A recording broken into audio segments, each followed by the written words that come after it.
What up? What up? Welcome back to the channel. I'm J. This is the Mo You Know, the Daily Diddy, or Diddy Day 14 in trial. I got started a little bit late, so we're going to just jump in here and do a little bit of catching up. Make sure you hit that like button, hit that subscribe button. This is week 4. And I know week 1, we have 5 days, then we have 4 days, then we have 4 days last week. And here we are starting week 4. So this trial is going by fast. It wouldn't even seem like we've been on here this long, but this is where we're at. Again, all I'm doing is reading what's coming from the courthouse. Don't get mad at me. Contact the Southern District of New York. If you feel a certain type of way with what I'm reading, we do reenactments over here. We do make jokes when it's appropriate. So, hey, proceed with caution. But we're going to go ahead and jump into it because, like I said, I'm a little bit behind. We are already about 2 hours back, but we'll catch up. So what we're going to do is we're going to speed through everything that happened this morning. Mia is back on the stand, I think. And then from there, we'll just continue on. Once we get caught up, then we'll be jumping between x.com and seeing what's going on in the actual courtroom with Inner City Press. And we're getting our live updates with CNN. And I'm J. Hit that like button, hit that subscribe button. Let me get us caught up. I had a very, very busy Monday. Normally isn't like this at work, but hey, it is what it is. We got to put food on the table.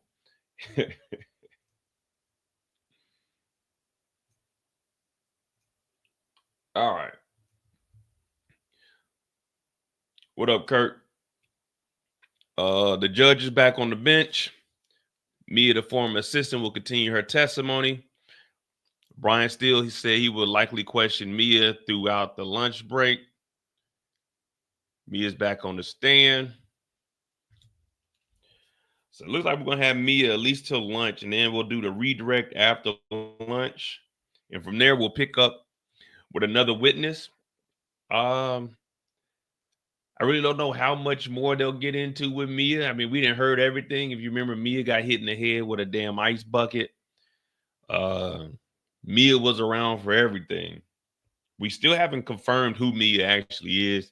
Maybe today we get more evidence or more statement. We'll be able to connect the dots a little bit.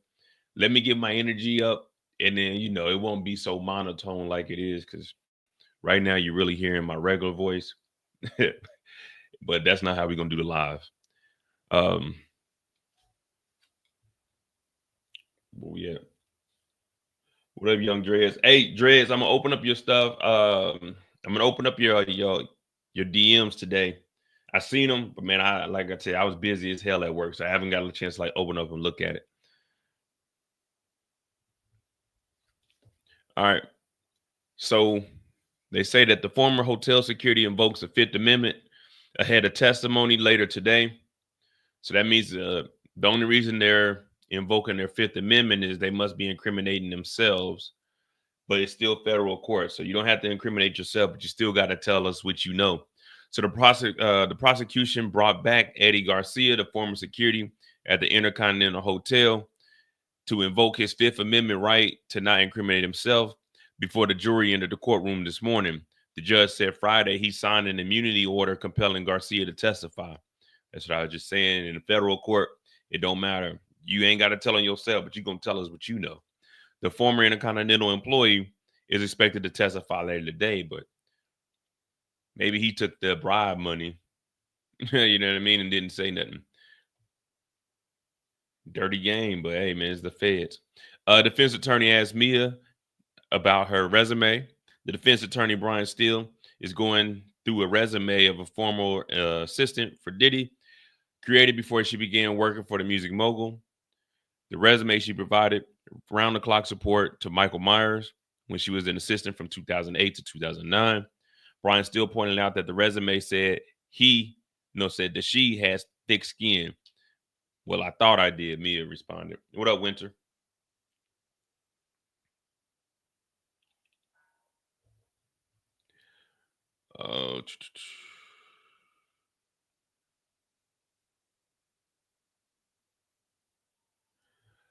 Diddy's former assistant said Puff used to be my protector. The defense team is going through text messages between Diddy and Mia in 2018, where Mia texted Diddy during Christmas and New Year's holidays. She said, "Merry Christmas, love you so much." Mia wrote in the text. She had just been she had just seen Diddy at Kim Porter's funeral. Kim Porter shares 3 kids with Diddy, died in November 2018. A few weeks later, on January 15, 2019, Mia did text Diddy that said she was thinking about him because she had a nightmare that she was trapped in an elevator with R. Kelly and Diddy saved her, according to the message. In March of 2019, Mia texted Diddy saying she was sending him all the love in the world. That's a weird ass dream to have. You in the elevator with R. Kelly and Diddy is the nigga that comes to get you. Those are the industry nightmares none of us want. You in there trying to get out of there, R. Kelly in there acting weird, and then you got another weirdo coming and get you up out of there. Yeah, that's a weird ass dream. Hey, Diddy. Yeah, I had a dream. R. Kelly was on the elevator with me. We was going to the 16th floor. You know, they said R. Kelly liked him young. But yeah, that's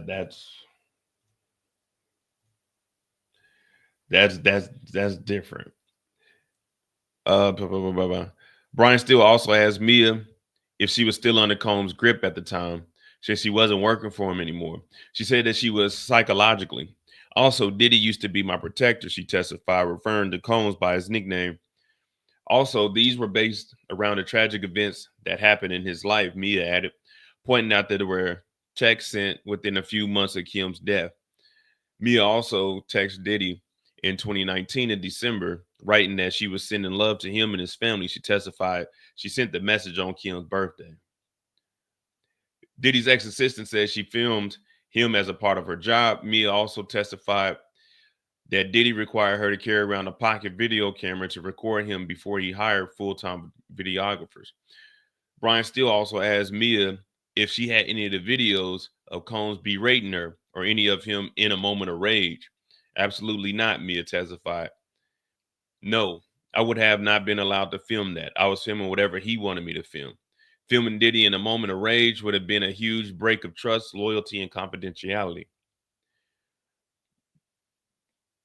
Uh, she said she didn't tell anyone about the abuse from Diddy at the time. She said if she told anyone about the abuse, she said she would endure it from Diddy while it was happening. Do you have anything where you wrote a friend or family member, police officer, anything and said, "This is what's going on. I'm being assaulted, berated, anything"? No, only time I reached out for help was very subtle to people in the office, but not disclosing things that other people hadn't witnessed. Brian still went on and asked Mia in a text message shown today, including instances where she sent them holiday greetings, said, "Love you," demonstrate almost a loving relationship. I'm sending him support, love, yes. So Brian's still basically saying, well, you ain't say nothing, and you got all these stories today, but ain't no one else heard none of these stories. We don't believe you. You need more people. Let me see. Nobody around battling now when Diddy misbehaved. Mia said that nobody around battling now when Diddy was misbehaving. He was still praised by everyone in his circle and in public. I always constantly seek for his approval. He was my authority figure and my only authority figure. Jeez Louise. Okay, we're almost up. We only got 2 more updates and then we're back to where we need to be. Mia also says his threats made her internalize blame and shame. Oh my goodness, it's the same thing over and over. What happened between himself and Mia, which made Mia internalize blame and shame. Mia has been testifying about the violence and abuse, verbal, physical, and X. She also shared her experience while being employed by Diddy.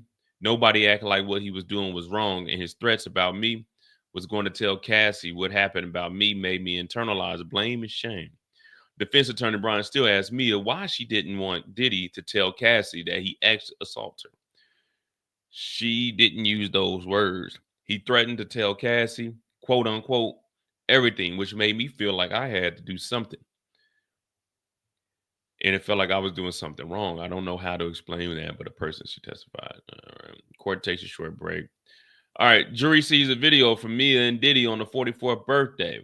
The jury sees a video of Diddy's 44th birthday party in 2013. Mia is sitting at a desk in a video and tells Diddy she was blessed to call him a friend and thanked him for being the biggest inspiration in her life. I love you. Happy birthday. Blowing a kiss. Mwah. The judge allowed the video clip to be shown over objections from the prosecutor. So they over there. Objection, Your Honor. Defense attorney Shapiro said Monday morning that the video supports the defense argument that Mia is presenting a false persona to the jury. And they're on a break. So, all right. What up, Moochie? I got us caught up. Oh, my goodness. I got us caught up here. Let me see what we got on. Yeah, if y'all ain't see, Ukraine was going crazy this weekend.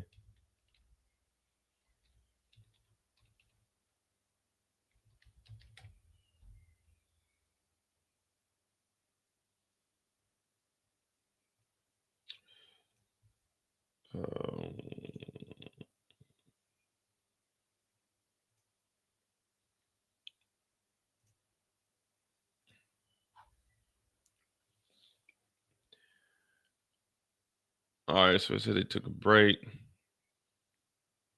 All right, so here's Sarah. Here go the video here.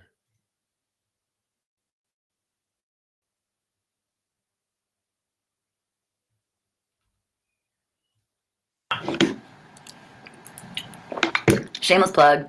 Gotta put my lip gloss on. What the hell is this? Is it the birthday video that they just showed in court? Shameless plug. Gotta put my lip gloss on. Poppin'! Puff Daddy, the living legend himself. You have not only revolutionized the game, but the entire world. I'm so blessed to call you my friend. Thank you for truly being one of the biggest inspirations in my life. To another 44 years of brilliance. Let's fuck shit up. I love you. Happy birthday. Revolt.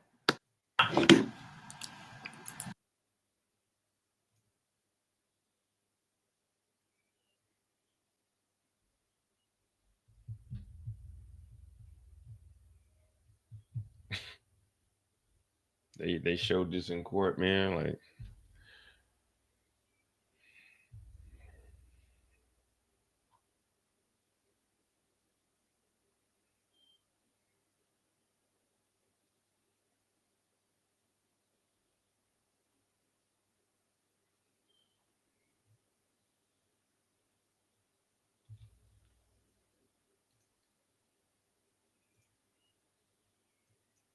shit. I knew I closed all of it. Hold on. Even though I'm real shy.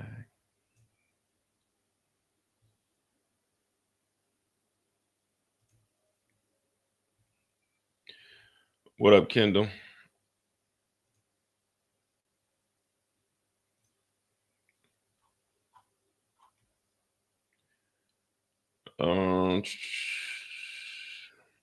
All right, so we're all caught up. He said he's gonna have her on the stand to at least lunch. So we got at least an hour with her back up on the stand. Let me find out where exactly we are on Inner City Press, and then we'll continue on.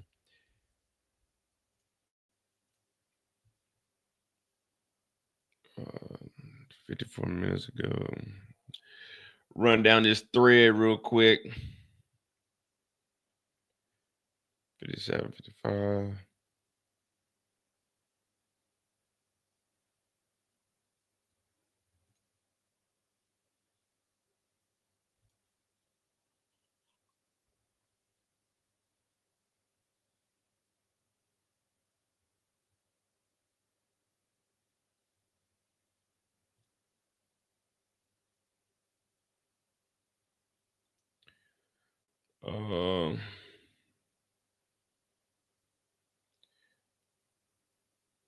So that's okay. Went to the break. All right, here we go. So now they're back here. All right. So at least we're all caught up. Yeah. I mean, this whole case, it's like it's gonna be the same thing over and over. I don't know. This isn't This still isn't defending anything.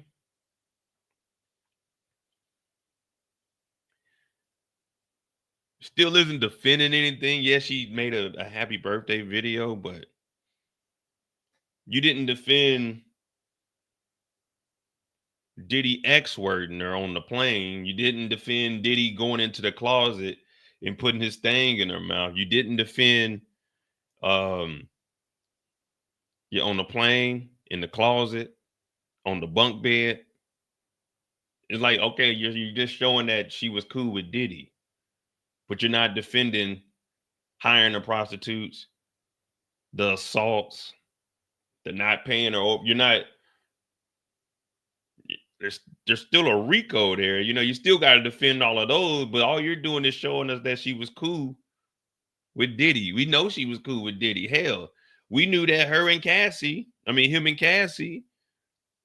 they were out and about movie premieres, but we also seen the video. So you gotta defend the actions. We don't, you know what I mean? You gotta defend the actions. So yeah, I mean, I guess you can keep showing, oh no, you like Diddy, you said that you loved him, but hell, we know Cassie was saying that she loved Diddy, but she was also getting the hell beat out of her. She was also getting kidnapped. You see what I'm saying? So you didn't defend Diddy not being at the house when we had the police come over here last week and say that they ran the license plates and it was Bad Boy. You're not defending that breaking it in, that intimidation there. You're not, like, what are you defending?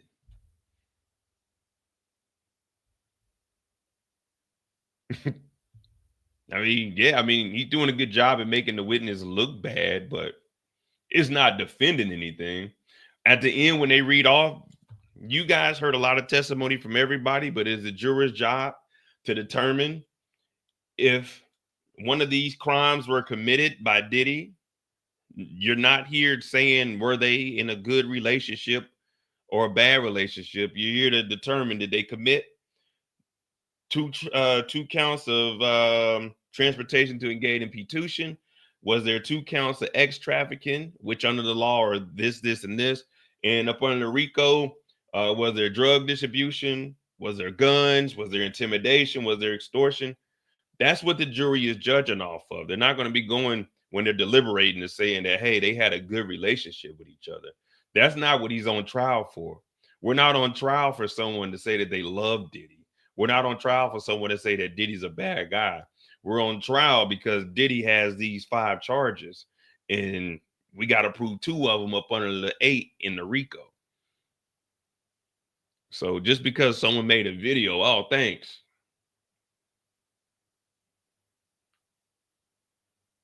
What are you defending? You know what I mean? So that's why, I mean, I still want to see what the defense is going to do, and that's what we're about to follow through. But when are they going to defend the crime?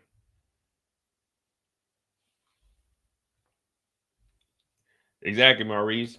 Diddy did what he did, and they stuck around. But how can you defend what your client has done? They stuck around. That is what it is.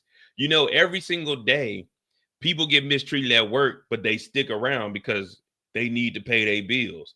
Every single day, someone is getting treated bad by somebody, but they stick around for whatever reason. But we're not on trial for why did they stick around? Why did they do what they did? We're here because of what this guy did, not what anybody else did. You see what I'm saying? That's like when I was in the military and they would tell me that I had to cancel my leave on the weekend. Why didn't I just get out the military? Because I would go to jail. That would be my consequence. So when we're saying, why didn't they leave when Diddy slapped them or actually assaulted them?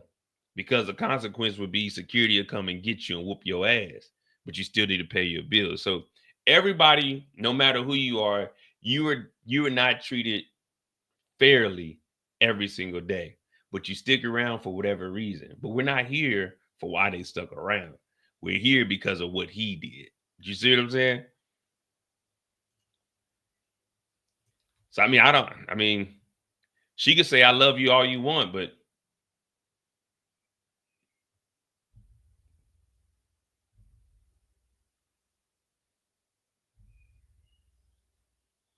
We not here because she loved Diddy.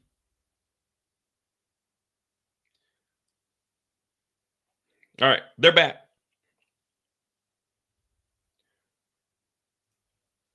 Until now, this is state's attorney. Until now, they have been ejecting the exhibits and turning over private correspondence of this witness. We have now sat through hours of humiliating cross. Mr. Steele has insulted this witness, saying things like "God forbid" after things she said. So this is them talking to the judge about Brian Steele, everything that I was just basically laying out. Like, okay, you're trying to humiliate them, but that's not what we're here for. So the judge is probably going to interject and say, you need to be asking questions about the case. Like, okay, you're humiliating her, but we're not here because of the love of Mia. So all of this is really, yeah, I mean, you want the jury to hear, oh, she was sticking around, blah, blah, blah, blah, but that's not what we're here for. So it's like the more you humiliate her, the less you're talking about the actual trial. But all right, one by one, Your Honor, uh, let the exhibit in. But now, cumulatively, we have reached harassment. Given the tone, we do not think continuing this is appropriate. She has carried herself with grace. This is adding to trauma. Eyes on this trial. Other victims in other trials will become aware of this. Judge, I have not seen yelling. My understanding is that his God forbid is an apology, not an attempt to intimidate. But the argumentative questions is still here. You're repeating yourself. If I feel you're asking questions just to ask them, I'm going to tell you to move on. Understood. Brian Steele said, I understand. The judge said, I don't see improper treatment here, Miss Comey, but I will continue to watch. Yeah, I'm seeing, yeah, it's nothing bad, but it's like, all right, we're not really defending nothing. But, the state got to try to do what they can for their witness. Judge, can I see them? The state said, we don't have stamped versions of these. Do you have the photos? Yes, but we won't know which one you're referring to. Judge, Mr. Steele, why don't they have stamped copies of these? Only saw this morning. So again, the defense is behind. They don't have anything stamped, so we can know what order or what exhibits we're actually looking at.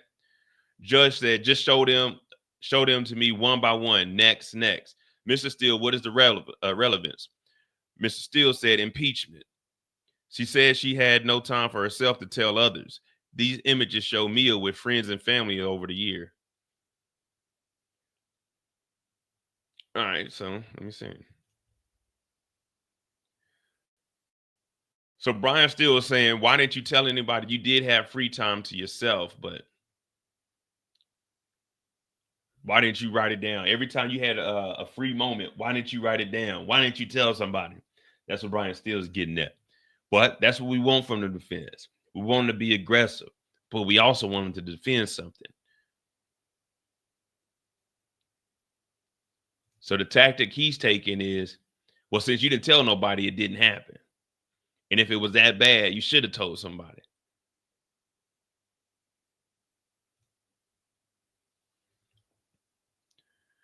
Still is Brian Steele, the defense attorney. The one that was in Young Thug's case.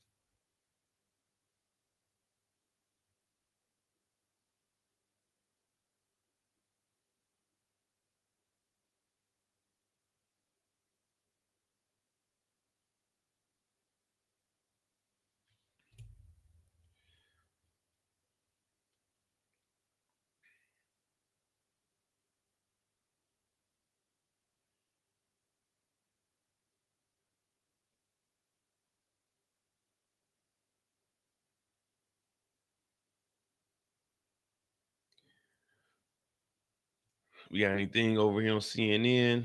Nah, because it looks like this is just a back and forth. So I guess they'll give us an update on that in a second.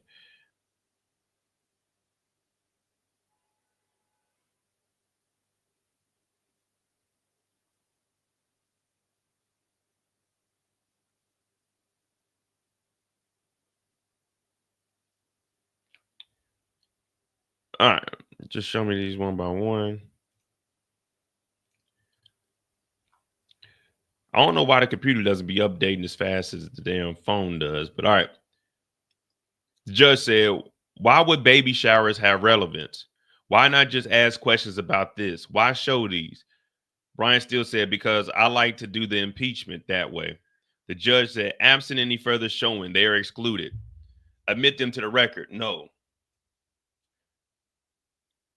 That's why I'm the judge. What are we doing here?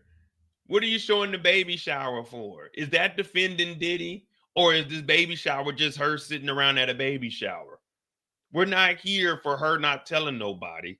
She's here on the stand telling what happened. Defend it, Brian Steele. He's trying to show baby shower photos. Here they are at a baby shower. All these people here. So she just at the baby shower. Hey, you know what? Did I tell you that Diddy R-word me on the plane? Also, did I tell you? Oh, yeah, we're about to do the baby game. Okay, is it a boy or is it a girl? Oh, did I also tell you that Diddy came into the closet and put his wee-wee in my mouth? Like, so she just at the baby shower. Brian still expects her to just start telling everybody, this is what happened to me. This is what happened to me. Brian's still gonna say, you want me to admit the baby shower photos to the record? The judge said no. What does that got to do with the case? What is going on here?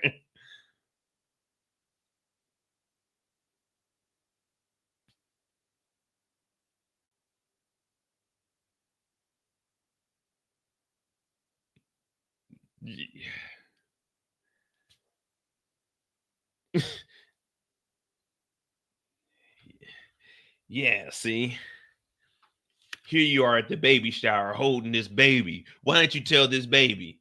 Whose baby is this? Like, this is what we're doing.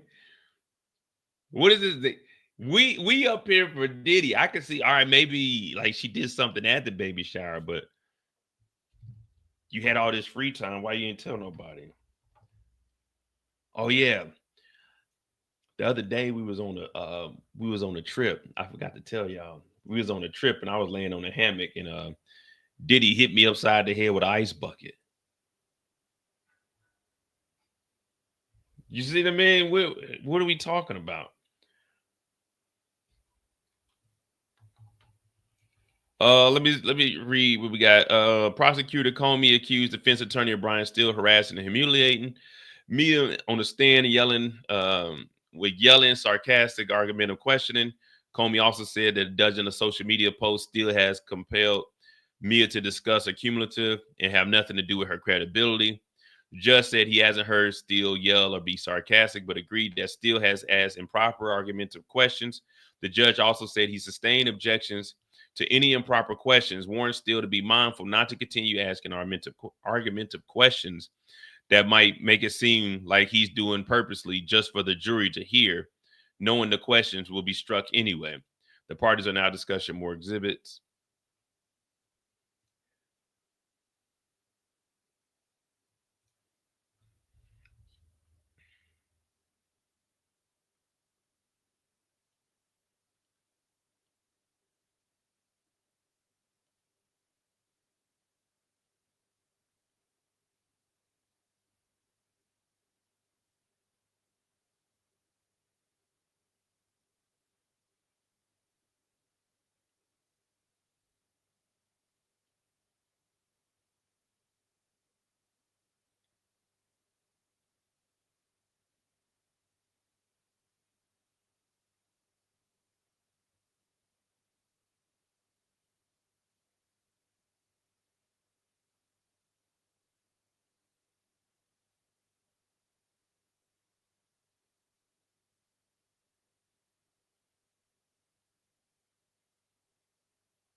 All right, let me see.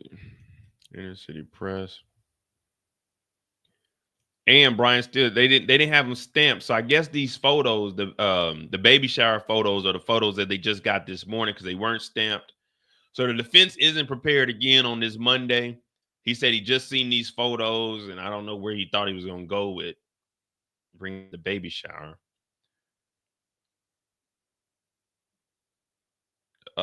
Brian Steele said, we want them if there's an appeal. The state's attorney said, we'll put them in the case file. That's how we handle it.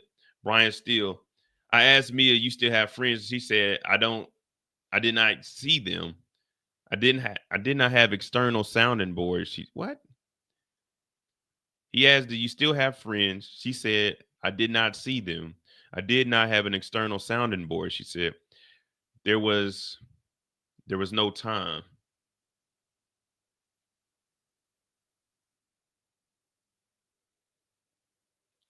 Yeah, I don't even know what the hell we're even talking about right now. So she didn't have any friends. She didn't have time to talk to anybody outside of work. This is where we're at, guys. I mean, we're piecing it together, man. The defense came unprepared today, but what you're going to see on social media is they're not treating Diddy right.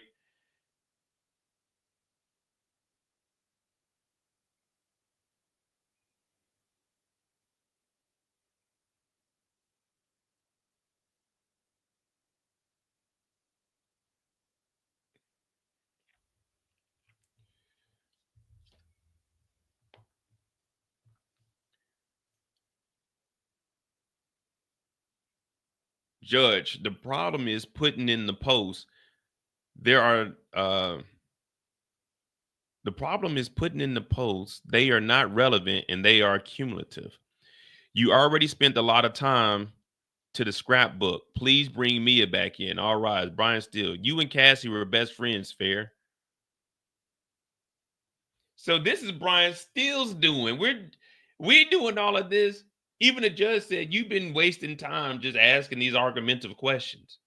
So he's not defending anything. He's just asking questions. So why wouldn't you tell somebody? You know.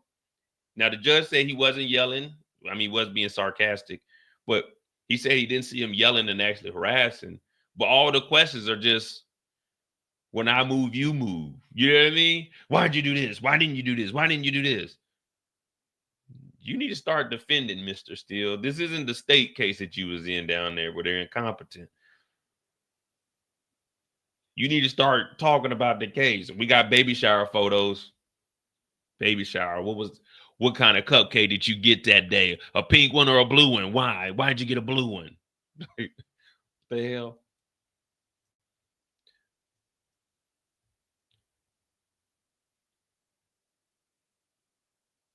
All right, so Mia's back on the stand. Oh, man, they start Monday off terribly.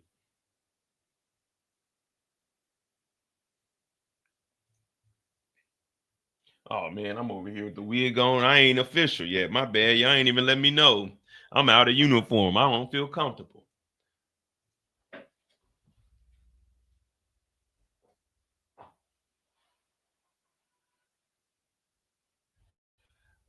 It's a beautiful day in the courtroom. A beautiful day in the courtroom. Won't you be my juror? It's a beautiful day in the courtroom. A beautiful day in the courtroom. A beautiful day in the courtroom. Won't you be my juror? I've been on the bench for 14 years and over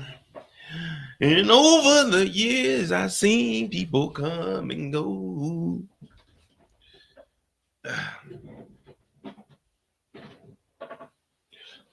All right, hit that like button, hit that subscribe button. It's a rough start today. So it's good that we kind of started late because we really just been sitting here and really haven't heard too much of anything. So that plays into our favor. You know, he works in mysterious ways. He ain't always on time, but he's always there when you call. Or is he always on time?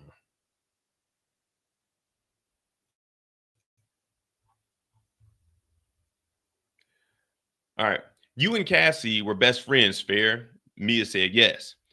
You said she was your sister. Yes. You loved her. Absolutely. And you feel the same way today. Yes. Would you would never lie to her. Puff didn't allow me to tell her things like where he was, anything he said.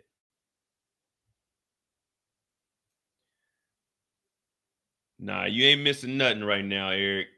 The judge then got on Brian Steele because Brian Steele's asking pointless questions. Brian Steele's showing photos of baby showers. The judge said, "What is the relevance of this? Get that out of here." Still like, we want to put that in. We want to put that in the file so we do an appeal. They said, "Look, we'll just stuck it in the case file, man, because y'all ain't prepared." So right now we're just, I mean, nothing's going on right now. We're just Mia's on the stand, and right now she said she couldn't lie to Cassie, but that's it. I honestly don't know what's going on today. Puff didn't allow her to tell Cassie things of where he was, what he was doing, which is Mia continuing to confirm that Diddy had control over everything she did.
All right, so you loved her.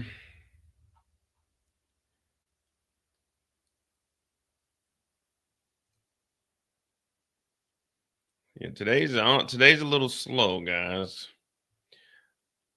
Was Cassie in love with Diddy? I thought so. Did you ever tell her the person she loved R words you? No. Do you remember telling Mr. Combs' brain needed to be rewired? May we have a sidebar? You may. What are we getting at, Mr. Steele? What are we getting at, Mr. Steele?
Oh man.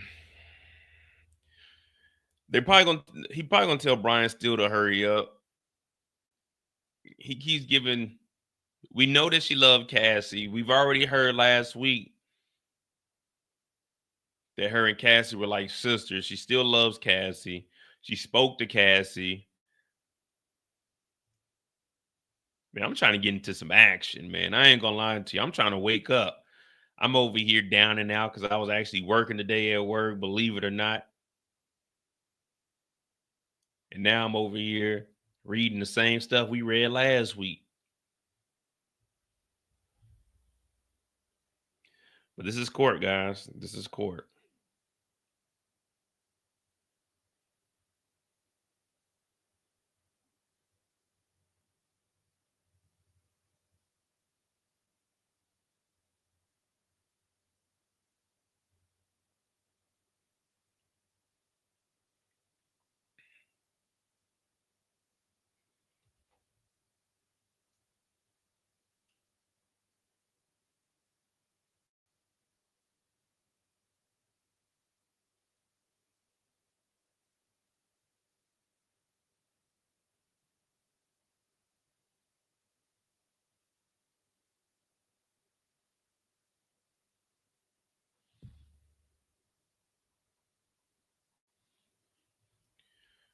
What up, Trill? What up, Alma? We're just sitting around. We got another sidebar. We haven't got enough good information this morning for me to even go off on anything. Well, we're just sitting around, and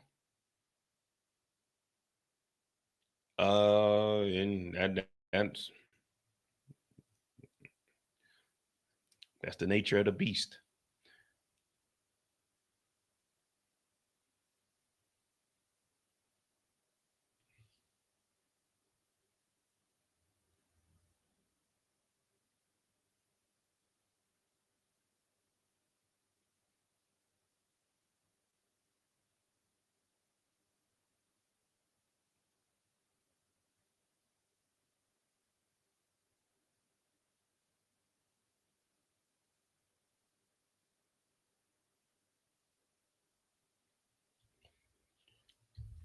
Is Mia for real? For real? What you mean by is Mia for real? For real? Like, what you mean is she for real? For real? I mean, I don't know. I ain't seen no photos of anything that happened to Mia, but this is her testimony. I haven't, I haven't seen any photos of Mia or anything that happened to her, but I haven't heard the defense say that none of it happened. You know what I mean? You would think by now the defense would be saying when you was in that closet, you grabbed on Diddy and did that, but they haven't defended anything that she said that Diddy's done.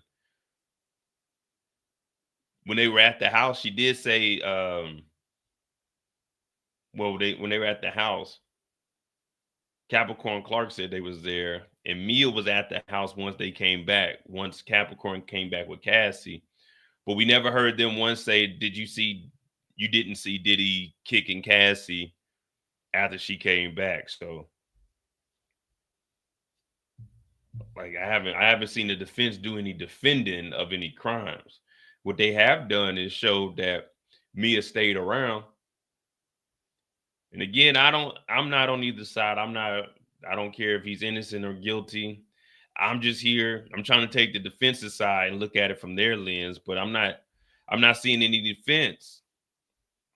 Discredit the witness, but it's not really discrediting the witness. Is you and Cassie were friends. You would never lie to Cassie. Why didn't you tell people at the baby shower you were assaulted? Why didn't you tell family or friends that these things have happened? Instead of Diddy didn't do this, and this is why he didn't do it. You know what I mean?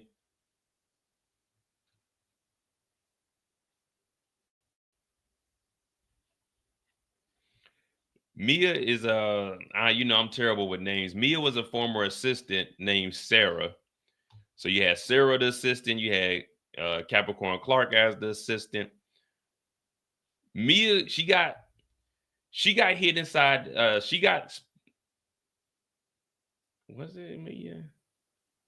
Yeah, Mia. She got spaghetti thrown at her. She got hit in the head with an ice bucket. Diddy got on her ass when Swiss Beat was around. What else happened to her? She got R word on the plane on the bunk bed.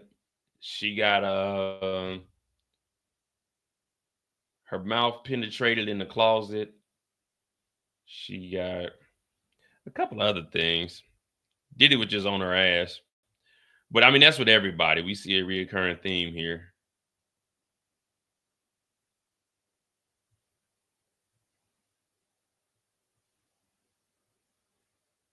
All right, they're back. All right, we got a little bit of action. Why would you cover up for Mr. Combs to Cassie? Why writing that Mr. Combs is just misunderstood? Objection, Your Honor. Rephrase it. Did you tell Cassie she needs to stay with Mr. Combs? I don't remember that. Okay, we must have a text message. Here we go. This is what we need. This is what we need. Do we got text messages?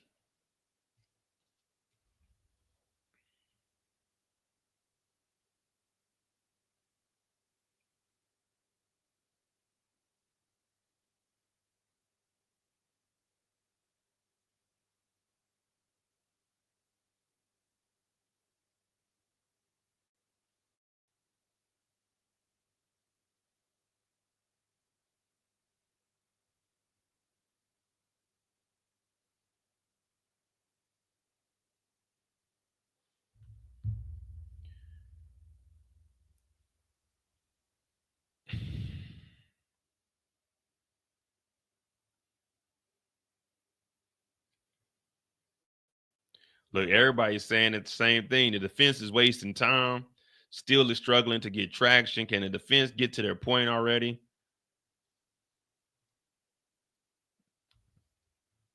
Them down here, we got some tea here. Like, I want to see the text message. Oh, she wasn't talking ish. She was defending him. No R victim defends their R word to their now girlfriend. All right, King. So this is why we don't get into these comments. Plus, Twitter is a wild place. Girl, you need to. It's not looking good for you right now. She's not on the stand. So one thing people gotta understand, these witnesses aren't the ones on trial here. So it's not looking good or it's looking good for them.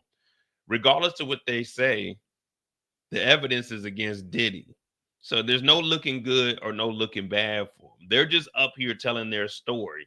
So it's not like, no matter how quote unquote bad they look, nothing's happening to them.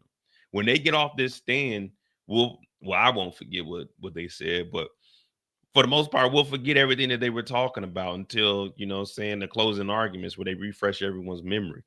So for the witnesses, there's no looking good or looking bad. The only people that can look good or look bad are the prosecution or the defense, not the witnesses, because nothing's happening to them. The prosecution is trying to prosecute the defendant. The defense is trying to defend them. So those are the only people that can look bad. But there hasn't been any defense to show that Diddy is a good person. Let's see.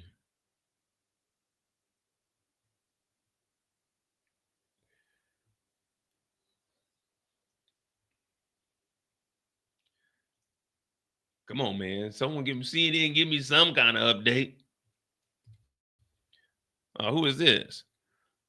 A former friend or a friend of Diddy. Sean Combs' long-term friend on why he thinks Diddy will testify.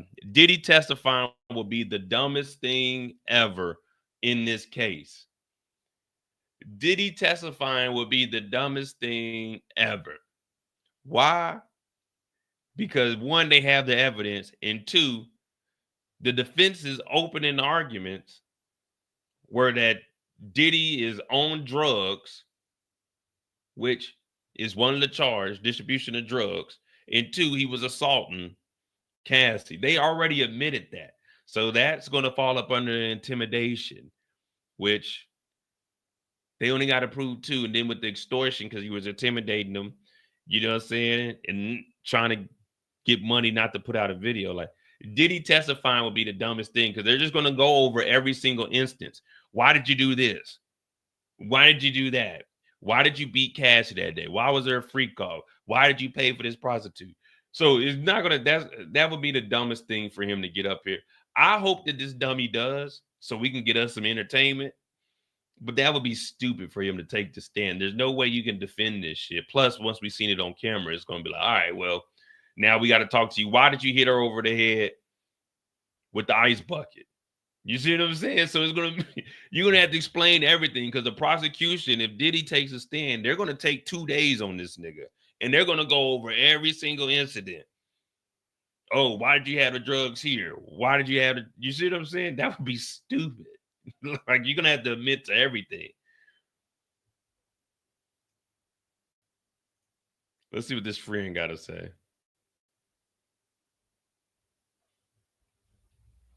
But you mentioned putting on the defense case. Do you think Diddy's going to testify? Do you have any idea of who might go and be on the stand? I don't think you'd be able to keep him off of there. Really? Because I just don't think so, because he's charismatic, he's smart, and he don't have nothing to hide. You don't have anything to hide. Well, with all the allegations that have come in, I have to tell you, I'm not sure how many more skeletons could allegedly be in one's closet than what has come out in terms of what they have alleged. And to that end, I have seen his family in court. I've seen his mother, his sister, his children, his daughters. Of course, his sons are there as well. Not the youngest among them. What has it been like for his children, some of whom lost their mother tragically just a few years ago? Yeah, and I want people to understand that as well. These are children, right? Mm-hmm. That the only living parent is Puff, right? They have to sit there maybe 10 feet, 15 feet away from their father. They can't hug him. They can't kiss him. They got to whisper to him and throw signs and stuff like that to show him that they love him. And it's heartbreaking for the girls. He wasn't there for their graduation. Mm-hmm. He wasn't there for the prom. He wasn't there to to send them off to school and none of that. So it's heartbreaking. I did have a conversation last night. We had Suge Knight on the program, and he was calling in from prison, and he was talking about similarly what you talked about, whether Diddy should testify. He seemed to think that it was in his best interest to testify. Otherwise, people would feel like he had something to hide. Now, obviously, the jurors are going to be instructed that you cannot hold against somebody who doesn't choose to testify. Right. But one thing he did say was he believed that Diddy would be okay because he thinks that President Trump would ultimately pardon him if he were convicted. President Trump was asked about that today, and if he would pardon Combs, and he didn't dismiss the idea. But if Combs is pardoned, do you think, if convicted, will the president pardon him? I would hope that he do. I'm about to look up who this guy is. Any of y'all heard of this producer? What songs this nigga got? But you mentioned putting on the defense case. Do you have any? I don't think he's smart, and he. Diddy being smart ain't got nothing to do with this case. I'm about to look up Charlucci Finley. What song? Hey, someone name a song this dude produced, or is he just trying to, be a producer when Diddy get out? Ooh, did I say when Diddy get out? If Diddy get out. Who the fuck is Charlucci?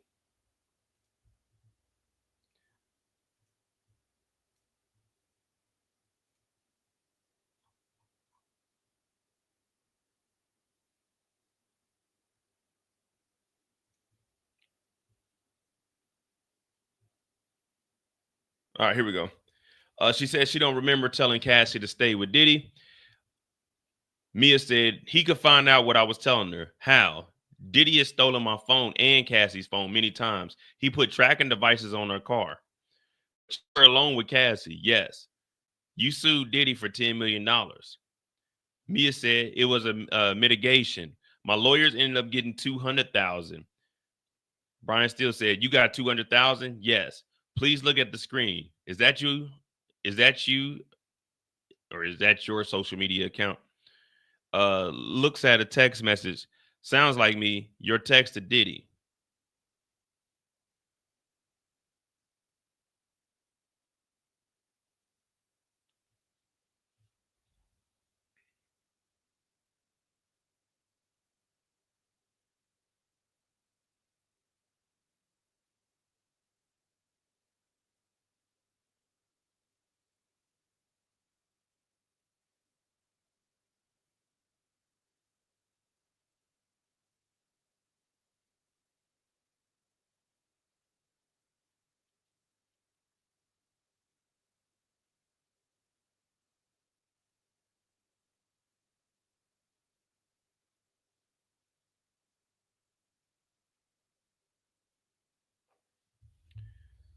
So we know that she sued. Remember, it's supposed to be 400,000, but she ended up getting 200,000 on the 400,000 they agreed upon.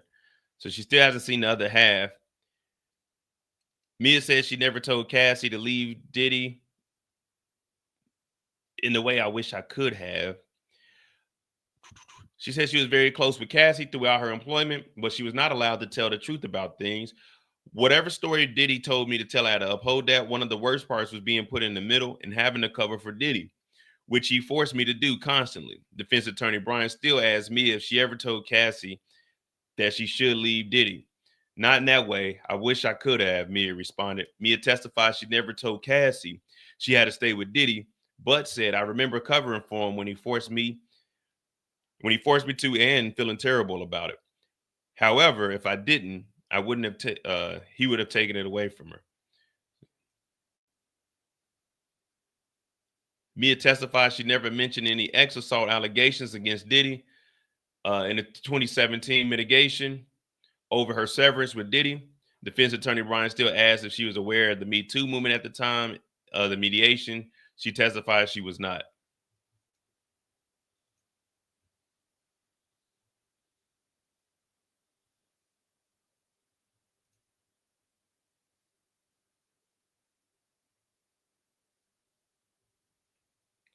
So what Brian Steele is saying, when you were coming in here to get the money from being worked, you were suing for that $10 million, and then you guys had an agreement of $400,000. Brian Steele is saying when you were in there negotiating from that 10 million down to 400,000, which is crazy. There's no way I'm dropping from 10 million to 400,000.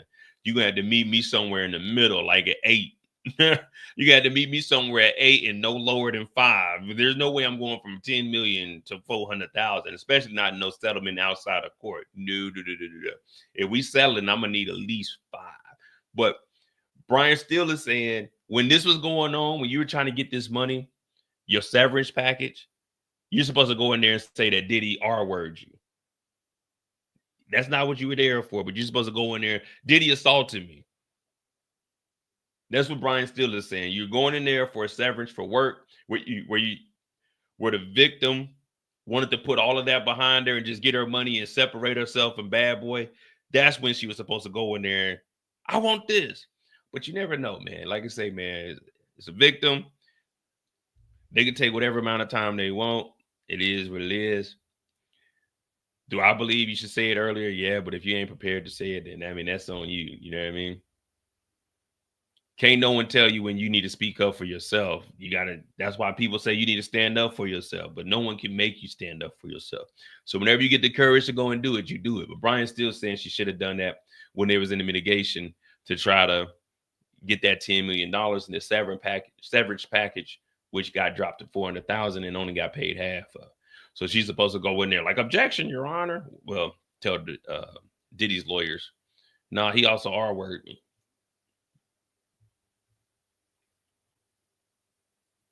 Uh, 15 minutes ago.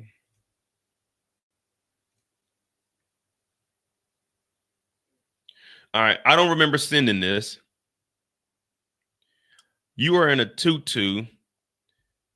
You are in a tutu, and Mr. Diddy, Diddy appears to be holding his private parts. In Miss Ventura's lawsuit, she alleges ex abuse. Yes. Why did you still communicate with Diddy? Objection, Your Honor. Sustained. Brian Steele, you need to be defending why was Diddy holding his private part in a picture of her with a tutu?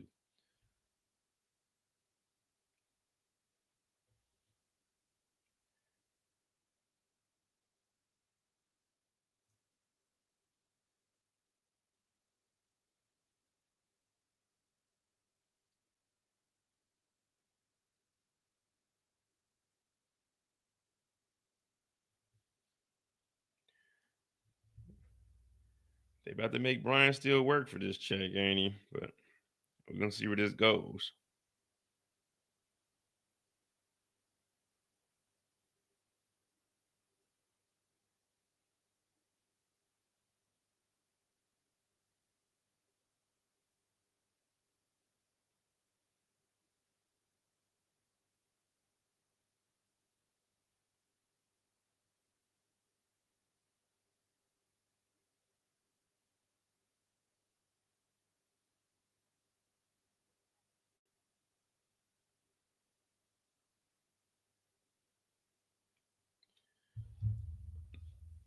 Yeah, they asked Mia last week about this photo.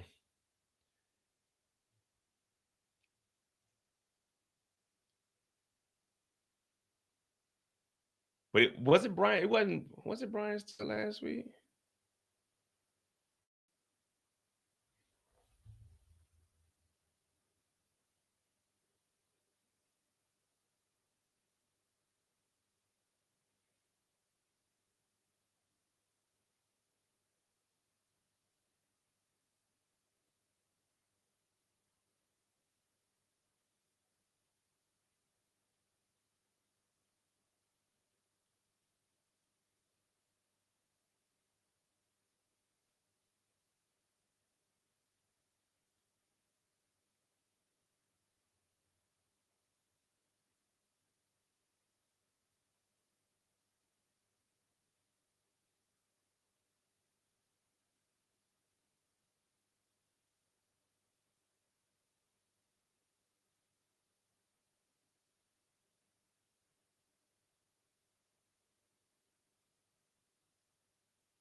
All right, so we got an objection, and I don't know, man.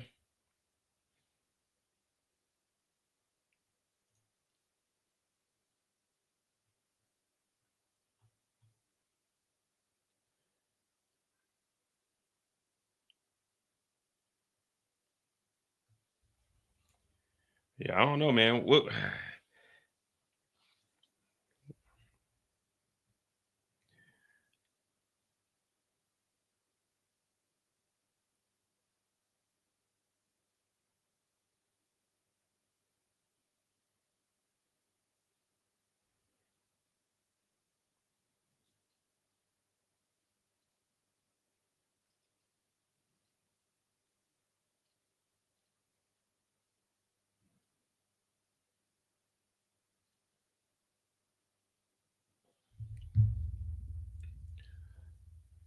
Sorry, guys. I thought it was gonna be a little live on this Monday morning.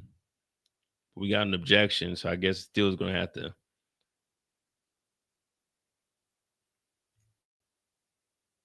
rephrase it.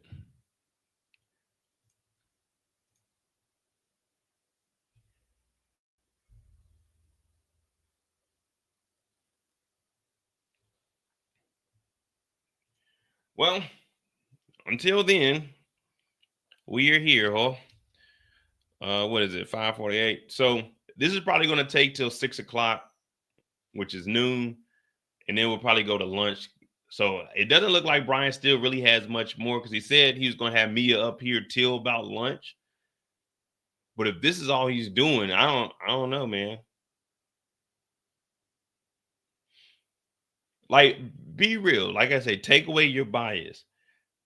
If you're the jury and you're hearing this, is any of this like defending, like proving that Diddy didn't commit crimes, like ex trafficking, transportation to engage in P2? If you're listening to this, like what Brian Steele is going through, and he's talking about not lying to Cassie, not telling somebody that this happened. Even if the ex assault didn't happen, it was still, she said there was drugs.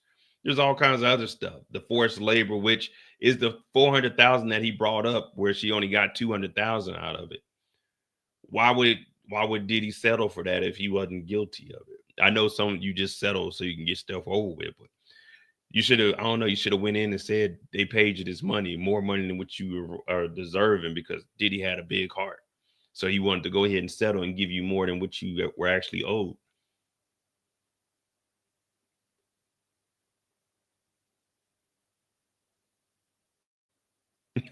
He said, if I'm the jury, I don't know shit about the law. All I know is this man does some wild shit.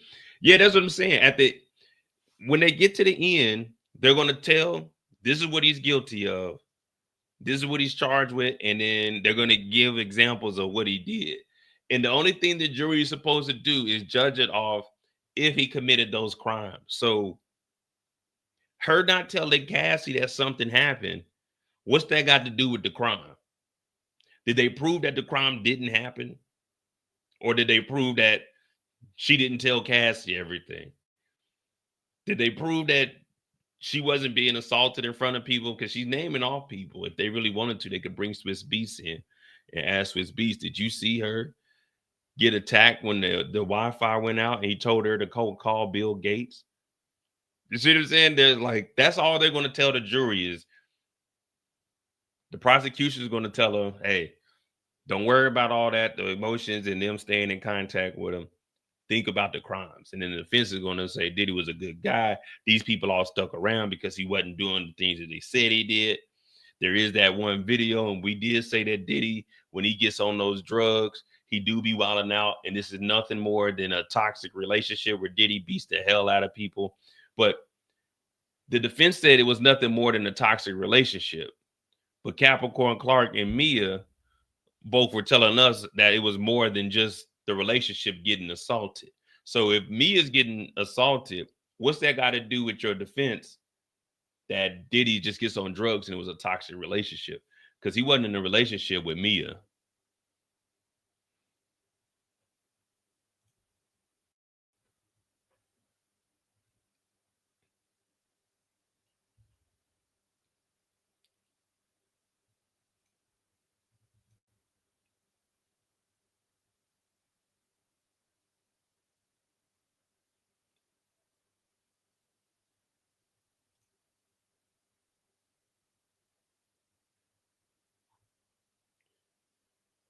Okay.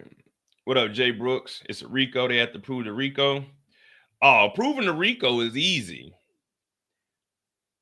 Proving the RICO is easy. We already got 2 people, well, 3 people. This is how you prove the RICO real quick and real easy.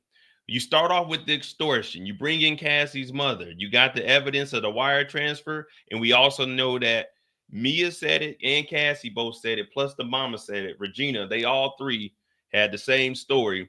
Diddy was threatening to release photos and videos of Cassie. Then she got the email that said wire transfer this to Bad Boy Records. That's $20,000. There goes the extortion. Then up under the RICO charges also, even though there's 2 counts of transportation to engage in prostitution falls up under the RICO also. We also have multiple escorts that got up here and said they were flown to different states and were paid by Diddy. So that would be easy to prove the RICO, in my opinion. But I'm not a lawyer. I'm a doctor. All right, here we go. We got some action. Did you meet with these prosecutors in January 24? I may have. I don't remember the timing. Did you tell Diddy actually assaulted you? I don't remember when I told them. Did you get a lawyer? Yes. The lawyer who had 45 days earlier obtained an enormous judgment. Objection, Your Honor. Sustained. Look at Brian Steele. Look at Brian Steele. What does her lawyer getting a large judgment got to do with Diddy on trial? What does her lawyer getting an enormous judgment got to do with Diddy being on trial? See, Brian Steele's trying to bring in all this other stuff. That ain't got nothing to do with Diddy. What her lawyer did, whatever that judgment was, is what that lawyer did. That ain't got nothing to do with this case.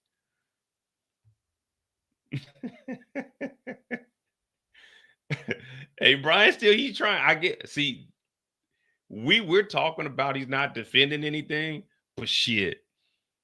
If you can just throw some confusions and some come on, phone, I ain't say nothing. If you could throw some confusion in there and distract people, fuck it. Brian Steele, like, I'm bringing up everything I know, and we're just gonna throw it out there.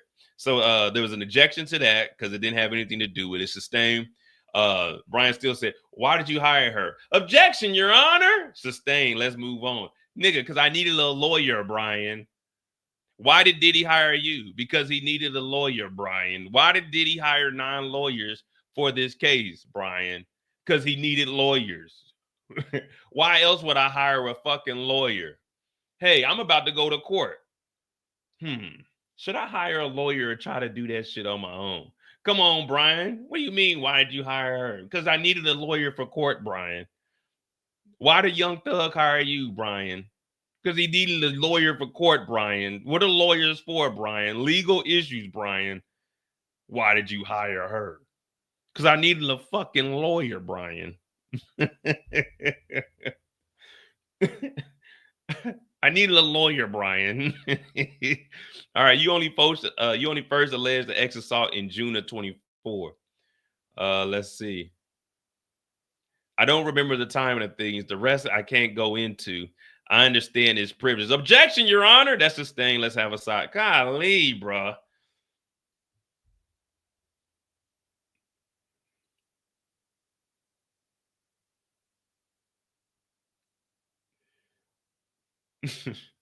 Brian, why did you take Diddy's case? Because he needed a lawyer, Brian.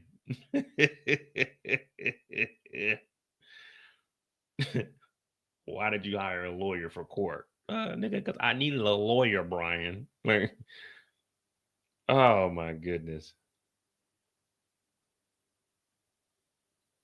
Well, I mean, hey, he's trying. I give him credit. Like, again, I'm just talking shit. Whether they're doing good or bad, I mean, it really don't matter to me because I ain't up there. I know my boy Cecil Williams gets me out of all the cases when I'm back in Kansas City, but shit, that's different. Like, I put Cecil Williams up there above Brian Steele, but that's it. That's Mr. Cecil Williams. You know what I mean? He different. You know what I'm saying? No convictions over here, no felonies over here. You know what I mean? We get everything dropped and dismissed. Sent them birthday messages. Blah, blah, blah, blah. That's the same thing that we already talked about.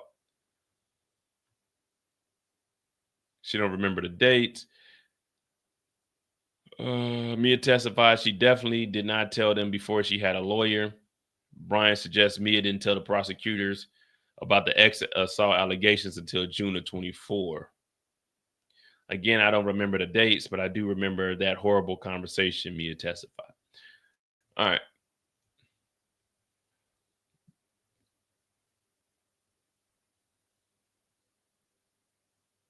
All right, we got the sidebar. That's where we're at. We got a lot of sidebars today. I think we got 4 sidebars already and about 8 objections. This is the most objections and sidebars we had, and this is even before lunch. So they're probably about to go to a break with right here, or they're going to ask Mr. Steele how much time you got left, and then he'll probably say blah blah blah. And they might work through lunch a little bit so the prosecution can have their redirect and then go to lunch. That's what it's been seeming like. The judge is trying to get the witness in before like a large break, like going into lunch or whatever. So that's where we're at right now. We just got a sidebar. He's probably asking Brian Steele, hey, ask some questions about the trial. You gonna ask questions about the trial, Brian?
All right, well, we sitting around, we kicking it off. I might have to go get me what you guys think of Judge Sips, tea or coffee? I'm not really a big coffee drinker, so I might go. I ain't got no tea either. I would do it truly, but I don't think I need to be doing that while I'm up here on the bench. All right, they're back. Still, let's talk about Prince's party. You said you had no permission to go there, but you knew many people who knew Diddy would be there. Rephrase that. Rephrase that.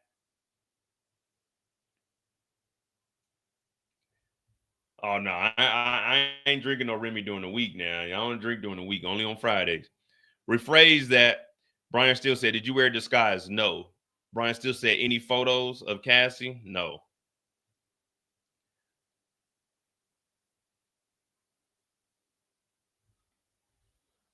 All right, so we're about to get to the Prince party. Hey, what's the over?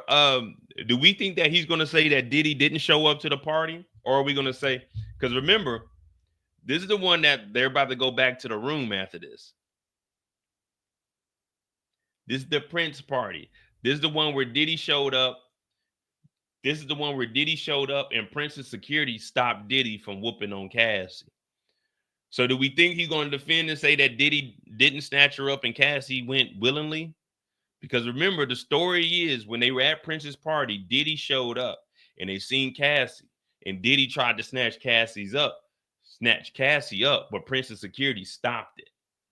So, or do we think that Brian Steele's about to defend this, or he's just going to bring it up, her being there, and we had to rephrase it because you knew many people that knew Diddy was going to be there. He had to rephrase that. So, did you wear a disguise? Or is he just going to say that you were there and you weren't supposed to be there, but you had a good time and Diddy showed up and Cassie left? Because I don't know. We're going to see. But they said security stopped Diddy from wilding out. Nah, man, I ain't getting on that yak.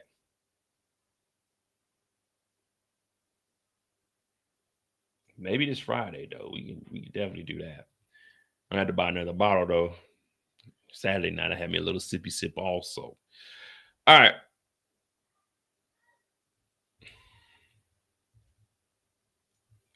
Let's see. Are they going to get into Diddy snatching Cassie up?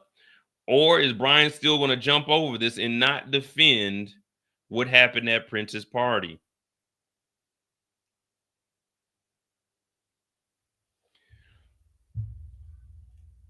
Knowing me, I'm thinking Brian still isn't going to elaborate on this Prince party. Why? Because we already heard what happened and how it ended up in the room. You remember they ended up leaving? Yeah. So let's see. Do we got any new updates? All right. So it says, let's talk about Prince's party. You said you had no permission to go there, but you knew many people who knew Diddy were going to be there. Rephrase that. Did you wear a disguise? No. Any photos of Cassie? No. You say you and Cassie got onto a paddle board in the storm.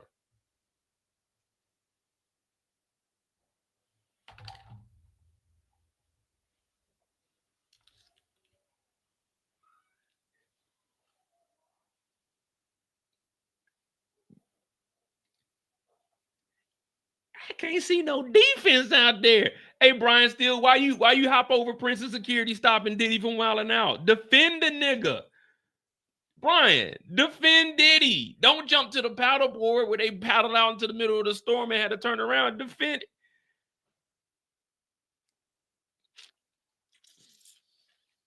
Damn, I thought the defense was about to defend Diddy.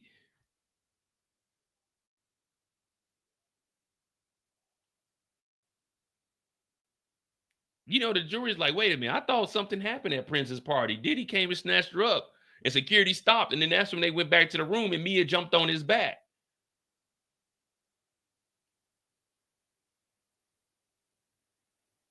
Oh. Don't tell me Brian's still scared to do some defending. So he said, you and Cassie got on the paddleboard into a storm. Yes. Any recording of that? No. Any note or text message to prove it happened? I don't think so. We were on a paddleboard. Did you make it up? No. I was on a paddleboard yesterday.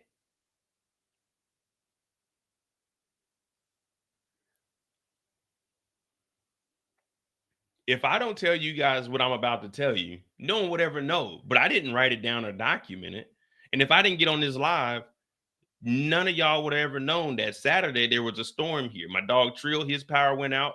I was down at it's not a Home Depot, but I was down at a store that's kind of like a Home Depot. And I was trying to pick up these things, the little pigeon spikes, because the pigeons are flying down and they starting to ish all over my damn patio furniture. So I'm trying to put these spikes up on my wall.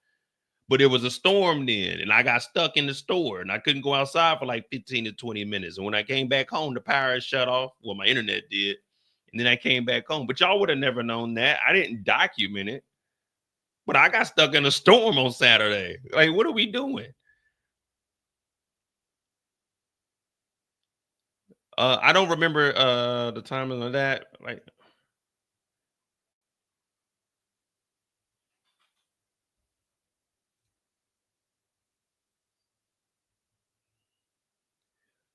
you said you had no time with family. Did you ever go to events with your family and friends sporadically over 8 years? But few and far between. Weddings, my sisters and my best friends, I believe. Halloween, I don't remember. Brian still said, you had times with others, right? I had to be in communication 24/7. I was never outside his grip. Outside of the work environment, why couldn't you explain the abuse you say you were experiencing? It's more complicated than that.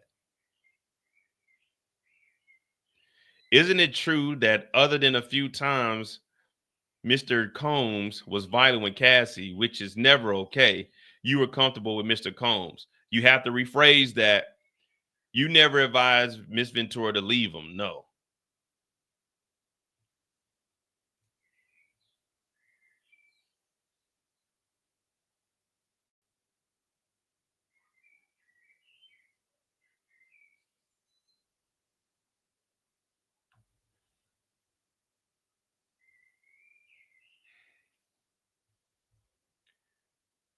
So Brian Steele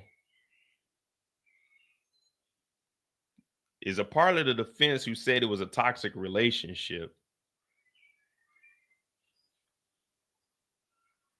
And then says here, isn't it true that other than a few times Diddy was violent with Cassie? So now we know that this happened and he confirmed it for us, which is never okay. You were comfortable with Mr. Combs. So you're saying that Diddy was comfortable with Cassie. Diddy was violent with Cassie, but she stuck around. So that's the same reason Diddy was violent with Mia. She stuck around. Brian, you're proving that Diddy was whooping people's asses and they stuck around out of fear. Why would you put that in the same sentence? Isn't it true that other than a few times that Diddy was violent, you were comfortable and didn't tell Cassidy to leave? So you're telling us that Cassie stuck around even though that Diddy was violent. So what makes it hard to believe that Mia didn't stick around even though Diddy was violent? Because isn't it true, Brian? Isn't it true that's what you just said? So you confirm that she did witness these things? And you're confirming that Cassie stuck around even though it got violent? So what makes you think if Cassie would do it, someone else wouldn't do it? Now, he said, isn't it true other than a few times? So Mia was not in that video footage. So he's talking about confirmed times that she was around. And my thing is, if you know that Cassie would stick around when this was happening and didn't tell anybody, then what makes it so hard to believe that someone else, Mia, for example, wouldn't stick around if the same thing is happening? No, I agree with you, Danny. But yeah, you can hear them damn pigeons because I put up some little spike strips, but these motherfuckers be trying to land over there, and all you hear, bah, bah, bah, bah. So that's why when you see me getting up is because they landing like right at the top of my thing, and it's a whole bunch of them. I hit one of them with a flip flop Saturday, but that's what I was going to buy, these spikes. But I got to tell my landlord, I need you to bring a ladder because this wall is like fucking 20 feet high. You know what I mean? I'm not about to try to cliff hang onto the side, had a thing in my mouth, and then put the spikes up there holding on with one hand. Then the pigeon start attacking me. So that's what that is. Danley said the same fear. Exactly. See, all right, my bad, Danley. I was reading that wrong. I was reading that. We on the same page. But yeah, it's like, so you're telling us that Diddy was violent with Cassie, and you're admitting that it happened more than just that one time. So if it could happen to Cassie and she stick around, and Cassie never told anybody besides the people that are in the small circle, in the mother, like, then what makes you think the same thing wasn't happening to Mia? So you looking at this like, man, this dude had a lot of power.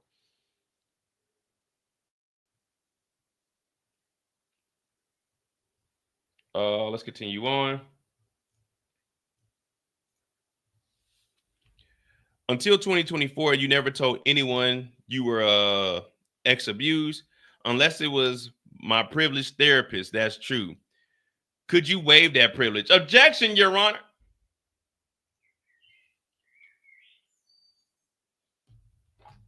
You getting out of line, Brian. You're disrespecting this courthouse here today. I see what you like. You like pushing boundaries. She talked to her therapist. Matter of fact, let me ask you something, Mr. Brian. Would you waive your client attorney privilege and tell us if Diddy is innocent or guilty? Would you waive that today and tell us if Diddy committed these crimes? This nigga Brian gonna say, would you waive your privilege with your therapist and tell us what was going on in doing your... Really, Brian? Really? She said, unless it was to my privileged therapist. That's true. Could you waive that privilege? If she waives that privilege, then that means that therapist can tell everything. No, Brian, she's not gonna waive that privilege. Like, come on, man. What up, Dannon?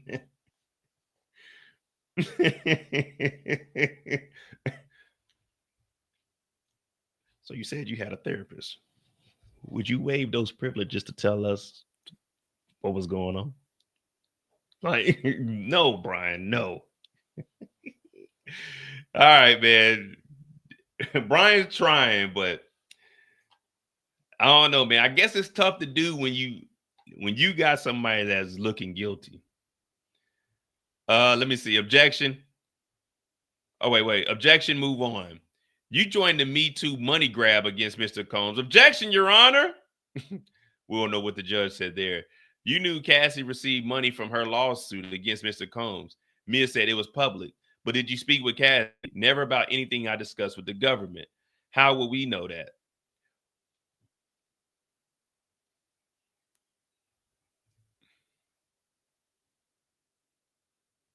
Objection, Your Honor. Sustained. Brian Steele, let me show you documents. Read it to yourself. And Your Honor, could we have a sidebar? Golly.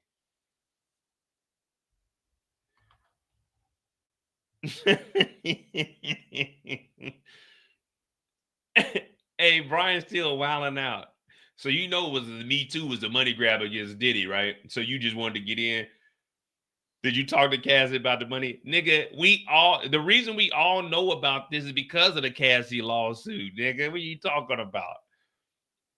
None of us, she's friends with Cassidy. If all of us regular folk heard that Cassidy was dropping a lawsuit on Diddy and he settled within 24 hours, everybody that's in the inner circle is going to know about this. He talking about, how will we know you didn't talk to her about that? Nigga.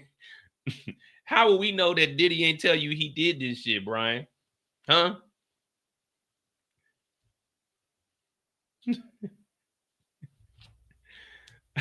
Yeah, we have the. I don't know, man. He's a good lawyer. It's just, if we're being honest, just from us,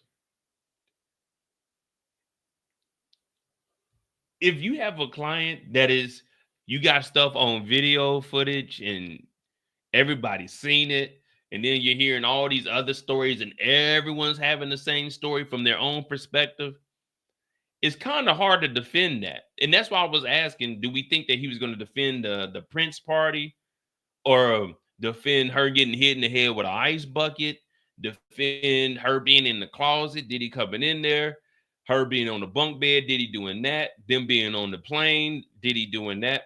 But it's kind of hard to defend that stuff, because once you start elaborating on it, then more details are going to come out about it. So you kind of just want to tiptoe around, and it's like he's just trying to poke holes. So he's doing the best he can with this cross, but it's tough when,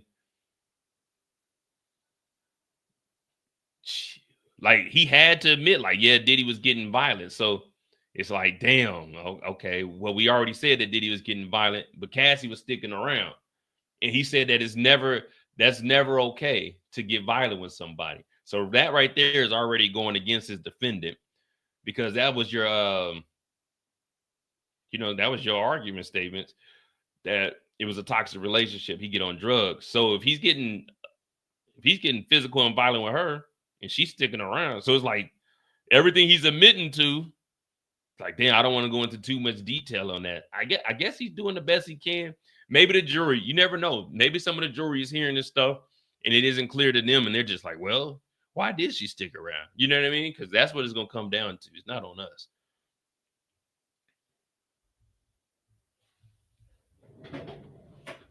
Hold on.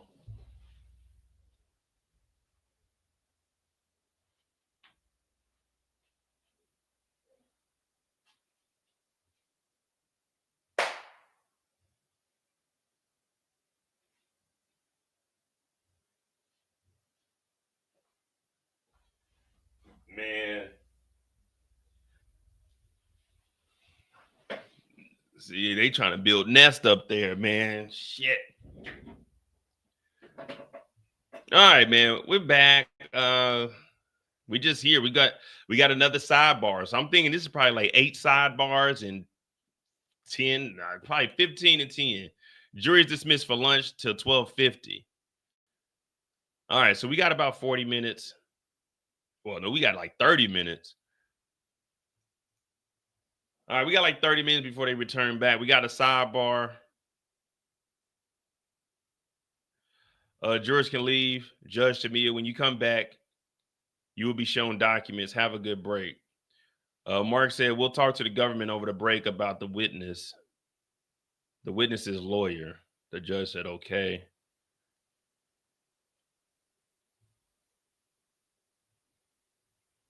All right. I mean, whew. All right. We're on a break, guys.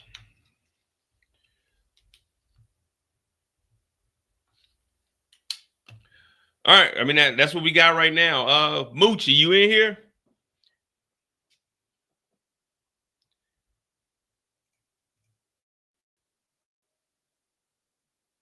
Yeah, that was a tough morning, wasn't it?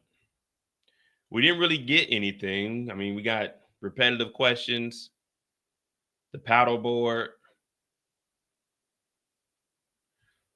As far as the paddleboard goes, I am interested to know how far out did they paddleboard. And I wish they would have told us what resort they were staying at so we can go look at the beach and then, you know what I'm saying, start to map it out a little bit. But they didn't give us none of that information. We haven't been getting any good information as far as like locations since maybe week 2.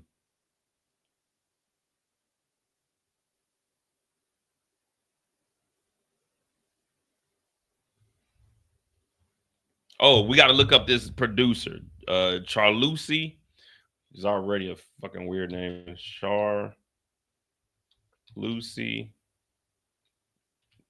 Finney, an executive producer for Atlantic Records.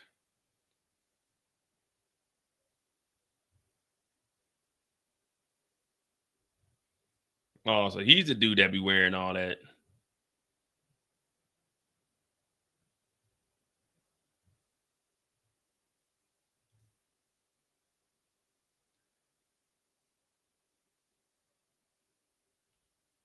Like, dog, Diddy's on trial for like a RICO, prostitution, extravagant. You got a free pup. Like, don't wear the hat to the courthouse. Take the free puffs. I know you can't wear that. I know they're not allowing that sweater in the damn courtroom. He definitely got to take that sweater off before he enters into the courtroom. But put free Sean on there. Like, come on, man. Maybe outside you could do the free puff stuff, but don't be in the courthouse with free puff. Now you making a mockery of the court. You making it seem like this ain't serious. Puff Daddy ain't on trial. That motherfucking Sean Combs is on trial. You know what I mean? Like, there's a time and a place. I'm not wearing my grills. I'm not wearing my necklace. Well, I'm gonna wear my necklace. I don't ever take this necklace off unless I need to clean it. But yeah, I'm not wearing earrings to court. I'm not coming up here with a free my dog sweater on. You know what I mean? You come up there like, all right, you can wear like a free shine. You know what I'm saying?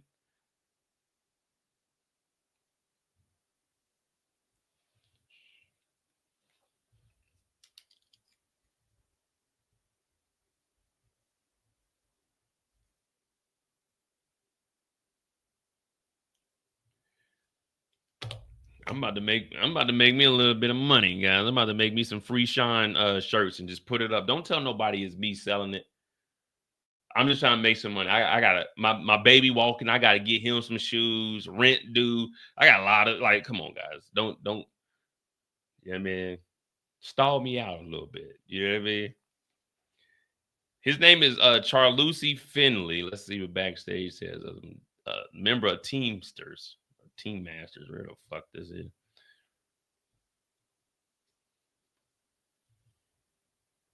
A love and hip hop music producer from Mona Scott. What songs is he? He has a driver's license. Let's see what his Instagram is.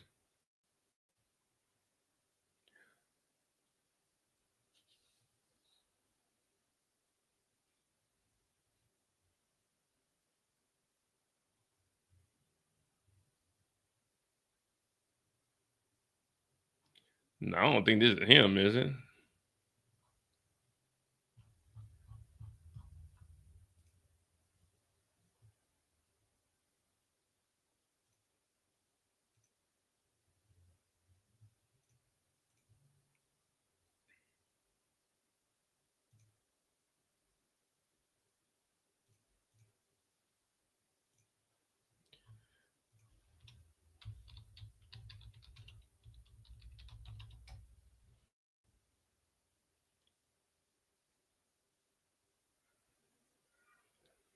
Kansas City. He did something. This dude better not. Oh, chaotic Kansas City original.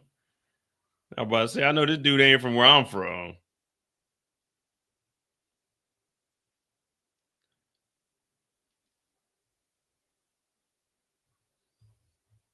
Yeah, we ain't really got no information on him. Charlucci. I've never heard of this dude. Oh, this ain't this nigga's real name, is it? Charlucci. All right, I have no idea who this guy is.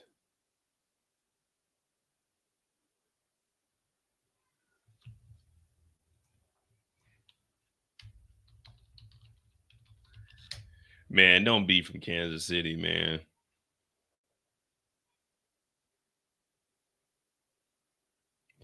He been a friend with Diddy over 35 years.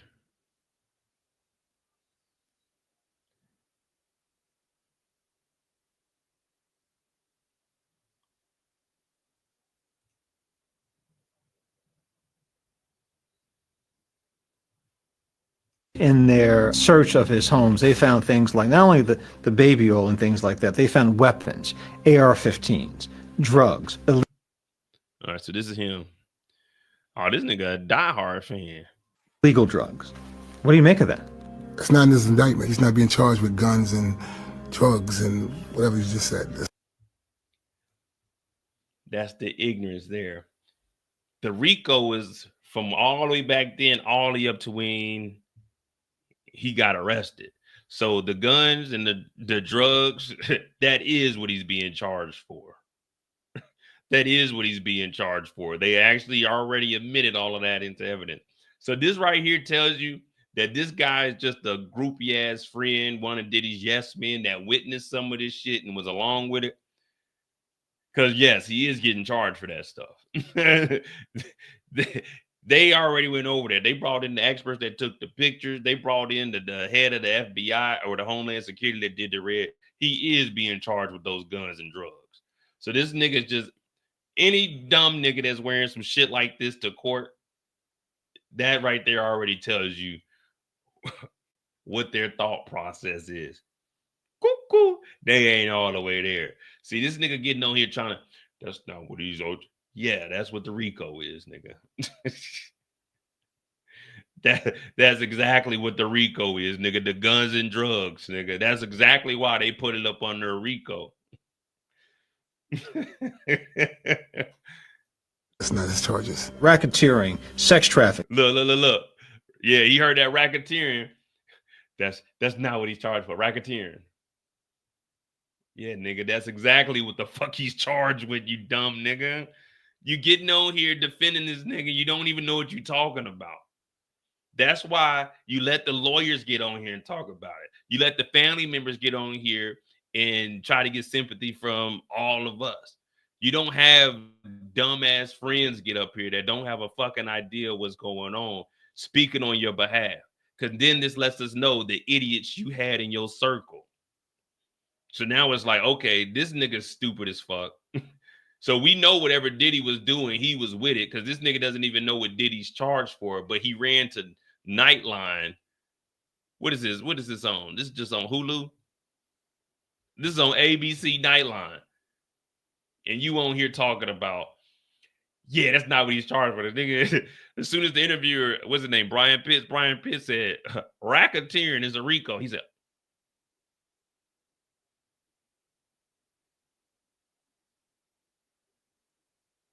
I didn't see. I ain't know all of that. I ain't even know all of that. Yeah.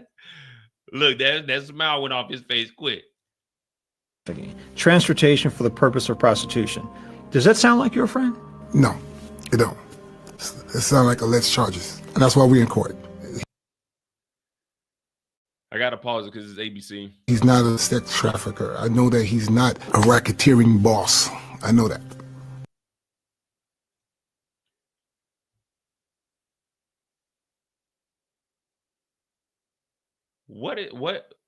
What is a racketeering boss? He's charged with a RICO. It's not charged with racketeering. He's charged with RICO. He's not a racketeering boss, though, guys. He's not a racketeering boss. Whatever the fuck that is. But he's not a racketeering boss. That's why you can't just let your homeboy, hey, you about to do what? Oh, I'm gonna get on ABC, man. I'm gonna defend you. No. I got 9 lawyers. I'm paying. Look, you my dog, stay away. I got 9 lawyers. I don't need you doing no interviews. If anyone gonna do interviews on my behalf, it's gonna be the people that I'm paying to do it. Where I know one person gonna get up there and the other 8, they collectively went over what they're gonna say in this interview. I don't need a nigga with a big ass shirt and hat that say Puff. You know what I'm saying? I don't need somebody on national television with a hat that says Puff. Like, nigga, my name is Sean. Sean Combs is the United States of America versus Sean Combs. Puff ain't here. Diddy ain't here. You may call this nigga daddy or whatever you call him behind, but Puff ain't here. Look up racketeering in the dictionary. All right, I got you. Hold on. How do you know that? The RICO was built for people like John Gotti, Al Capone. Mobsters. He's not a mobster. He's a producer. No, the RICO is for corrupt organizations. That's what it was built on, but this is so they could catch everybody. He's a philanthropist. He's a father. He's my friend. He's my brother.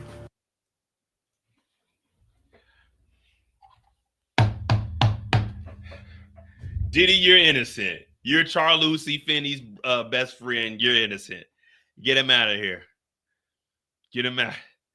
Take those shackles off that man. He's a free man. Diddy, you can walk free today. All it took was Charlucci saying you was his friend. Woo! That's all we needed. That's all we needed.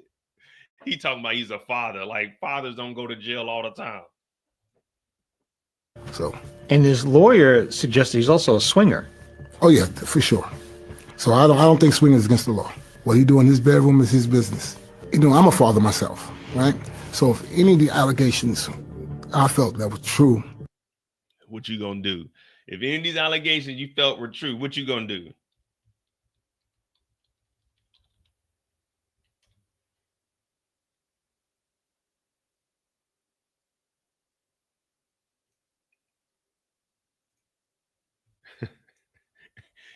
If these allegations you felt were true, what was you gonna do? Let's find out. And then we're gonna bring up the definition of just what racketeering is, because he said Diddy is not a racketeering boss. We're gonna see if Diddy falls up under racketeering boss, because I guarantee he fits the description. I would not be comfortable sitting here as a father. So in your long friendship with Sean Combs, no discussion of prostitution? Absolutely not. Okay. All right. So that's on Hulu. Hopefully we don't get slapped. The FBI alleges. Hopefully we don't get slapped with a copyright. So I was trying to pause that as much as can. But let's just look up we're not going to look up the definition of a RICO. We're just going to look up for Charlucci. We're just going to look up what a racketeering is, what the word racketeering is. We're just going to look up the definition for that. And we're going to see if Diddy falls up under his words, not mine, racketeering boss. All right. So the definition of racketeering is dishonest, fraudulent business dealings. Dishonest and fraudulent business dealings. So does that sound like his friend Puff, the non-racketeering boss? Dishonest? Well, you wasn't paying anybody. Fraudulent, you got $20,000 from Cassie's mama. And all of your contracts with these bad boy artists were fraudulent business dealings and dishonest because you kept a publishing. So according to racketeering boss, Charlucci, I never heard of racketeering boss, but according to the definition of racketeering boss, yeah, that does sound exactly like Diddy.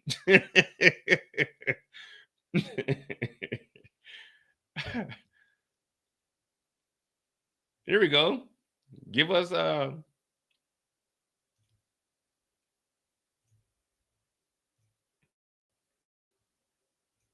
Let's look at this. Racketeering. Criminal acts, typically those that involve extortion. Cassie Bomb sent over $20,000 because you was going to release X. You're right. You're going to release some X tapes, right? That involve a scheme organized to extract illegal profits.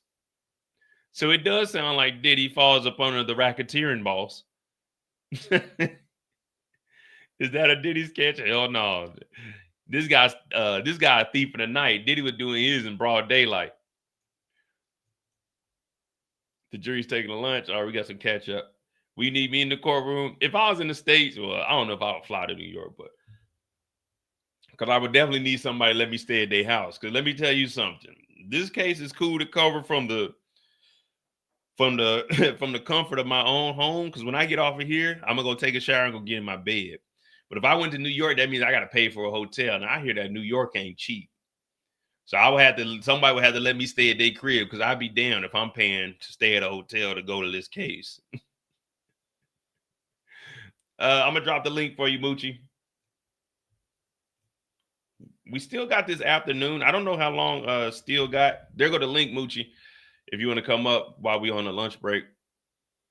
But yeah, as far as a racketeering boss, I've never heard that. I like that though. Racketeering boss. That's a good definition there. We need to use that terminology. Racketeering boss. We got Moochie coming up. What's up?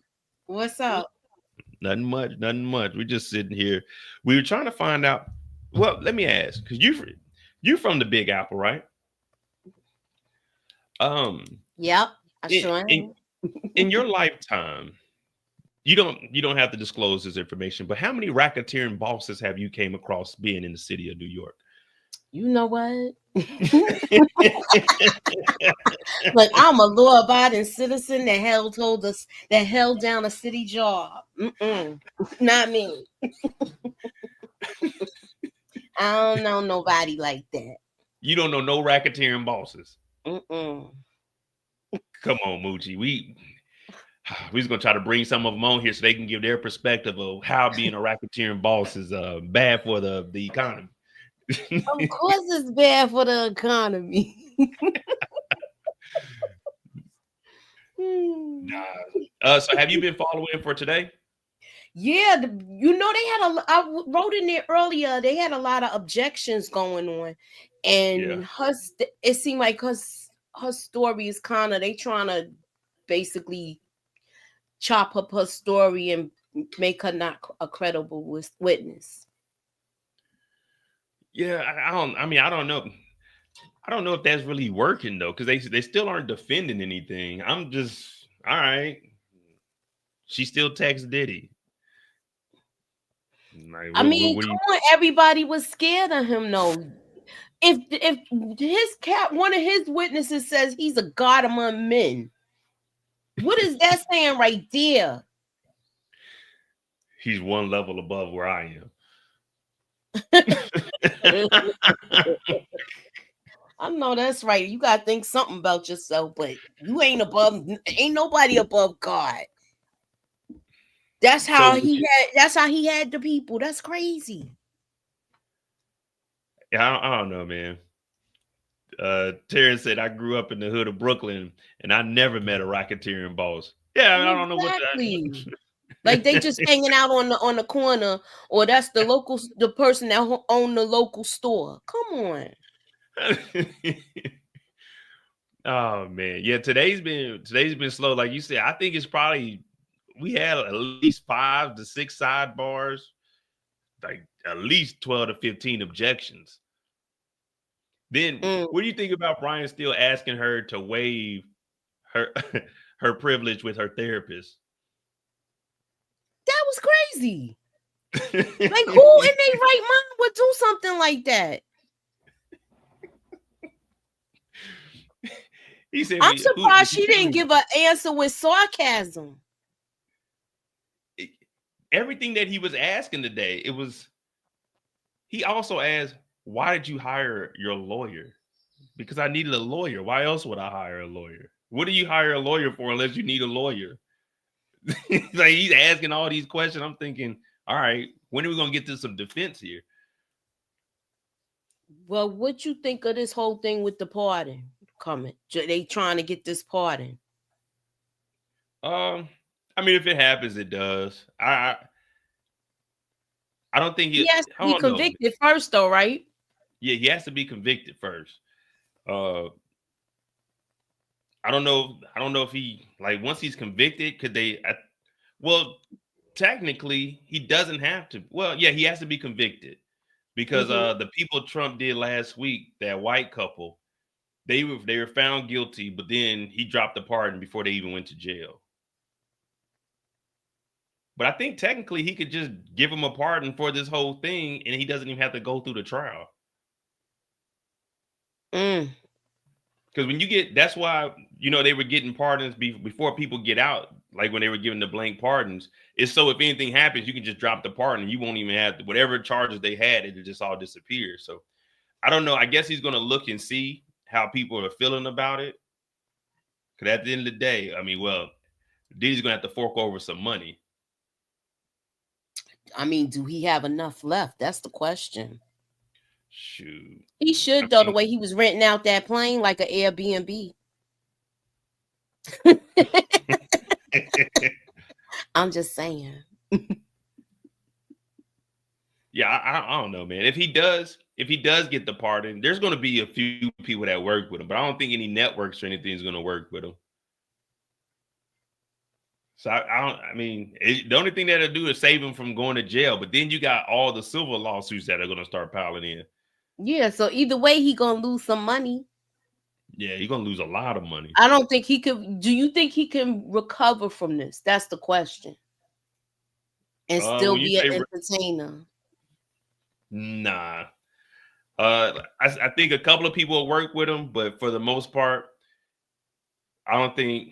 Well, then again, I don't know, because there was a lot of people supporting him, so I don't think he's gonna get any big brand deals. No, I don't see that happening. I think his reputation is ruined, and maybe that was the main purpose, to keep him out of the spotlight.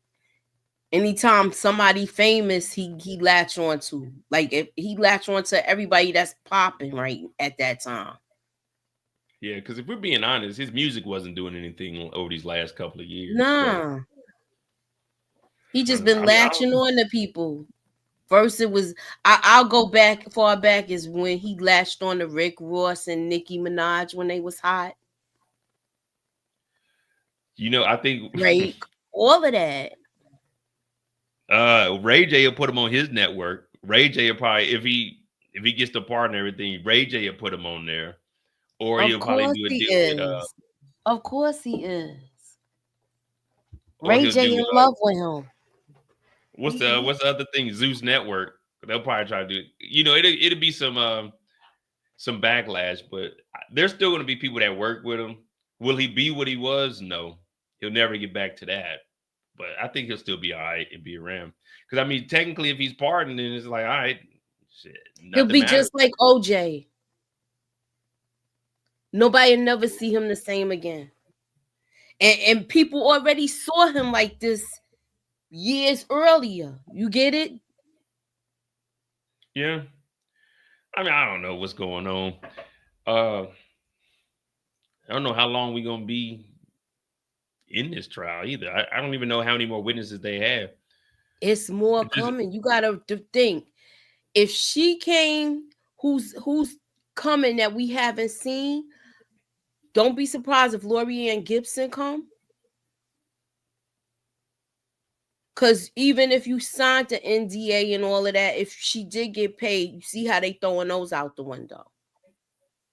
She's got a story. Yeah, and if there's any crime committed. Yeah, and I think they got into an actual physical altercation too. Mm-hmm. That right before when that all happened, guess what? Paramount pulled Making of the Band off the app, so nobody could find it again. It's hard to find, but it might be on YouTube still though. And what is it again? Making a Band. That was when when her and Michael Bivins was on there. Yeah, okay, yeah. I watched that episode last weekend. That's when they were supposed to be doing the choreography, And Diddy was Remember they asking that cut the had cameras? been practicing. Yeah, and they were It's yelling. something. It was like some type of physical altercation that happened there. Like he threw something at her. You know how he was talking about how he be throwing phones and stuff. If it was a chair in there, God forbid, you know they was throwing that. You know how they be using them chairs to practice for dancing. Who laughing at me? I gotta get my cushion because I can't.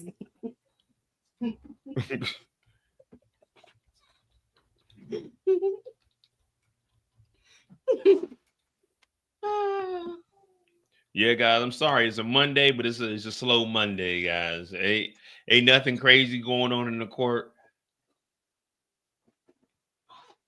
Oh, I didn't even put it to my channel. I need to do It should be on there for you. Oh, let me see.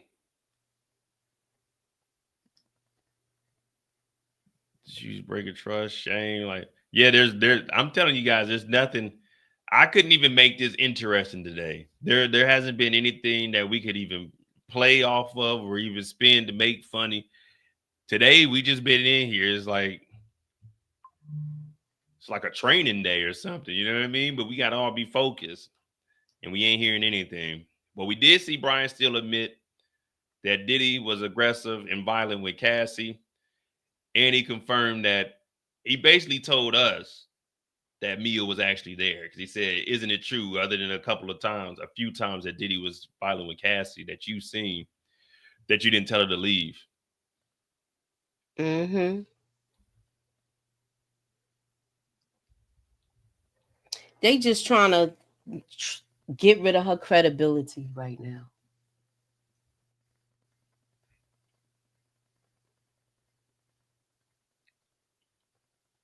And then she said the comment about being brainwashed too. So I'm gonna play his I'm gonna play his video real quick.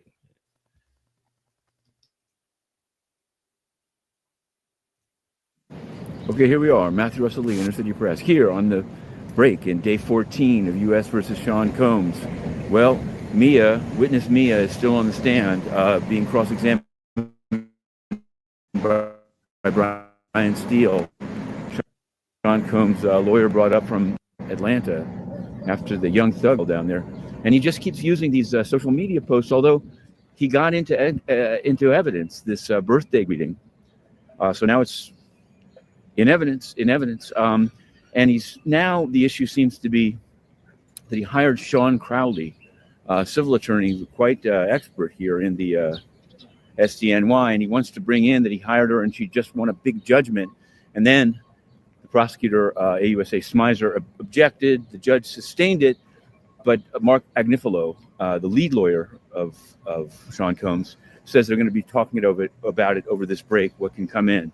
Now, in the morning, Brian Steele said he'd finish maybe by lunch, maybe after. Well, it's going to be after.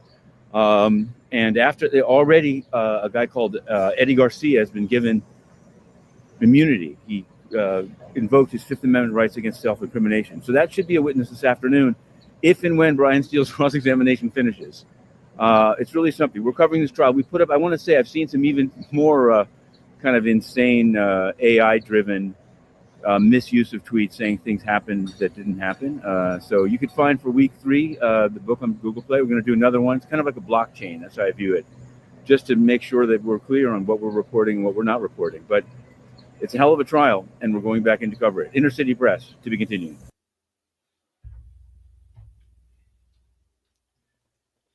they falling like dominoes, yo. So now you're going to have somebody else that's going to testify. Yeah, they just shoot. Where am I? Yeah, I don't know, Moochie. They might have to call you to the stand. I'm sorry. I don't know nothing. Yeah, well, you got to tell them something. You're gonna have to tell them something when you get up there. Oh, you can lead the government.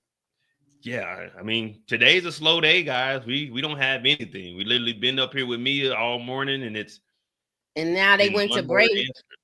Yeah. It was like it was like a couple of breaks. So why have you watched Well, it yet? you think they're gonna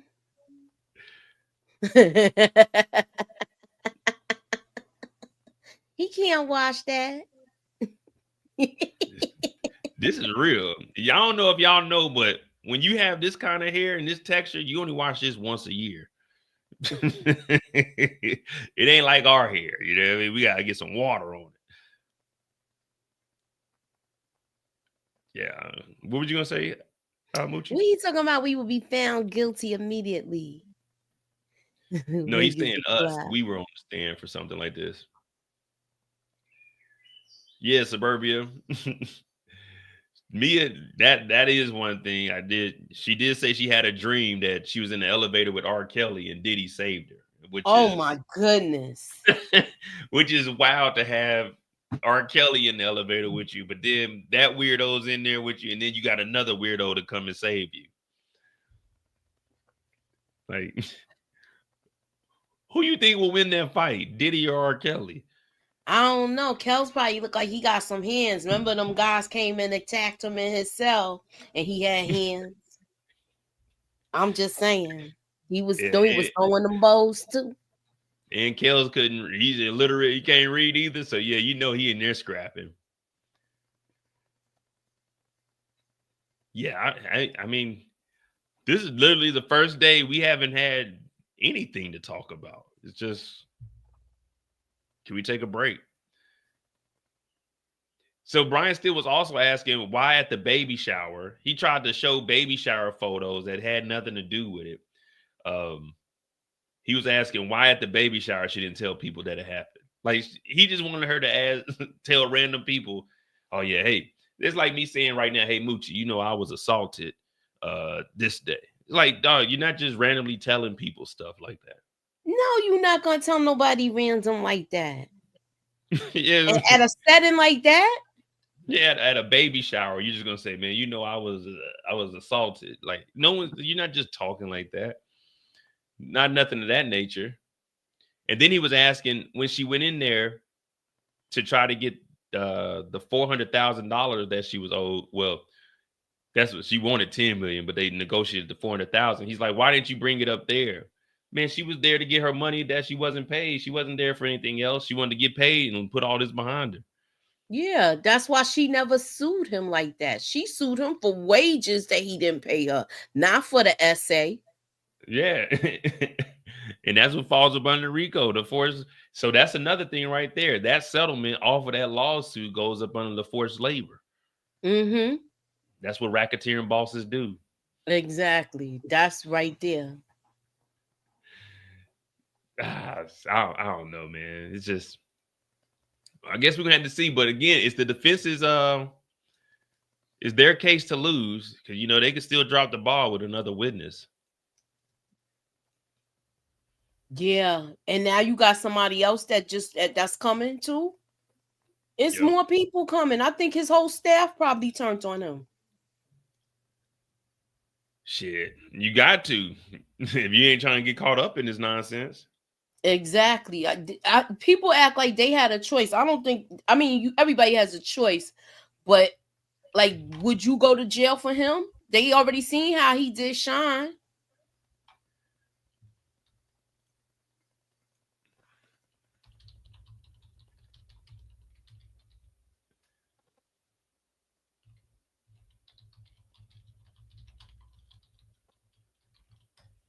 Let me see something. So for everybody that was like, oh man, they didn't have to testify. This isn't a state case. When it's a federal subpoena, it's issued to the individual. It typically compels them to appear and testify and or produce documents.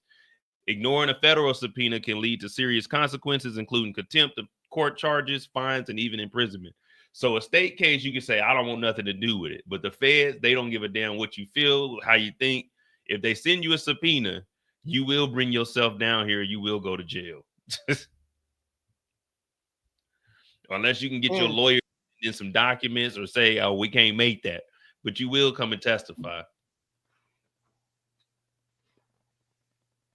Now the other one, the Jane Doe, she's out of this because her lawyer came in. They ended up speaking to the lawyer and stuff. But then again, we still don't know. Like you said, initially they said this is going to be 8 to 10 weeks when we first started. So things could change by then. We don't know. And the other girl, she's not coming. The one that was with 50. You talking about his baby mother? Yeah. They was like, she's not Daphne. coming. No, not her. The other girl is the one that was on Tasha K. Gina? Bad. Yeah. They was like, Gina's not coming. I think Gina was the Jane Doe. But she has, remember, one of them they can't find. Oh, well, yeah. Shit. See, there's a lot. We don't know. The feds got so much stuff, and they about to bring in so many people. You don't even know. Who is this? Oh, yeah, I was the guy that changed the tire one night with a flat tire when Diddy called it in.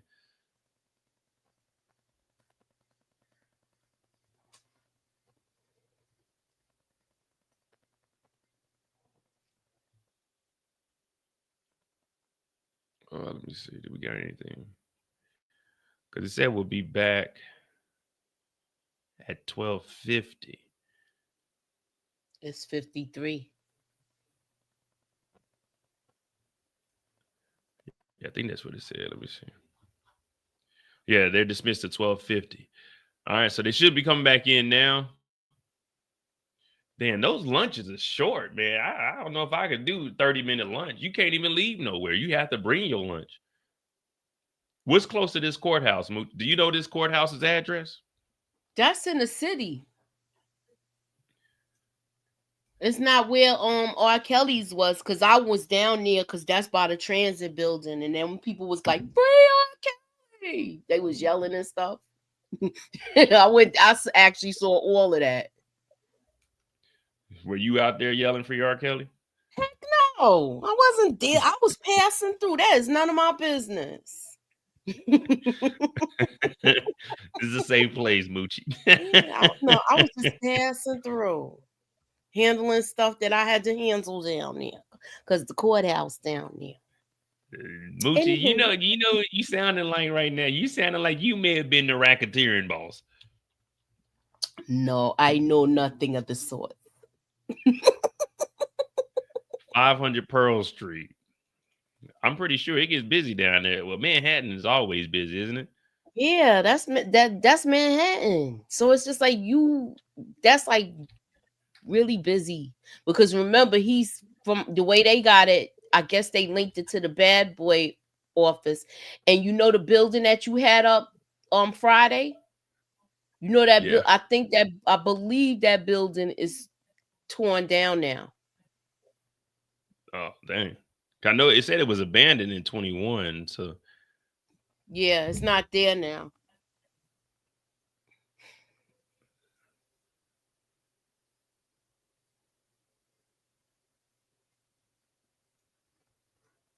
So this is the federal courthouse that they're in.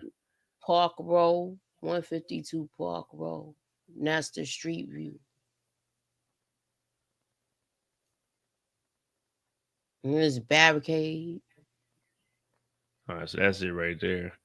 Yeah, I ain't gonna lie to you. I would hate being on jury duty for this, man. You got to go in there every day, and some days you might only get a 25-minute lunch, a 30-minute lunch. Yeah, and then they not sequestered, right? No, I don't know, because they go home every day. Oh, you can't tell me they not seeing stuff on social media. I know, and I was thinking when they had like Memorial, you know, people were asking them, hey, so what do you think? What do you think? Like, what do y'all talk about? Yeah. I hope they didn't go to no barbecues over the weekend and was talking. What you think? He guilty? You know it's gonna be like, shoot, give him a little bit of alcohol. They're really. You think I'm letting Diddy ruin my memorial? No, Moochie. I'm at all the parties.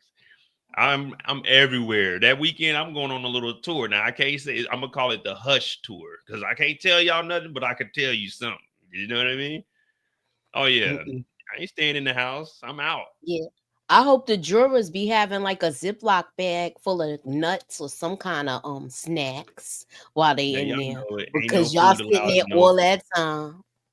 Y'all know Mhm. ain't no food allowed in the federal courtroom. I will be sneaking something. A woman always have mints or something in their pocketbook. In their pocketbook. No pocketbook, nothing. Show And up they with nothing on your person. No handbag, phones. mints, gums. Yeah, I you had at some least have Mike a and water Ike's or or something. something in there. Yes. Oh, I ain't know you eat Mike and Ike's. I All right, the have some defense kind of. resumed. Okay, we back on. Yeah, we back on, but like I said, we still be waiting. But yeah, I like the Mike and Ike's. You know what I do with my Mike and Ike's though? I take the green box of Mike and Ike's and take you some hot tamales and mix them together, and it's just like a variety pack. That's good right there, Moochie. You know they Try got that. tropical now. What? Mike and Mike Ike's? and Ike. Yeah, they're really good. I like the sour Mike and Ike's. The sour Mike and Ike's are good, but get the green box of Mike and Ike's, the originals, and get one of the boxes of hot tamales and mix them together. And when you eat those, it's gonna be crazy because you don't know what you're getting. Yeah, because you don't know if you're gonna get a spicy one or a regular one, a fruit punch one. Yeah, hey, try that though. You can be like, damn, Mo, you might be on to something. I'm like, yeah, that's what I'd be in the courtroom with. All right, so we're just waiting for some updates. I guess it's gonna be me and Moochie, unless Moochie got somewhere to be. But we typically been getting done around 3:00, so it looks like we got 2 hours, unless they're gonna hold her late. But they said they were gonna go till lunch at least. So we're on here. So we got Moochie with us today for the second half.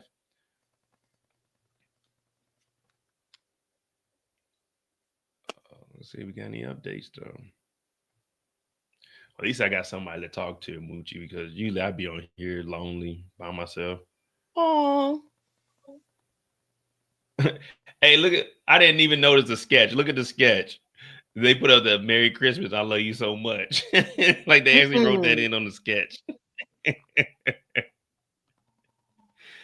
Man, they ain't taking this serious, man.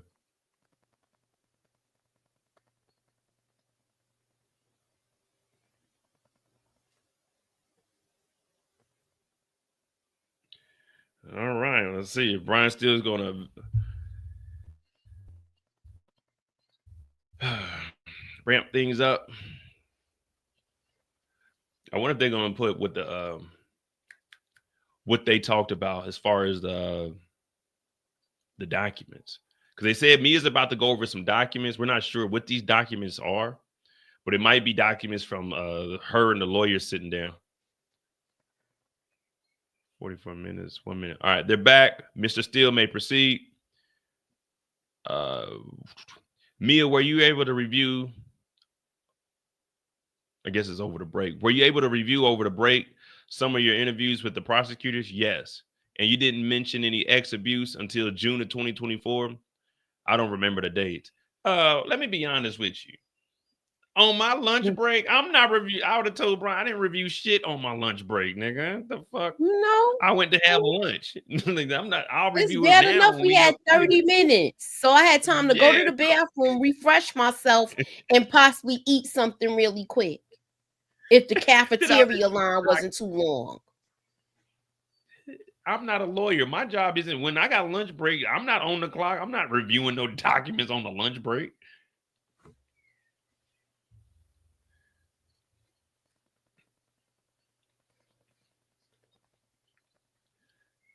Mm-mm. Do y'all think his daughter knew some of the things that was going on, especially the way he was treating Cassie? I believe they did. Anything is possible. Yeah, they may not. I'm sorry. No, go ahead. I was like, you gotta imagine what they saw, transpire between him and their mother. So we're not even talking about how much they've seen. We need to, that's what the question should be. How much have they really seen? Yeah, I mean, and that's the thing about the Miami house. When we seen during the raid, he had all of this stuff. They probably didn't know it was to this extent of freak offs. Probably just that their dad was wild. And I'm sure he probably was trying not to do it at the houses that they were at, but they had to have walked in a room because man, he has wild stuff all over the place. Like, why you got 20 boxes of heels in your bedroom? I know. And that other little spaghetti string thing going on. Yeah, so I mean, I don't think they knew that the freak offs were taking place. They just knew that their dad had a lot of women. At least the girls. The boys, I don't know. I think they knew. I think they knew what a freak off was. Because they 30 Yeah. years old, 28, 29 years old. They know. I don't think the girls knew.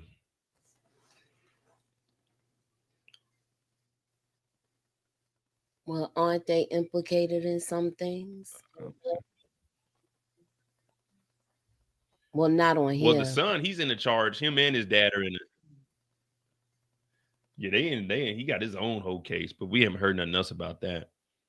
That's true, Steve. The Playboy Mansion was about freak offs. He just continued the tradition, and they let Hugh Hefner take it to his grave. His secrets did not come out until after he passed away. And they to me they crucified Bill Cosby for that. He was hanging out with Hugh Hefner. Not saying anything Hugh did was legal. The thing is, no one reported it.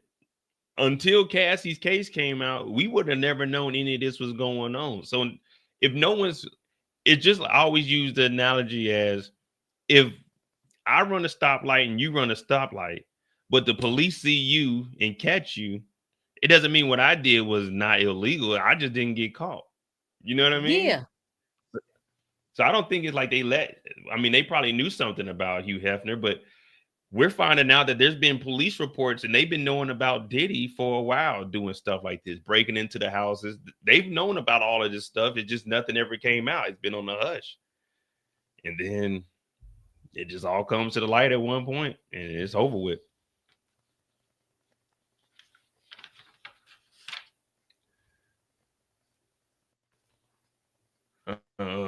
But yeah, I mean, I know Hugh Hefner was doing some wild stuff, but no one came out and said anything. And if they did, it was probably settled. You see all of Diddy's cases, they were all settled. We knew.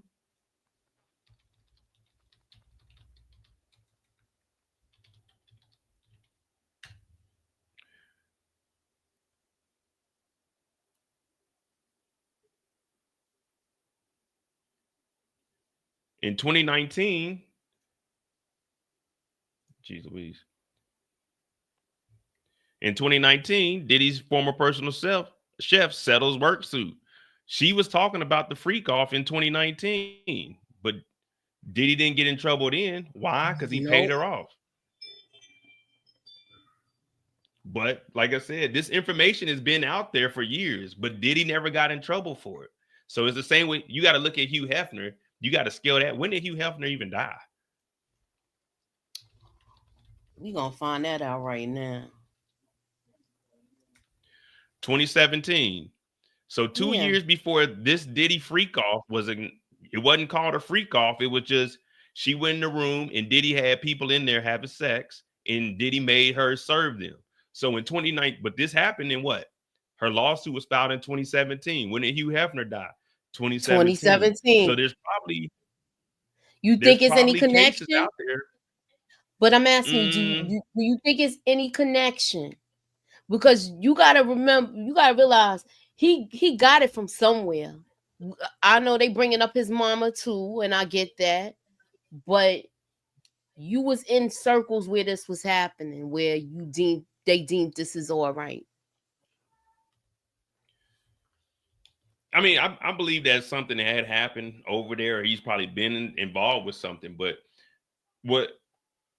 it just wasn't nothing coming out. You know what I mean?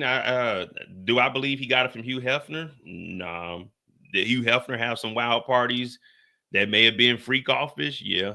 Because the Playboy Mansion, all of these women were paid to be there, to live there. So technically they weren't leaving either, but no one ever filed a complaint. And as far as Hugh Hefner goes, I'm pretty sure we can find cases that were settled just like Diddy's case in 2017. So it's just, as long as you're settling the cases, you're not getting in trouble for it. Yeah, because they're there's a not saying anything. documentary on it too. So they explain that those people tell their stories on there.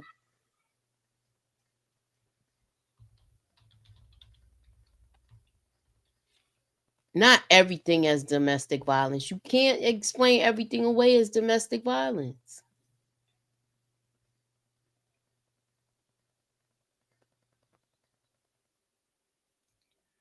Here you go. Bill Cosby and Hugh Hefner, both.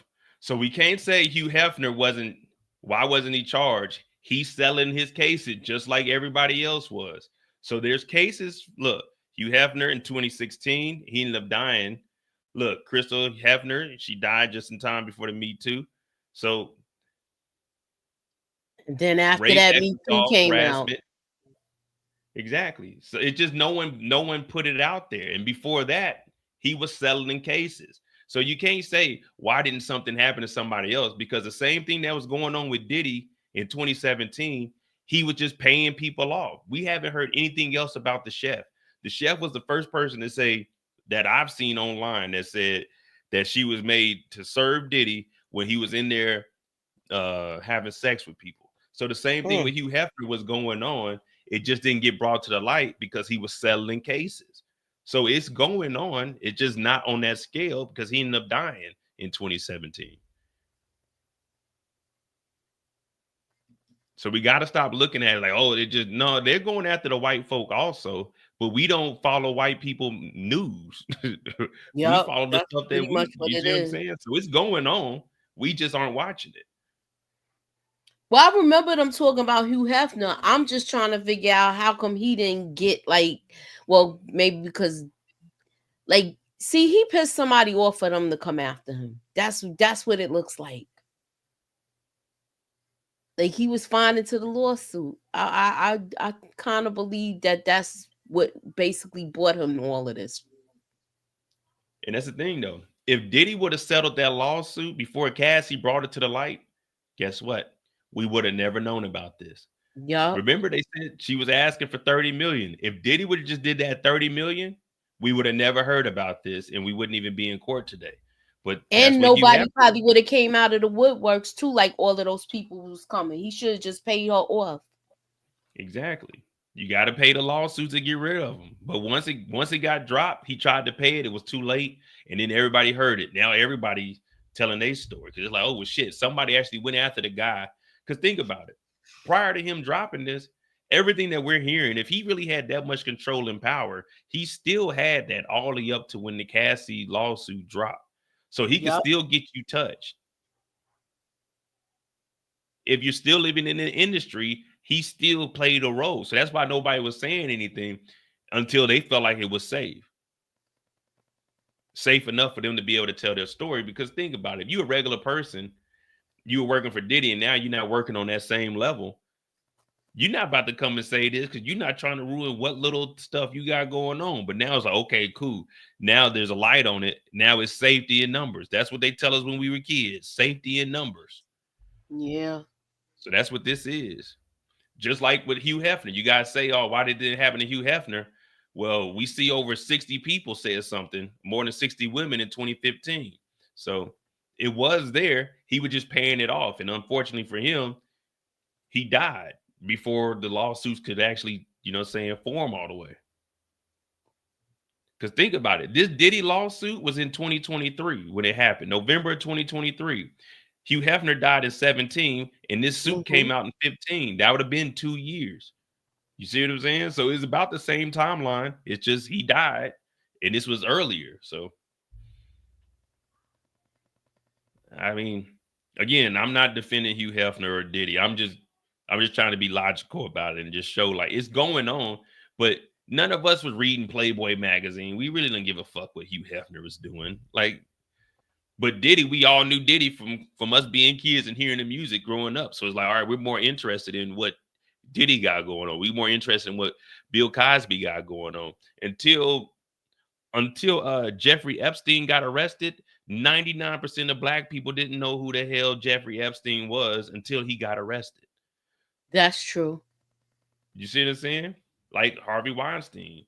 Like, okay, we may have seen his name at the end of movies, but we didn't know who he was. We knew of him. Yeah, we didn't know who he was, but all of this has been going on behind the scenes, and they were putting out charges. So we can't say, oh, it's only because he's black. All of this stuff is in the news. We just don't care because it's not our culture. We don't care about what the white folk got going on.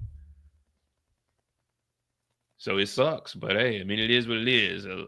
I mean, if he's guilty, then all right, there's one less punk we got to deal with on the street, Moochie. But if he's innocent, man, let that man walk. Look at Steve. Look at Steve. Tell me, watch my bad, Steve.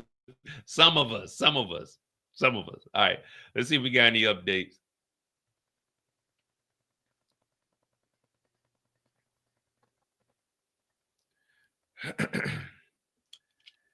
Okay, Brian Steele said, did you give all your materials to the government? I gave them to my lawyer. They gave them to the government. Look at this one. In these notes, did you raise ex abuse to the prosecution? Objection, Your Honor. Improper refreshment. Overruled. Stand down. Let's hear it. Let's continue on, Brian. What you got? Did you raise it in January 2024? Definitely not in the first meeting. Okay, I'm gonna read from here the part of Mia. Right. You got Mia, I got Brian. You want me to zoom in or you got it? Zoom in a little bit more. Because that's why I went off the screen, because I'm so close to my computer screen right now. All right, there you go. So I start with, I don't remember each specific meeting, but I definitely didn't raise it at the first meeting. And in the next document that you just reviewed, just ask her if a recollection is refreshed, Brian. No, not to the specifics. Yeah, all right, Brian. So what we got going on? I'm trying to scroll down like I'm controlling it. Yeah, that's it. And then we get down into the comments. But I try not to show the comments because they be seeing some wild stuff over there.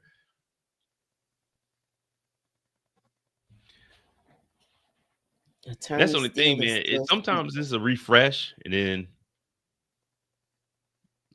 let's see, we ain't got nothing yet. That, and I think you read that over earlier. Yeah, because sometimes when I'm doing it, it'll go down, it'll go in order, but then the next one down a jump. Because like probably somebody clicked in there and answered it. Yeah. So I wonder what these notes are saying though, because right now he's just asking her, did she read them? Well, did you raise any abuse to the prosecutors in January of 24? So that's last year. Yeah. So the judges are saying, does she recall anytime bringing this up? And she's saying not the specifics. It don't matter. Like, I don't know, man. As far as the defense, maybe in my mind, I'm thinking too much television. I'm thinking when the defense is up there, we need to actually be defended instead of, I mean, you want to discredit the witness, but discredit the witness on some of the crimes. You know what you see what I'm trying to get at? Mm-hmm. Like one of the assaults, if he brings up a scenario, one of the assaults, defend him and say that this didn't happen. But I understand you don't want to bring that up because I'm thinking Brian Steele and them know that this stuff happened. So this is the best that they can do without getting those details brought out.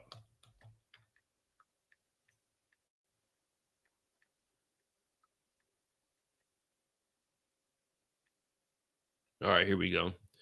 You never mentioned ex abuse until you hired a lawyer, Sean Crowley. Mia, you understand? I have no idea when I first mentioned it, except that it was after I had representation. You intend to sue Mr. Combs for compensation? You want money? No. Mm. All right. So she doesn't have a lawsuit out against Diddy, or does Bia have a Yeah, lawsuit? I think they just subpoena her and she had to come in and talk. Yeah, she just wanted her compensation and got up out of there. I think the Jane Doe, I think, is the one that was going to have a lawsuit. Just pay me what you owe me. Yeah. I will keep it moving. And that's another thing. No one ever told on Diddy while all of this was happening. They just wanted whatever money that they were owed, and that was it. Capricorn Clark never told. She said she was owed $80,000. This lady was trying to get money. Everybody just wanted their money, man. Diddy could have continued to do whatever they were doing. It's just they got subpoenaed.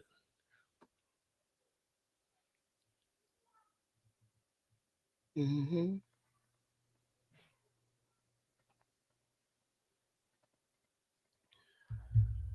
But yeah, I don't know. If you asking for 10 million, are you settling for 400,000? I mean, how she did. And she only got half. But like you were saying the other day, you always start high. Yeah, but dropping from 10 million to 400,000 and then only getting 200,000, I'd be hurt. If anything, I would have told Steele, yeah, I'm countersuing him for the other $200,000 that he's supposed to give me. Yeah, that's what she should be saying right now. Yes. All right, here we Watch go. We me got find it. out 2 weeks later. She said the lawyer took 200. All right, so here we go, Moochie. Who have you worked for since? Madonna. For how long? 8 months from April 2019. When you did that, did Mr. Combs assist you in getting that job? Absolutely not. Damn, I thought Diddy had helped out.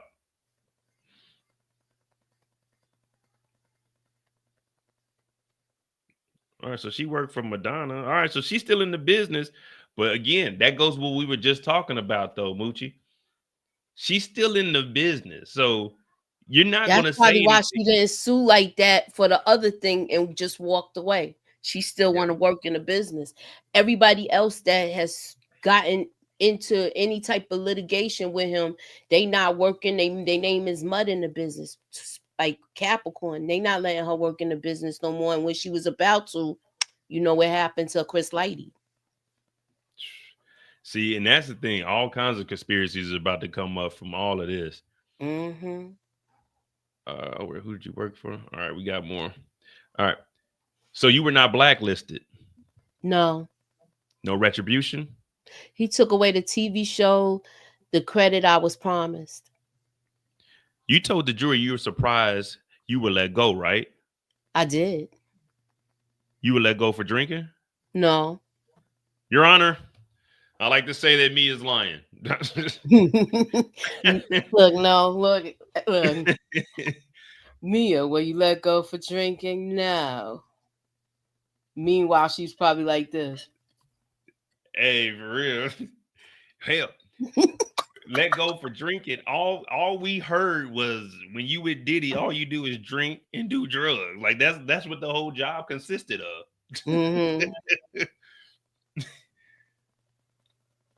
Yeah, but of course she's not gonna say nothing. This comes out, like Moochie said, to Chris Lighty. A car wreck could mysteriously happen. Anything can happen when you're in this business. We've seen the whole Kid Cudi situation. Not one of us put a 1 in the chat prior to hearing about this Kid Cudi explosion or the car being a Molotov, however you want to put it. Would you ever suspect Diddy for breaking in somebody's house? Put a 1 in the chat before this case if you ever thought or believed that Diddy would break into somebody's house. Well, didn't he walk in Steve Stout's office and assault him with a bottle or something like that? But that's the office. Anybody, I can walk Look, up into I'm saying, but come on now. You came in his office and you put paws on him. Yeah, and that's what I'm saying. I was gonna say, because if you putting that 1 in there, then it's like, all right, well, if he's going up into the office and assaulting them, and they had their lawsuit, they dropped that, well, they settled that. He's going into houses, he's doing all kinds of wild stuff. And this is to top executives. This is to Kid Cudi, a millionaire. What you think he's gonna do? We've already heard she got hit in the head by water buckets thrown in the pool. Man, you not about to say nothing because you don't want anything to happen to you.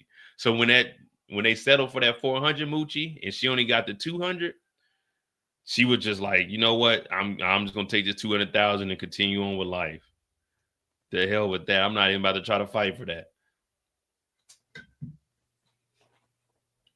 All right, so here it goes. It says, Mia, Brian still asking Mia. Brian asked his Mia's go ahead. You forgot about the cowbell and this and Justin, the coach. He attacked that guy. Kettlebell? Well, not a cowbell, one of them dumbbell, them kettlebells. Yeah, that was the UCLA. That's a doggone way. Mm-hmm. Yes, I would suspect him of going into somebody's house. Exactly. So that's what I'm trying to get at. Like Family Feud, like we was taking the survey, and I wanted to be first. And if he's capable of doing that, what is he going to do to a regular assistant? So right here, guys, again, Brian asked Mia if she intended to sue Diddy for assault allegations.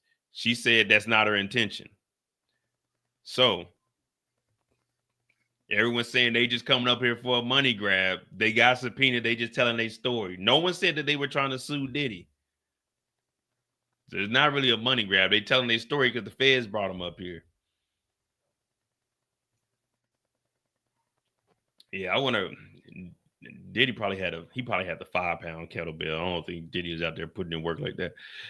Let me see. You would let go for drinking? Nope. All right, here we go. You remember Miss Ventura's video called Official Girl? Yes.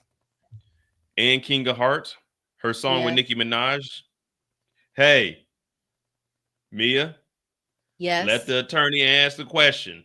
Let's not get carried away now. The judge is going to have to step in now, Mia. Let him ask his question now. And King of Hearts and her song with Nicki Minaj, The Boys. Yes. And Nicki Minaj is well known. Yes. So now we're back to these music videos. What like? Hey, yeah, somebody, y'all gotta check Mia. Mia over here, she acting like this ain't no legitimate courthouse.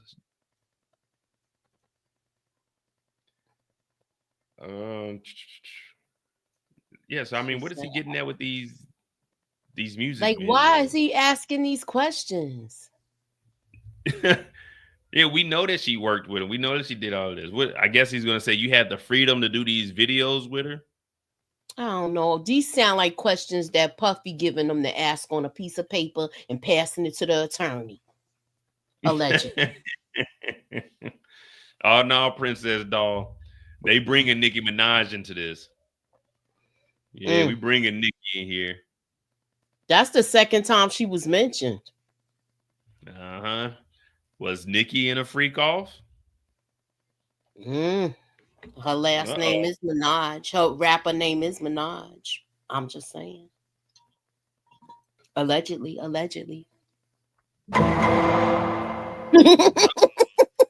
These are their stories. Yeah. And they in New York too. Oh no, do the jung jung again. These are their stories. Oh shucks. Yeah, this is what we talk about. Expose it. That's what people wanted. They said they want the industry exposed. Was Miss Minaj there? Because they say Miss Minaj used to get a little drunky.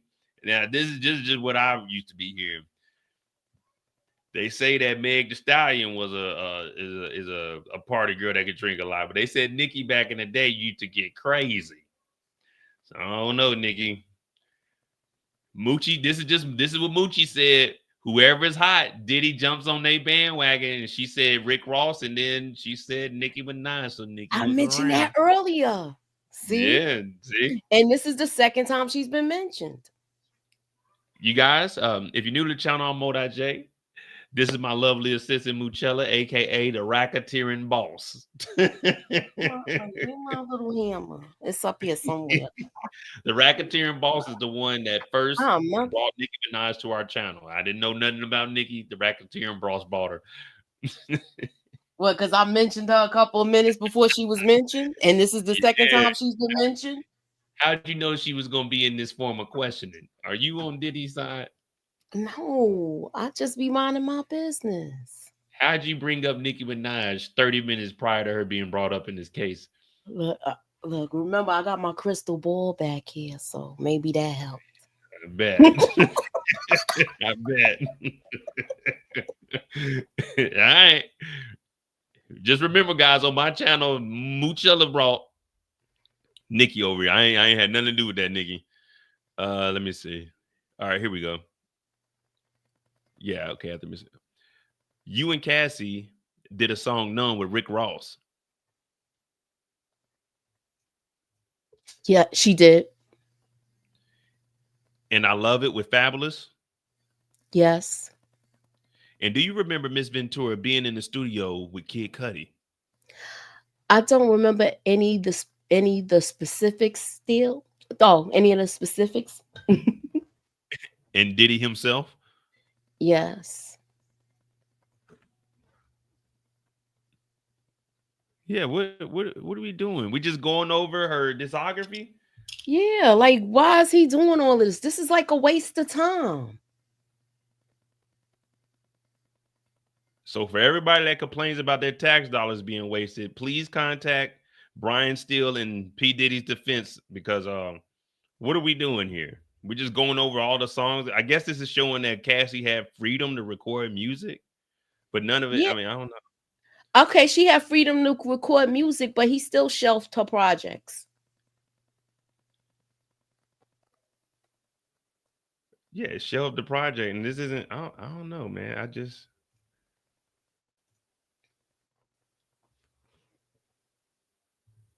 She said she briefly worked with Madonna, and that she did not think Diddy blacklisted her. I don't know, guys. I mean, this is some sad work here. I have no idea what we're doing here.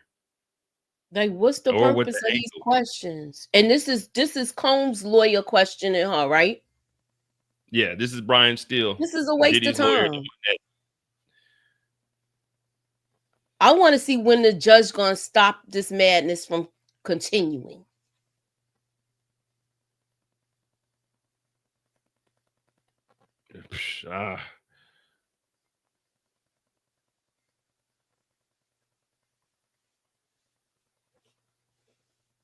Yeah, this. I don't know, man. This is, and we only get a 30-minute lunch to get back to this.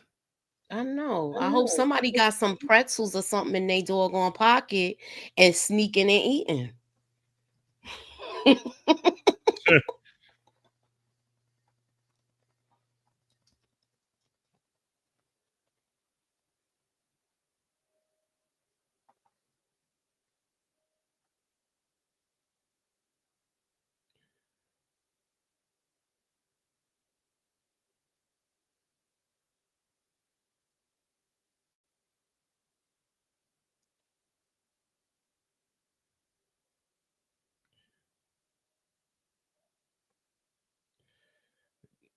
Yeah, I guess I don't know. Like I said, I guess this is showing. Yeah, I didn't block her career. I let her record music, but she dropped one album out of 10. I really don't know, man. I really don't. I thought today we were gonna get on here. We're gonna get some good action, some back and forth. All right, we're up, Moochie. The TV show you mentioned. What was it about? My experience. How a person from a small town dealt with a person such as Mr. Combs? A comedic version. And then he scrapped it. So Diddy had all the control.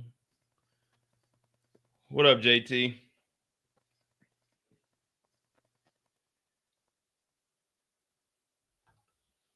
I don't know, man. This is This is tough today. I feel like this is a waste of time. Yeah, man. TMZ need to drop some information or something on another projected witness. Well, I guess they can't because that'd be witness intimidation.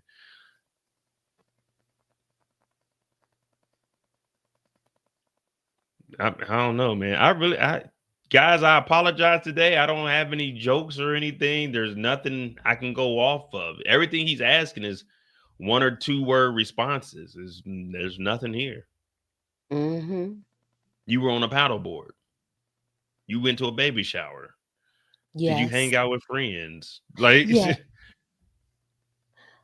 Not all of my friends were there. yeah.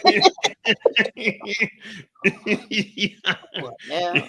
Yeah. Did you hang out Meanwhile, with you friends got your jurors' stomachs going because they ain't really get to eat like they wanted to. Yeah, they rushing back so they won't be held in contempt of court. Well, I don't even know what it is when the jurors don't show up on time. Yeah. You getting back up here like, man, this is a bad idea. And this is a month of this.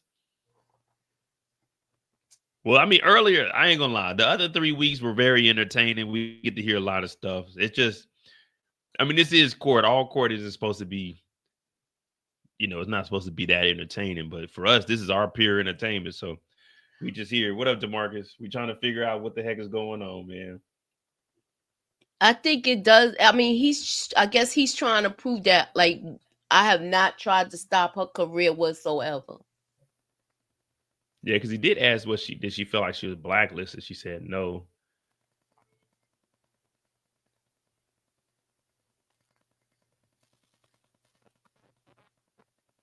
Right woman down. Yeah, I don't know, man. This is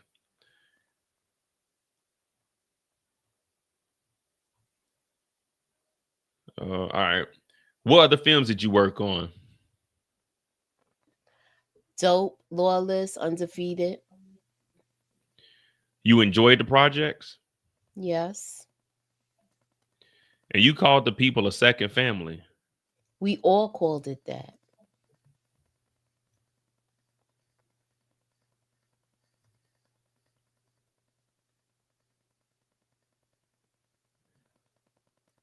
Yeah, well, I mean, Dope, Lawless, Undefeated. I mean, I don't know, Moochie.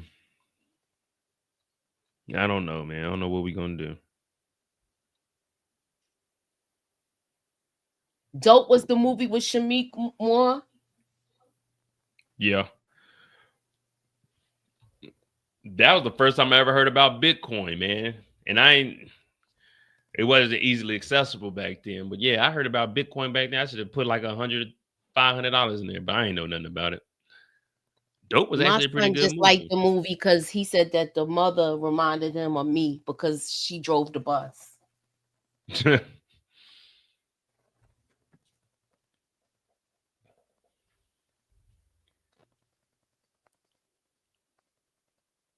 Margaret said we can't stretch the cases like we can. Nah, I definitely can, but you got to give me something to go off of. If they give me a story, I can any story that they tell, I can turn that into like an hour segment on its own. But when you're just giving us, you worked on TV projects, you worked with Nicki Minaj, it's just yes questions. Like, yes, no, yes. There's nothing we can go. Like, he's not even asking anything except for, hey, let's pull up Cassie's Wikipedia and we can find all of this out. Pretty much.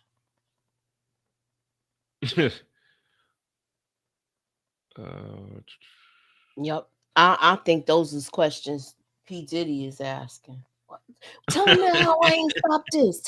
Ask him about this. Ask about that. Hey, that might be like, nah. Ask See, I was letting she them was work. working for after. Come on now. He ad libs to everything. Yeah, I can definitely see that. He's like, ask her about this. Ask her about this project. Ask her about this project. Mm-hmm. See, she was working.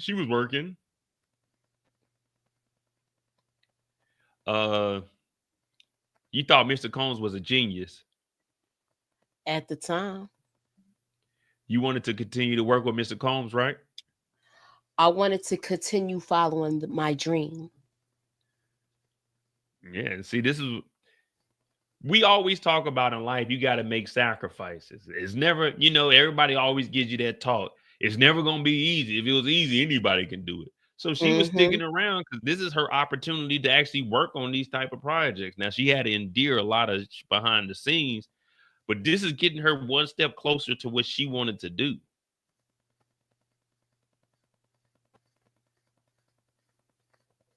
I mean,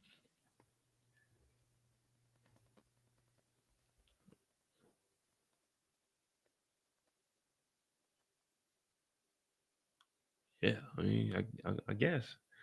Yeah, Dredge, you ain't missed nothing, man. We just found out that Mia was working on a lot of stuff and Cassie was working on a lot of stuff, but nothing was theirs. Everything was always somebody else's stuff. Everything that Brian Steele went over, except for Official Girl, was somebody else's song she was featured on.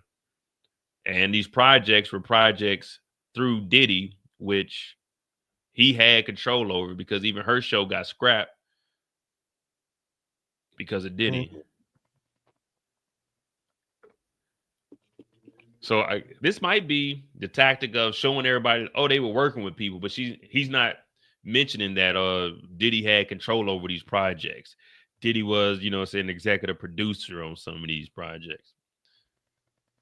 Matter of fact, let me see.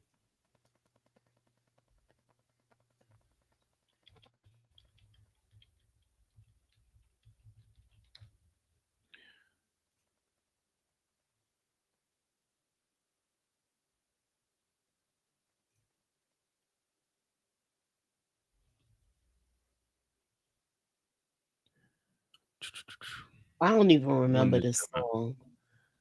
Yeah, I was trying to see when did 2012. Yeah, I don't. Does anyone know this song?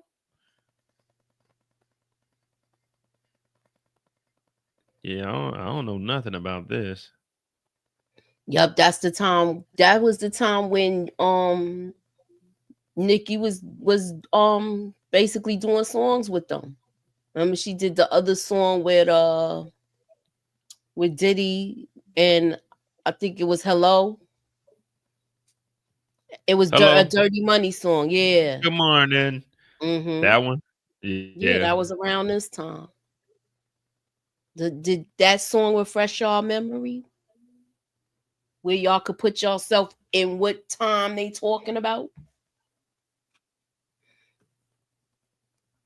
Yeah, it went gold in Brazil. Yeah, it wasn't even. We got to 15 in America. Oh no, that's in the UK. United States is a world young man. Shit, I don't know. Yeah, I don't know nothing about this. I don't think I ever heard this song. Definitely not risking playing that. And then they was on King of Hearts. So this is on Cassie's.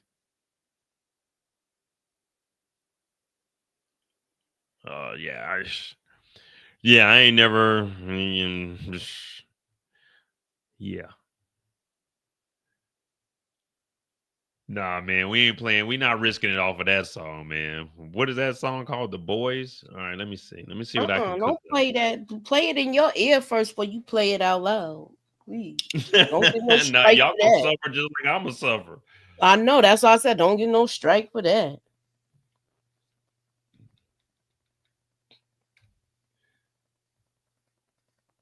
Nah, I'm gonna bring it up. Let me see if we got any updates.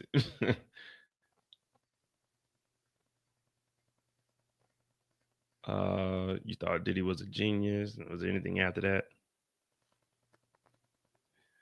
No, that's it right now. Moochie, we I don't know what we got going on, man. Do you want to talk about some other angles that was mentioned? Say again? I said, do you want to talk about some other angles that's been missing, like how they bringing up Laura London and all of that? Do you think she's going to testify, and is she going to be a witness for him or for the defense? I mean, the prosecution. That's it. I mean, with Lauren London, I don't know how involved she was. I mean, that there is that video of him and Nipsey with Cassie and Lauren sitting on the couch, and he told Nipsey, "Don't be clapping," and Nipsey like, "I'm gonna clap all night," and then he was like, "Hey, Lauren, I make you laugh. I'm funny."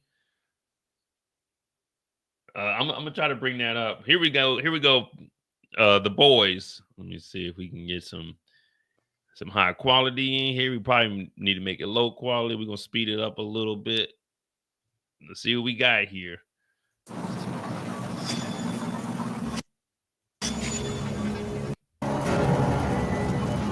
This looked like a freak off. It just went down. You know what?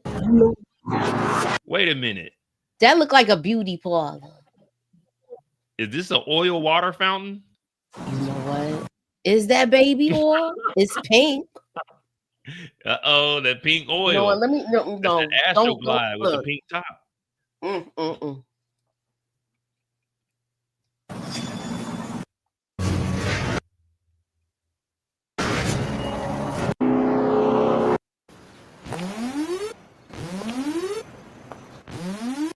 Tell a hater, yo, don't you got cocks to blow? I came through with my fist on popsicle. I don't remember this song at all. Look, you had to take me off the screen.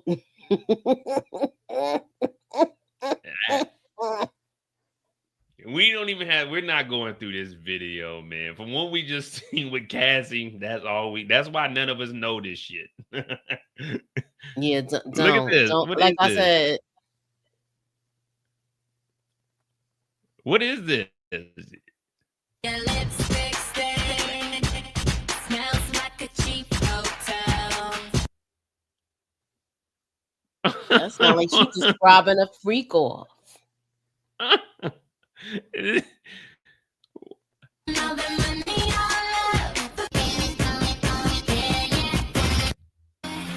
a bunch of girls. Have the time of your life. Alright. I should do it, man. I'm stingy. My credit got Diddy. Did you ever really let me stay? I swerve on a nigga if he acting up. I done push more sixes than a play date. I'm throwing like a newborn babe. Masquerade. This song was supposed to be for Miley Cyrus. It doesn't sound like Miley Cyrus or some white girl. Yeah. Money on love. Yeah. You get high. I hope you have the one to them good lace fronts. Cause it's my son's new girl. That's that. All right, guys, we're done. We're done with this. Let's get back to the case. That was The Boys, Nicki Minaj and Cassie, one of the dopest songs of this last century. We'll just leave it at that. Yeah, I'm gonna do BMF Friday. I'll cover BMF. I'll probably just have a recap first, and then I'll probably do a live later on that night, because we've been getting done with the trial around 9 o'clock ish. So I could probably do a live with that, but we shall see. We shall see.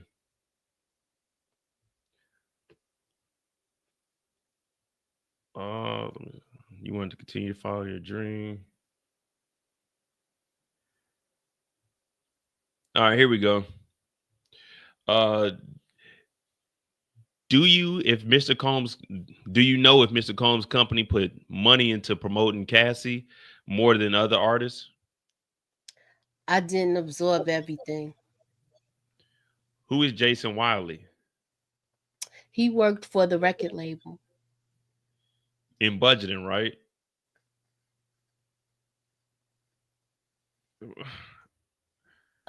What? Where's the answer? This is Jason Wiley here, and this is coming from the Diddy docket. Wow.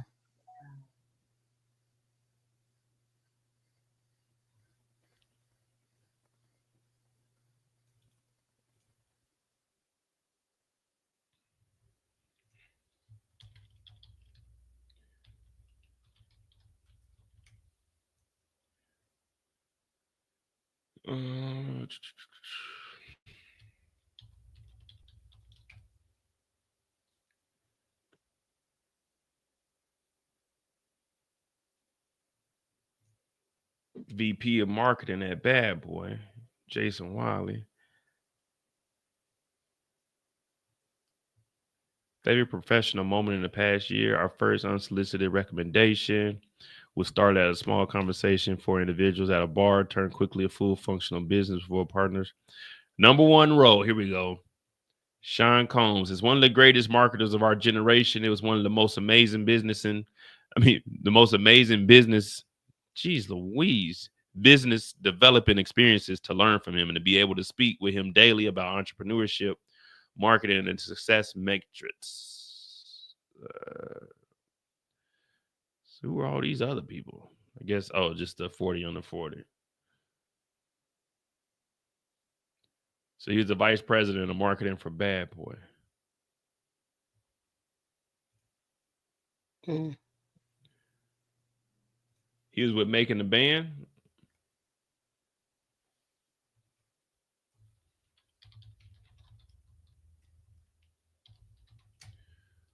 You know what? I think I may have seen him when they were going there. He was a key figure in the reality show. Yeah, you're right.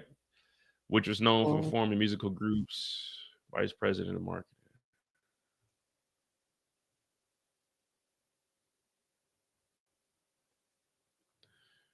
I mean, I guess what they're going to say, he was fair on the budget.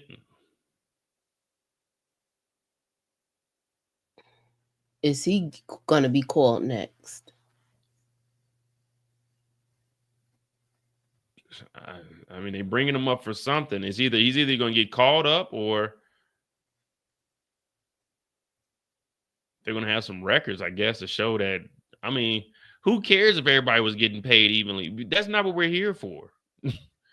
Look, only thing I would like to hear if they're going to ask some questions like this. Mr. Wiley, were you ever hit with a stapler or any sort of office objects in Mr. Combs' office? You know how they be saying he throwing cell phones and Yeah, did you ever witness any of it? Yeah, I saw him throw a paperweight. It was a statue of a naked woman. That's the only type of stuff I want to hear if something like that happen. But I don't know. I don't think anything's gonna. Yeah, I think right now this is just a waste of time. It's dragging the trial out. Yeah, the question is, did he get the grant? Did he get it granted where he could stay with his staff? I mean, with his attorneys till 10 o'clock at night? Did they let him? Are they letting him do that? Oh, they talked about it. I don't know if I don't know if they set a time or anything. Maybe at the beginning of his tweets, I can go back and check. But I don't think they said anything. I just know that the judge said that he would work with him to jail so they can. Okay, here we go. Do you recall being given the opportunity to have your therapist notes be seen by the parties? Objection, Your Honor. Why does he keep trying to? See, as soon as you get started. Why do you want to see her notes from her therapist? Again, he asking that question. He trying to find something. He's trying to find anything he can. You want to give the notes from your therapist? Why would she want y'all to be able to read all the details of what she's going through?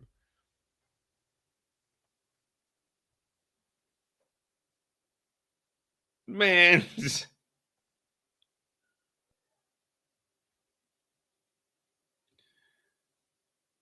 I know the judge is probably going to tell Brian, man, you can't keep asking for her notes from her therapist. This is getting ridiculous.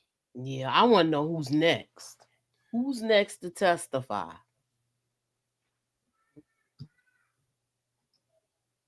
Let's see.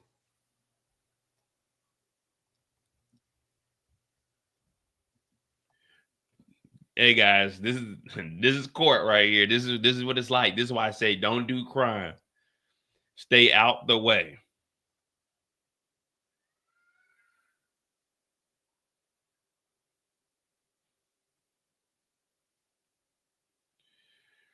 I don't know, man. If you guys are up there and you're just a witness, The only way I would give my therapist notes is if I was the defendant and I'm trying to defend myself.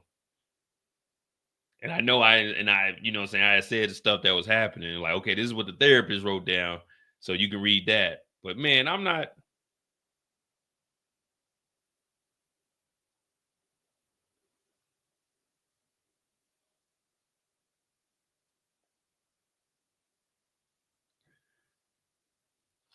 Yeah, you're a witness. Do you want to give up your therapist notes? We just want to see what your therapist had to say. So we can see all the effed up things that are going on. Like when you go and talk to your therapist, it's normally not one situation that you're talking about. You're talking about multiple things, especially when you first get in there, and then you open up to other things. Now you Yup. might have one thing that you focusing on, but for the most part, this is your opportunity to talk to somebody about all your troubles.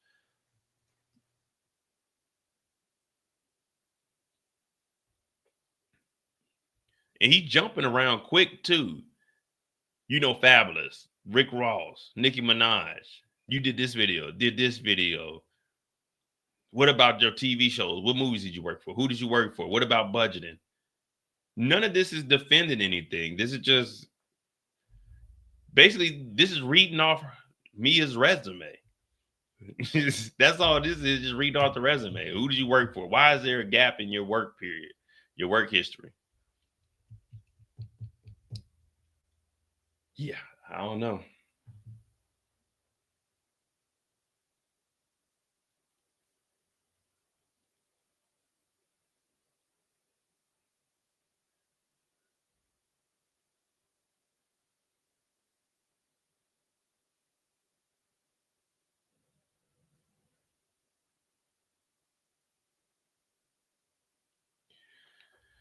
Oh man, yeah, this is tough, guys. Let me see.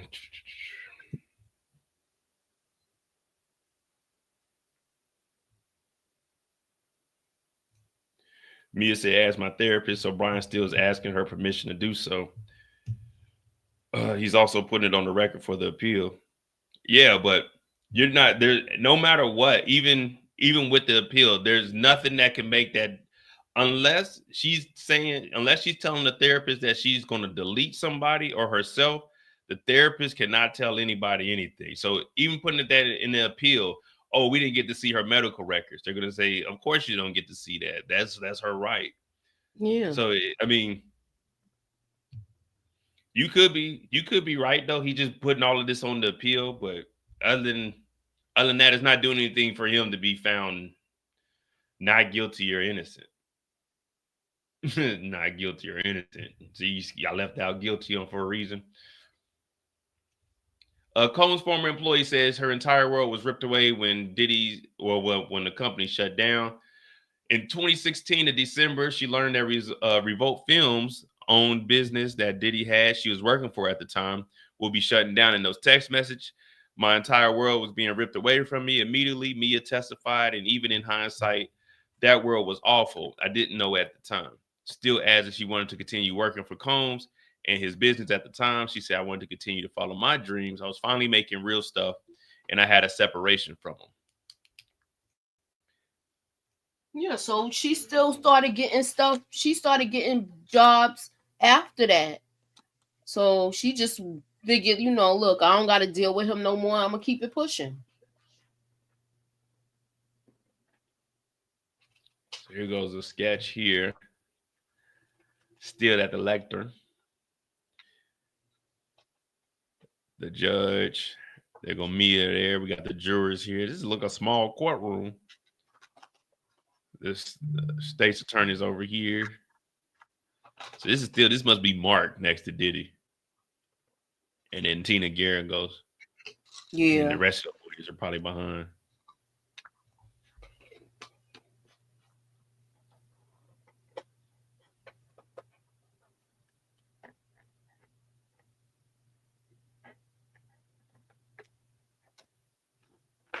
This is day 12, right?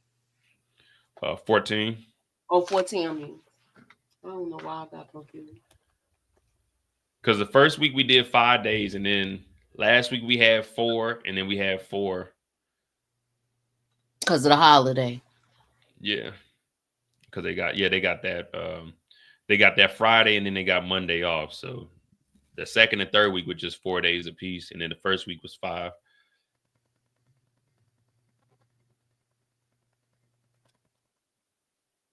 Where's it at? All right, they're back. Brian Steele, okay. You never called law enforcement, right? I did not. You said when you were stopped while speeding in LA, Mr. Combs got you out of it. You remember? I do. Did you ever think of calling anonymously? No. So there's got to be something in between here with the call. Oh, he's talking about calling the police anonymously. Mm-hmm. So she had no intentions on telling everything until she got subpoenaed. Yeah, I mean, I just seen your message. We good. Oh, I'm already back. Oh, you know, I was over here looking up music videos, and doing all kinds. Yeah, I of know. I had went. I said I walked away and came back already. I still got to walk away again in a minute. I got to put my clothes in the dryer.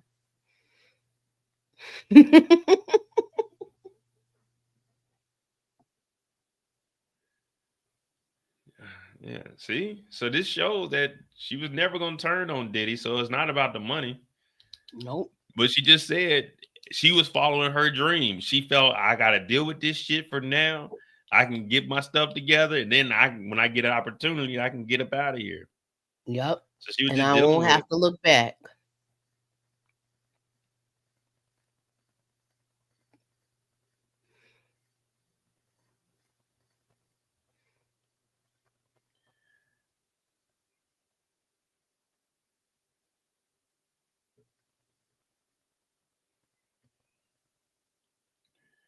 Oh man, what we got? It's so slow. CNN ain't even giving us no updates. They got what, like 15, 20 minutes in between theirs. Yeah.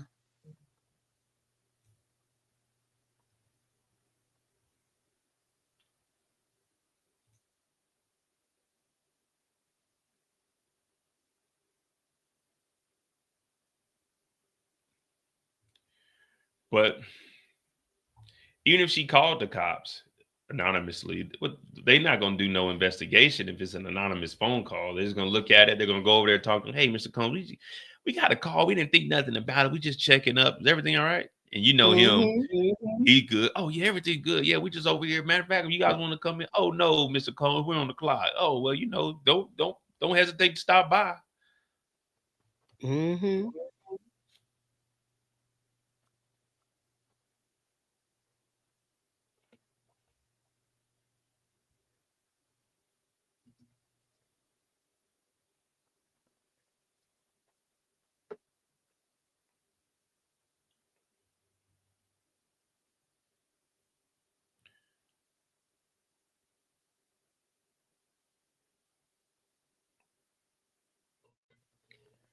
Oh, man.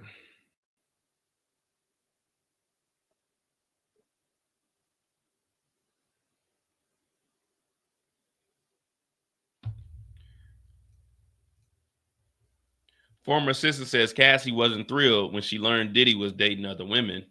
So we're back on this. Oh. Defense attorney Brian Steele asked Mia a series of questions about what she knew about Cassie's jealousy of other women. Mia said she didn't recall Cassie having specific jealousy of Kim Porter, who Diddy shared 3 children with. However, Mia said, I'm sure she wasn't thrilled when Cassie learned that Diddy was dating other women behind her back. He presented to her that they were exclusive.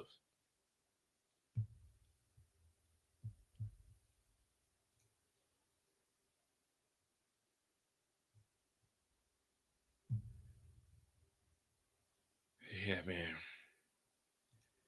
We probably should have been done with this before lunch, man, because we're not asking any questions that are.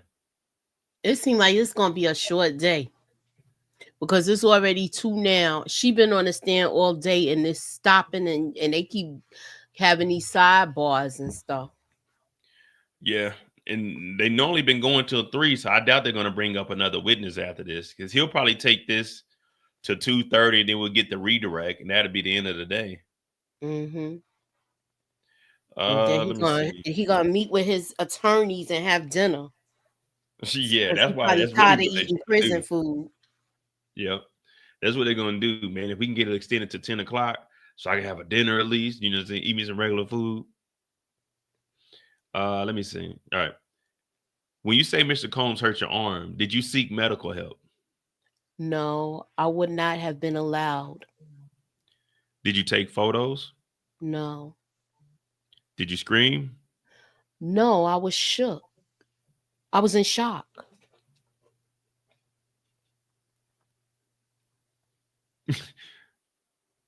What? She was in shock. That's what she's saying. Hold on.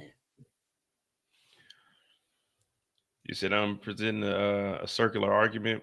Mia didn't call the police because she didn't think no one would believe her. But if you don't call the police, how would you know? Well, Mia's already testified multiple times that when the police were called and when she got pulled over, that she said she mentioned Diddy's name and they gave her a warning. Also, just because something happens and you don't, I mean, I agree with you. I always say you got to get things documented, but if she felt like she called the cops, she could also think she could get beef for that. You just seen right here, did you get medical help? She said, no, I would not have been allowed. So if Diddy would have found out that the cops were called and if they didn't believe, like, you just got to put,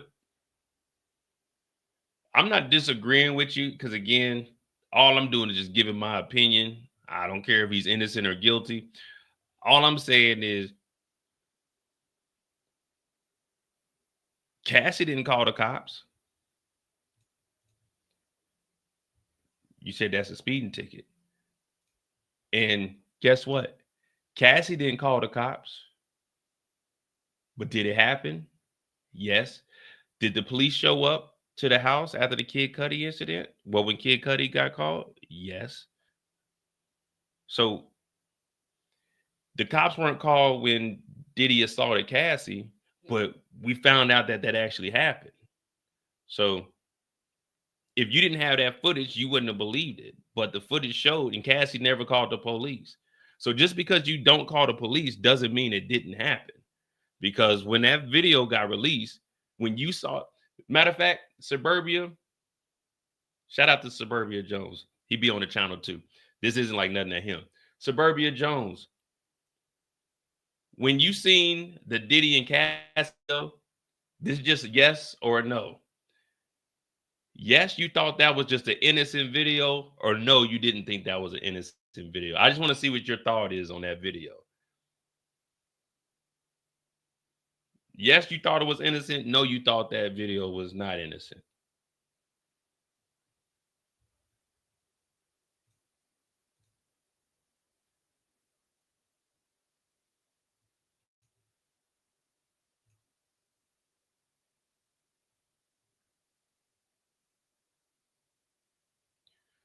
And we'll wait for that answer from Suburbia Jones while we pull up Inner City Press, see if they got any updates. I'm reading the question because I just came back, but she's been working around him so she would know if he got the police in his pocket. You think? If she's his assistant like that?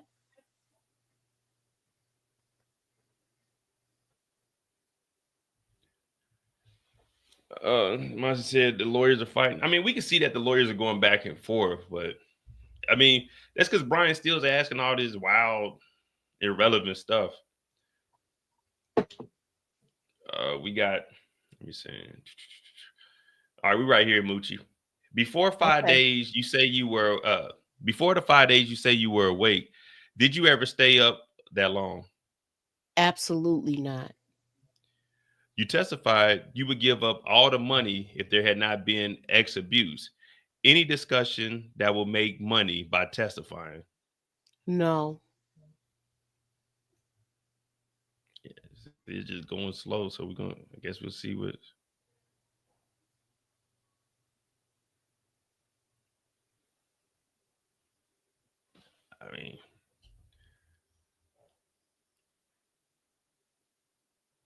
Yeah, we're not. I mean, well, that Tisha, she's in the like all I can do is go off of this. You know, I don't want to stream her stuff over here. Like if when she do the shorter videos, I can bring those up. But yeah, I mean, this is all we got.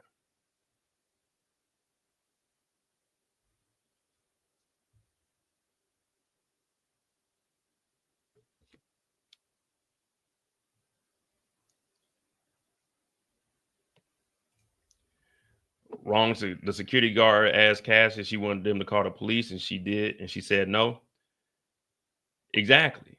So what you just said, yours, I'm going. No, we're not doing that. See, I'm reading what you wrote. You said you're using a circular argument. Mia didn't call the police because she didn't think no one would believe her. But if you don't call the police, how would you know? I asked you, were the police called when the Cassie video happened? You just said no, not security. I'm using yours, the police. Were the police called when those incidents happened? Yes or no? Because if the police weren't called and it was just a witness, then when all of this happened to her, she gets hit in the head with a bucket. There's only witnesses there. When she got a computer thrown at her, when Swiss Beast was there, the police weren't called, but there was a witness. Security is not police. So I'm asking you, was that an innocent video that you seen of Diddy and Cassie? Because your preference is the police being called. If the police ain't called, it didn't happen.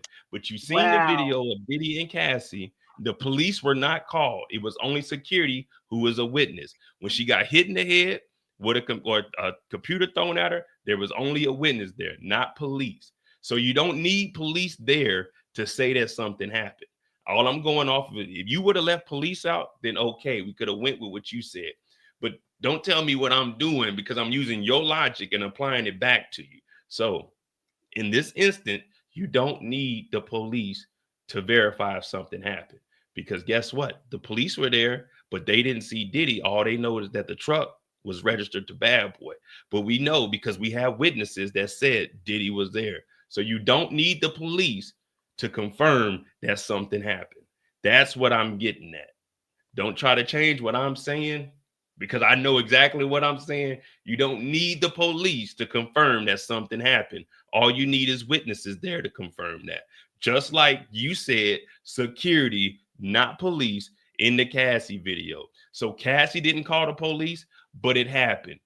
Mia didn't call the police, but she's up here saying that it happened. So you don't need the police there, is what I was saying. Don't change what I'm saying and try to make it fit your narrative, because you're talking police, and police were not there in that damn video. That's what I'm saying, just to make that clear. Just to make that clear.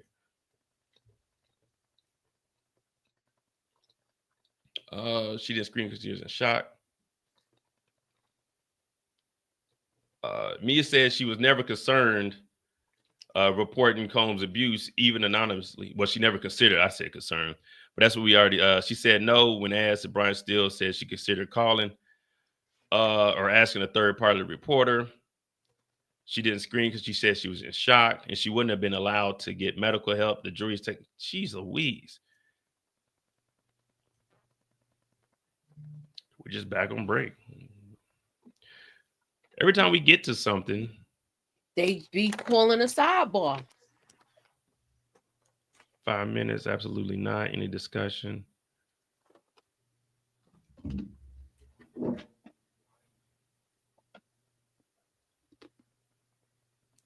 It's not a thing.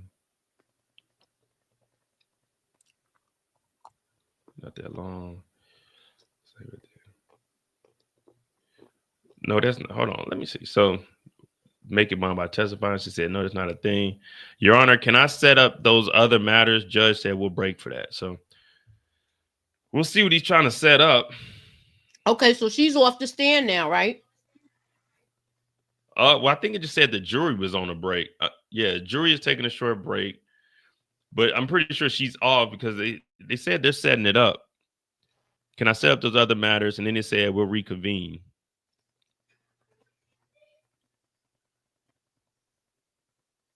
I really don't know what the hell is going on. This is something that we need somebody in there. Oh, highlight 209 Mazzy Ken's comment, because she was live during the break. She was live during the break and was saying how bad they were going back and forth. She also said the jury is getting out of control, laughing and passing notes to each other. Yeah, well, I mean, that shows you what's going on. They're getting restless in there.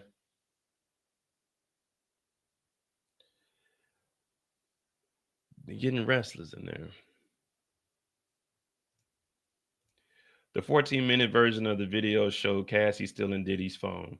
And that's not a whole video because it doesn't have audio. So we don't know what they were fighting over. That's beyond your understanding. First of all, you don't want to go down this path. And we're not. Oh, go down it. Go down it. See, like again, Why this is no we still disrespect to talking about Sophia this? Jones. Huh? Why are we still talking about this stuff? She done testified, and what they're gonna use, they're gonna use. What they not. Why are we still talking about it? No, no. He just talking about like because Mia didn't call the police. And my whole argument is Cassie didn't call the police, but it happened. Right. So that's all that matters. And then he's talking about Cassie still on the phone, but after still on the phone, she then gets beat and drugged from the elevator lobby into the hallway, which then goes into kidnapping. So whether she stole the phone or not, then you get kidnapping after that. Just because someone steals your phone doesn't mean you can kidnap them. So all that we're talking about is irrelevant to the fact that there was a freak off going on with drugs in the room and Cassie ended up getting beat. And she left, and it wasn't Diddy's phone. That was her phone that she took when she was leaving because she didn't have shoes on.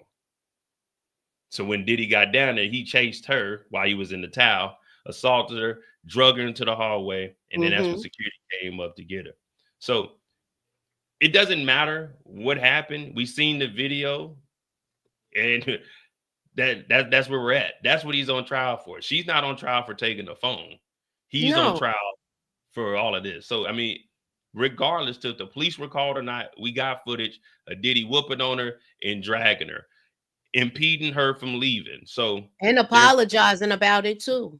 And then making a full apology. So everything that we're saying, it doesn't matter because he apologized about it. The defense came up here and in their opening arguments, well, their opening statements were, it's a toxic relationship. Diddy gets drunk and sometimes he hits on her. We already know that. But the police weren't called, but we know that it happened. So that's all I was saying was Mia didn't have to call the police. If she's saying that this happened and there's witnesses of her getting hit in the head with an ice bucket, a computer thrown at her, trying to change clothes, but she gets spaghetti thrown at her. We're here for Diddy. About the ice bucket Friday. Yeah, I'm saying we're here for Diddy. We're not here for Cassie calling the police or Mia calling the police. Yeah, that's what she was subpoenaed. She was forced to come in. The lawsuit set everything off. But that lawsuit has nothing to do with this case, except for the video of the assault. Yeah, and then this woman never did anything with Diddy except for try to get the money that was owed to her. She didn't call the police. She didn't tell on anything that he was doing. So what does she have to lie for now? She says she's not suing Diddy. She's not trying to get any money from Diddy except the money that was owed to her. So what would be the point of getting up here and lying about something where we have actual witnesses? If this wouldn't have happened, she wouldn't have thrown Swiss Beats' name in there because you can easily get Swiss Beats up here and confirm if that happened or not. There's other people that seen this happen. So, I mean, that's what I'm trying to figure out because it's beyond my understanding why she would get on the stand and lie when she doesn't have any financial gain from any of this. Again, I don't care if Diddy is innocent or guilty. CNN says this is entertainment. That's what I'm here for. So don't come on here and try to tell me something that is beyond my understanding when I can fully comprehend, and I have over 60 hours of covering this. So unless you can give me details of everything else that happened, then you're just in here nitpicking little things that you heard. But I read everything from the day that this trial started when they were doing jury selection all the way until right now. I've been doing this every single day for the last month. So I know what I'm talking about, and I understand what I'm reading. Because not only do I do that, we go and find out who the people are. We go out and we find the different shows that they're talking about. So I know exactly what I'm talking about. I'm not a lawyer. You're not a lawyer. But I think I have a little more expertise in this because I've been doing this for the last 4 weeks, 7 hours a day. So I do understand. And I understand where you're coming from too. But just because the police weren't notified doesn't mean it didn't happen. If your car window gets broken into and you go get it fixed, did you call the police? No, you just went and got it fixed. It doesn't mean it didn't happen. You don't need the police there. But I can tell you, my car window got broken into.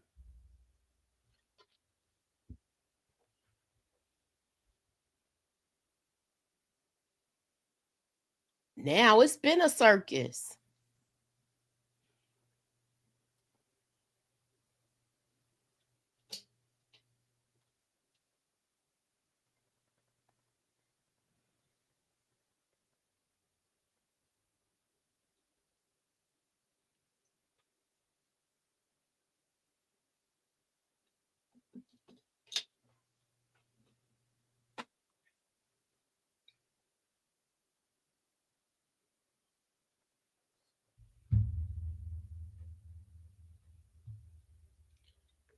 See?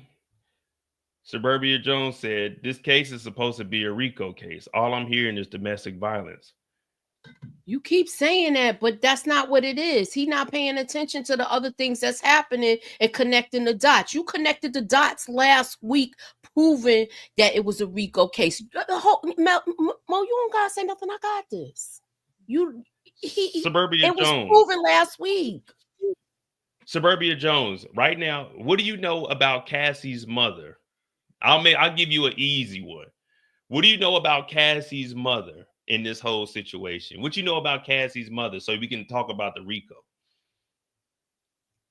What you know about the pink cocaine that was found at Diddy's house? What you know about the meth that was found at Diddy's house? What you know about the serial numbers that were scratched off 2 AR-15s at Diddy's house? What you know about those? What you know about the escorts that have already testified that they went to multiple states and were paid by Diddy? What you know about them getting paid to have sex with Cassie, which is sex trafficking because you can't pay someone to sleep with somebody else? What you know about those 5? Oh, that's right. These crimes, they all fall up under the RICO. So they are proven the RICO, and they're also proven the 2 charges of ex trafficking and the 2 charges of transportation to engage in prostitution. Now, upon the RICO charge, I asked you about Cassie's mother. Well, Miss Regina got an email from the bad boy accountant after Diddy called and said, hey, you need to send me $20,000 or I'm releasing sex tapes of Cassie. Then we have an actual wire transfer from Regina to Bad Boy Records of $20,000, which falls up under extortion. So when they're proving the RICO, if you haven't been in here listening, all you're looking at is that 14-minute video with the security guard. But there's more charges that they've been going over every single day. There's been multiple people up here saying that Diddy, we will buy drugs for Diddy with our money in Bad Boy Records. The enterprise would reimburse them. Then Diddy would hand the drugs out during the free call. That's distribution. So all of the charges are being proven, but all you're listening to is the fight night part. But all that's showing is that there's intimidation and there's force. Also, with Mia on the stand, she sued Diddy for $10 million. Why? Because she was not getting the money she was owed. She ended up selling them for $400,000 and only got paid $200,000. Last week, Capricorn Clark got on the stand and Bad Boy Records said that she was owed $80,000 in overtime wages that she was never paid. That falls up under forced labor, up under the RICO, that the enterprise is Bad Boy Records that is owned by Diddy. So when you say you haven't heard nothing but DV, that's because you aren't here listening to the actual case. You're just in here looking at the fight night video thinking that's all there is. but that's not it. Also, Capricorn Clark said she was in the vehicle when Diddy went to Kid Cudi's house. She had to call Cassie. The only way Diddy would let her out the truck is if Cassie came. If you keep somebody in a vehicle against their will, that's kidnapping. Kidnapping falls up under the RICO. So when you say you haven't heard nothing but DV, that's because you got your ears closed and your mouth open, breathing through your mouth and not through your nose. Listen, and we will tell you what is going on in the courtroom today. Maybe that's beyond your understanding, but we went over this. Matter of fact, let me have a real lawyer that's dealing with a RICO right now tell you exactly what's going on, because you came and tried to test me on my channel and wanted to keep that going. So let's keep it going. You know, he had these freak offs, and he admits to having these freak offs. You know, I mean, you can have them. You can have freak offs. They're not illegal, but it is illegal to pay somebody to have sex with another person. That's prostitution. That's illegal. And it becomes federal if you have them come in from Philadelphia to New York, and that becomes transportation for the purpose of the Sex Act. You know, that's commercial sex trafficking. And then it becomes even worse when you have a pattern of this activity, which we have that because we have more than one, and we have this non-consensual pattern of activity. So that's the whole RICO. That's the whole sex trafficking. That's the transportation across state lines. Those are the three charges that he's dealing with. This case will probably be wrapped up next week, I'm guessing. You know, federal court goes a lot quicker than state court. Remember the OJ case that lasted like 6 or more months. It was insane how long that lasted. Never would happen in federal court, ever. Federal court would tell you, you got 3 weeks to try this case. See you later. I'm in one right now. I'm in a federal RICO case. And this is Bruce Rivers, the criminal lawyer. He is a board certified lawyer. So when you fuck up, you got to go to the board. You go see Bruce Rivers. So I think he just clearly explained where the RICO and all of these charges are coming from. And he didn't even mention none of the DV that you're talking about, the only thing you're hearing. So I'm always open for a discussion. It's all love. But if you want to debate with me, you better be prepared. You better be prepared, because I'm gonna know what I'm talking about. And I can remember almost everything that people are saying because this is what I'm covering right now. But after this case, I'll forget all of this shit. What up, Miss Jaylyn? Nah, Suburbia cool. I think the first time I seen Suburbia Jones comment was like on a BMF video. But I know Suburbia Jones. I don't know him, but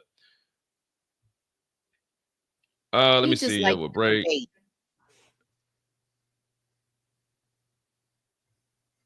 Yeah, you know, I don't care. I mean, shoot, as long as you ain't here commenting, you know, they on Moochie channel, but shout out to Suburbia Jones. You know, I don't care, but we trying to find something entertaining. I mean, we don't have anything today. This has really been It's been kind of slow today.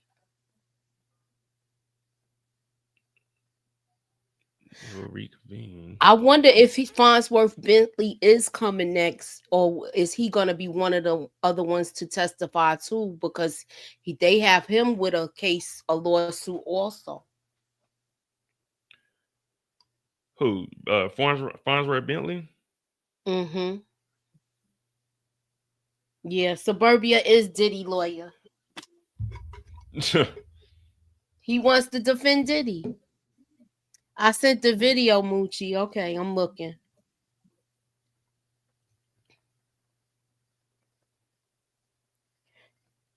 So it's Cassie's mom's testimony.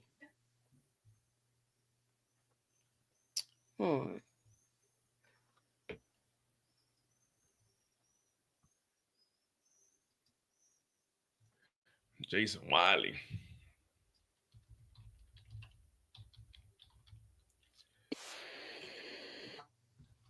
Oh man, y'all know Usher ain't good. Man, Usher is on tour. Usher is not about to be playing around with this shit. Usher ain't gonna have nothing to do with this.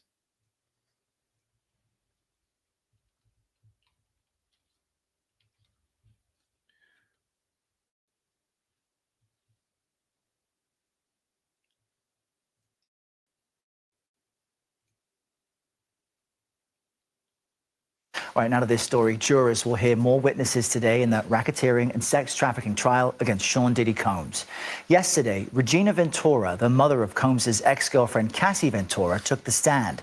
And she testified that Combs demanded she give him $20,000 or he would release explicit images of her daughter. And that's it right there. She ended up having to take out a home equity loan. Combs has pleaded not guilty to all charges. CBS News legal reporter Katrina Kaufman was in the courthouse watching these proceedings. She joins us now from outside the federal court. That she felt physically sick when this happened. She had gotten a message from her daughter Cassie saying that Combs was threatening to release explicit sex tapes of her and also potentially threatening to hurt her and Scott Mescudi, also known as Kid Cudi. He's a rapper who we are expecting to testify today. Sketty. All right, I'm gonna bring yours up, Moochie. Hold on. That's the video that's the video he sent me to share. All right, I'm gonna bring your screen up. I gotta remove mine. Hold on. Okay, and we're reacting to this. All right, there you go. Okay, you ready? Yeah, you good. I think you got to unmute it on the video maybe. There you go. And Cassie Ventura's mom is testifying against Diddy. And she is about to be testifying about Diddy telling her that he needed repaid when Cassie Ventura got with Kid Cudi. And then Cassie's mom would take out a $20,000 loan and send it to Diddy, but Diddy is claiming that he sent it back. The government calls Regina Ventura to the stand. Where do you live? New London, Connecticut. How many children do you have? 2. Roderick and Cassandra. Who is this? Sean Combs. He dated my daughter. When did you first meet Sean Combs? In 2006. My daughter signed with his Bad Boy Records and he was her boss. They started dating and then they moved to LA. Read this message from December 2011. Cassie wrote to me and said, Sean Combs threatened to release a tape and go after her and Kid Cudi. And here's the email that Cassie Ventura sent to her mother on December 23rd of 2011. She said the threats that have been made towards me by Sean Puppy Combs are that he is going to release 2 explicit tapes of me, one on Christmas Day and maybe before or right after, and another one sometime soon after that. He also said that he will be having someone hurt me and Kid Cudi physically. He made it a point that it wouldn't be by his hands. He actually said he'd be out of the country when it happened. How did you react? It made me sick. Sean demanded $20,000 and he said to recoup his losses due to Kid Cudi. Why did you take a loan to pay Sean Combs? For the safety of my daughter. Look in the binder next to you. These are photos that I took of my daughter's bruises from Sean Combs. Do you know Mia? And remember, Mia is one of Diddy's victims who used to work as an assistant for Diddy back in the day. Cassie's mom then says she was an employee of Sean Combs. What happened? We were in his kitchen. Sean asked her why she was laughing. She stopped and she looked plain. Now to August 2016, and we are done with the binder. While in LA, did you call the police? Yes. Sean Combs stole Cassie's phone. They had a bitter argument outside her apartment building. She lived on the 17th floor. They argued at the roundabout. Okay. Who else was there? We don't need to hear no more D-Rock? because Is Damon Butler his government name? She's saying the same thing that you just reported in the news report you showed. So that's extortion, blackmail, right?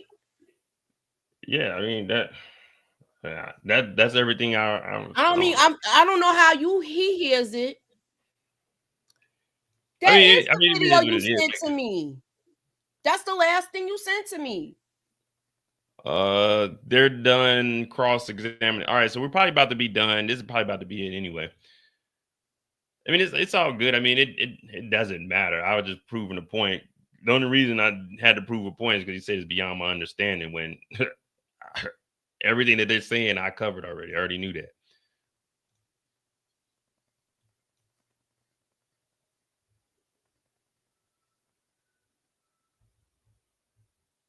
All right. So it looks like they're done cross, and then we're going to the redirect. Reconvene. They're back. Nothing further. Member of the jury, do not consider any of the testimony about this witness communication with a therapist. Mia was posting the social media part of your job. Okay, so they're on the redirect now. Oh shit, I gotta pull yours and put my. All right. So basically, everything that Brian still kept asking about the therapist, the judge said disregard all of that. Like, you're not getting any information from a therapist about her personal stuff. So that's canceled. Mia was posting on your social media part of your job. She said, yeah. As part of that, did you post on your personal Instagram account too? Yes. Yes. What did Mr. Combs do? Oh, my bad. What did Mr. Combs do if he thought you were not doing your job? I'd be yelled at and humiliated. Did other employees also post on Mr. Combs' birthday? Yes. The birthday video, was it for Club Diddy? Yes. Did Mr. Combs co-own the water you were drinking? And did you say Revolt, the project you worked on at the end? Yes. You posted about the good, not bad times? Yes. So she's going down. She's hitting every single thing that Brian Still's bringing up. She's just going through them quickly. Boom, boom, boom, boom, boom.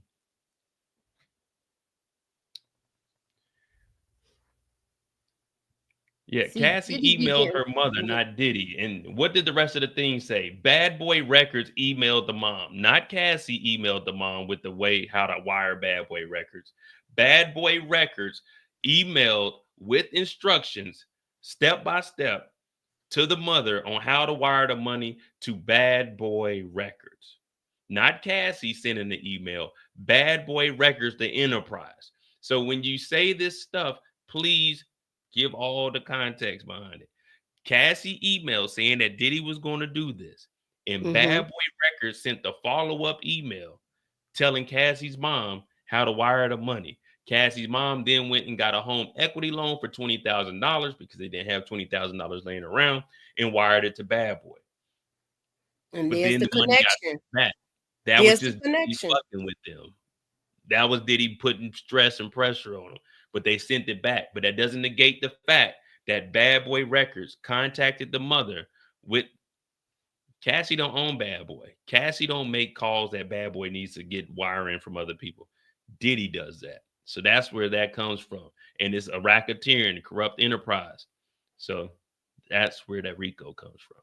But hey, it is what it is, Suburbia. Hey, you can keep defending them, but like I say, I don't take them personal or anything. That's how you feel, then that's how you feel. You can always go up to the Southern District of New York. They are paying niggas $20 an hour to go put on free puff shirts. If you really feel that type of way, you can go make some money off of your stance. I have my stance.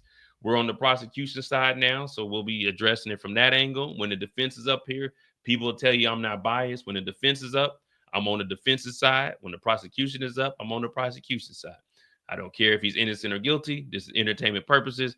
But don't try to debate with me, because everything you're saying, I'm giving you the rest of the context clues to fill in the blanks, and I'm giving you the facts that came from the actual courthouse. I'm not sending videos from other people because I actually read what was going on in the court. Let me see.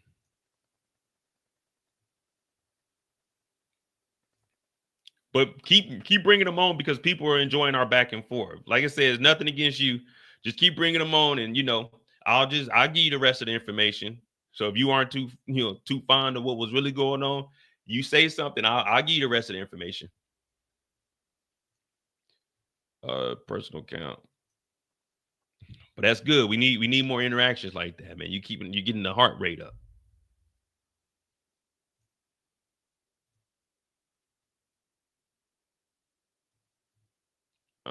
Screen to come bleach one. All right, the ex-assistant says she would be screamed at if Diddy believed she wasn't doing a job. Mia confirmed that promoting the events and projects in those posts were part of her job. They asked Mia what would Diddy do? That's crazy. What would Diddy do when he thought she wasn't doing her job? I would be screamed at, humiliated, made fun of, and my job would be threatened. Mia confirmed that posting on Combs' birthday was a part of her job. her job, and if she didn't do it, then she would have been in trouble. Yeah, so I mean, I wonder what else they gonna hit on.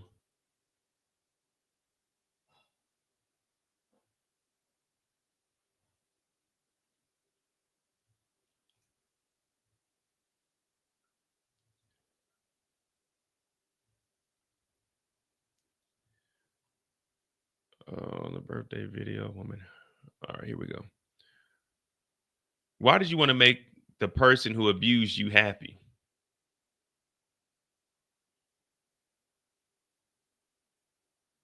When he was happy, I was safe. I gotta put my glasses back on. Hold on. I was about to get the gavel and tell you. Yeah, I gotta put my glasses back on. You keep the glasses on when you're in the courthouse. Okay, I'm sorry. All right, my bad. I ain't tell you he was back. That's on the Yeah, judge. you ain't say we was back. I ain't get my cue. I take that one. I didn't tell you. The judge didn't say You we was just back. scroll. I didn't know you was gonna start. You usually make an announcement when you like, oh, here's a new one. You ain't do that. You caught me off guard. My bad, man. You know the judge. I got distracted. You know, I was over here playing. I was playing the golf trip, but you know how that go. All right. Let me put all my right, we'll start that glasses over. on. All right, we'll start that over. Why did you want to make the person who abused you happy? When he was happy, I was safe. You were worried about your physical safety? Yes, I've been abused by Puff before. I knew his wrath. Did you engage a pro bono lawyer? Yes. So when he was asking why'd you need a lawyer, she got a free lawyer. This isn't even a lawyer that was looking to get paid because she said, I'm not trying to sue Diddy. So everything that Brian Steele was going on, they going at it. They going at it directly too. So if she had a pro bono lawyer. All right, we good. Here we go. Why did you meet with the government so much? So my story could be understood. Let me get into character. Why were you terrified? Of Puff and the repercussions. Did the government tell you what to say? Only to tell the truth. The whole truth and nothing but the truth? Yes. So help me God? Yes. So is it true that you had a TV show that Diddy took from up under you? Yes. Objection, Your Honor. We don't know what Mia's doing on that stand, right? We don't know if she got her glasses on or not, but she's not reading the script. Objection, Your Honor. She's making stuff up on the stand right now, Your Honor. Mia? I was just being dramatic. I'm sorry. Nah, Mia, stick to the script. Damn, hey, so I like this is what we were talking about, though. Everything that Brian Steele went at, where he was long-winded, she's attacking him directly, though. All right, we back. How do you feel about public speaking? Terrified. Can you explain that, given that you've been in comedy? I had permission for that. Who'd you have permission from? There ain't no question there saying that. You stick to the script, Mia. What you didn't script? say you had. Look, last time you said I went off script. I said, can you explain that given you've been in comedy? You said I had permission for that. Hey, who'd you have permission from? You just said I had permission. You got to say Puff so the jury know that Puff gave you permission. I had Come permission. on. We don't. You helping Suburbia Jones out right now. Look, I did have permission from Puff. I ain't see that there. Hold on. Let me bring this thing closer. You lower that temper up there, Mia. You don't yell at the court. We're asking the questions around here. Okay. Mia over here doing her own thing. I need to open my Twitter back up because I can't see. All right, so you have permission. Any comparison to testifying about Mr. Combs actually assaulting you here? Where you see that Right here, Moochie. at? Okay, there we go. None. Okay, now.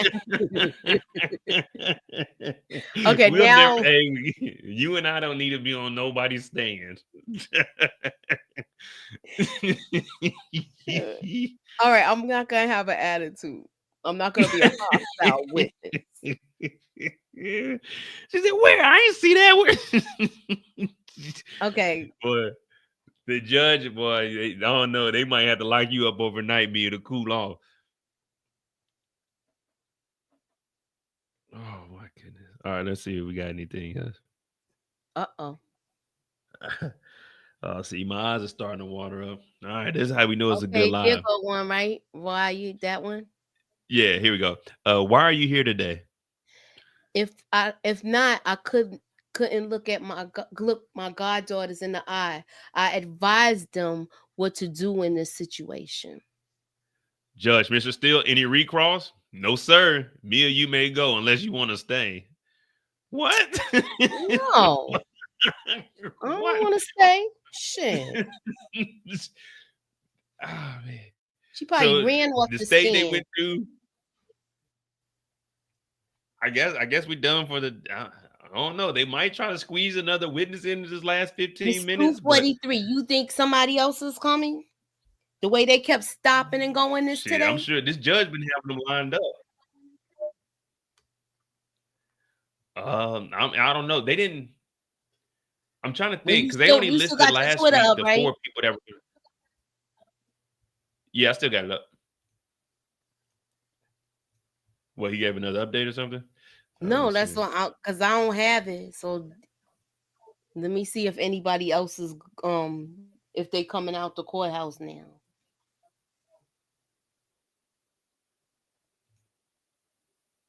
Yeah, I'm not seeing anything.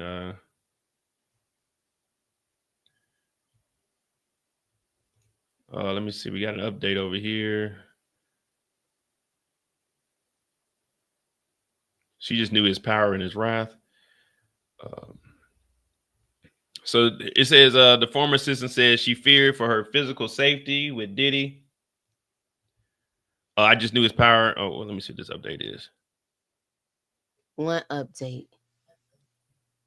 She said she'd have been fired immediately if she reported abuse. But also Capricorn Clark and Mia both said they talked to Christina Courtroom about Diddy assaulting Cassidy. So it was getting reported, just nothing happened. And remember, she temporarily got suspended, or I think that was Capricorn Clark that temporarily got fired. That's KK. That's next. Christina Courtroom. They said someone said she's up next. If you listening, I'm not saying like directly next, but I'm saying those are one of the people that's going to be called next. Yeah, she's gonna have to testify and say what she know, because if not, she can get tied up in all of this. Let me see. So live updates.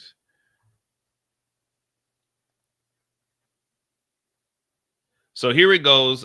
She didn't notify the police, but she did notify HR. When prosecutor Madison asked her about speaking to human resources, Mia referenced a former employee who she said was fired after reporting that Combs' former girlfriend that he abused Combs' former girlfriend Cassie. Human resources only punished me unjustly. Also fired Kayla for even discussing Cassie's abuse. They wouldn't have believed me, and I would have been fired immediately. She asked Mia was she worried what would happen if she disclosed that Combs actually assaulted her, that I wouldn't be believed and I would be wiped out. I would be abused, fired, and somehow made out to look like I was a crazy person.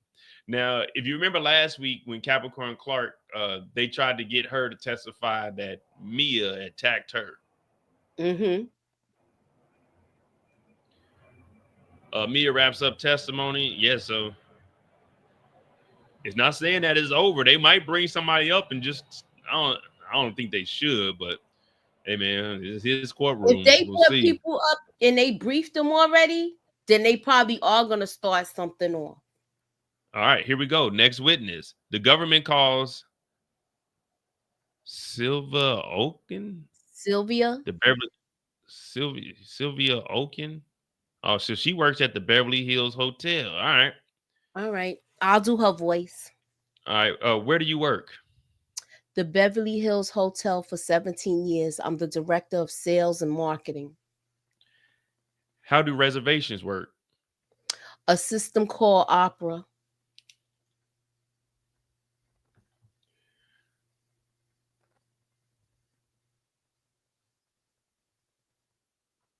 Damn, so they ain't playing around. They literally are. If it's 15 minutes, he's making them go 15 minutes. So she's probably gonna be real quick. What they're probably gonna do with this booking is probably, did Bad Boy ever pay for anything? Did Diddy ever come in under an alias? Because we had the other hotel manager testify that the rooms were funky. They had to spray extra shit and light candles in the hallways, excessive oil. And excretions.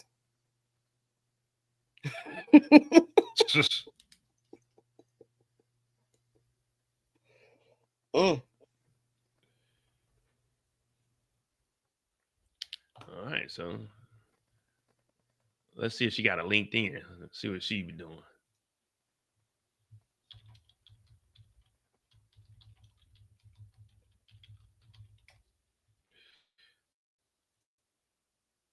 Dorchester Collection. Los Angeles Metropolitan. Oh, there she go. Let's see if she's still at the Beverly Hills. Happy 113th birthday to the Beverly Hills Hotel, to our loyal guests and neighbors. Also, yeah, I think she's still there. Hospitality accountant certificate from Cornell. I ain't gonna log in today. Don't need y'all to see my damn LinkedIn. I'm like, damn, this dude's kind of professional.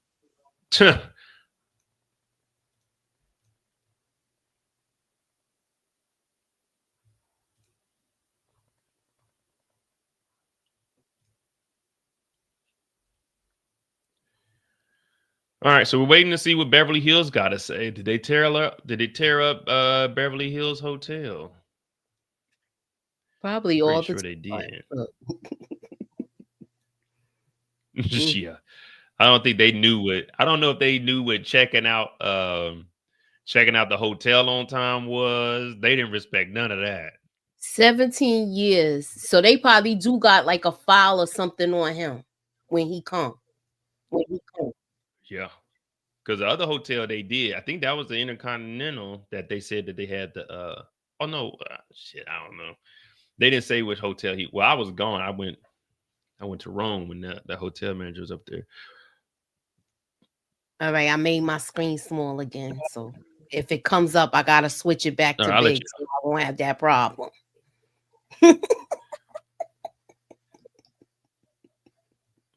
Yeah, so she said she was there for 17 years and they were using a system called the Opera system.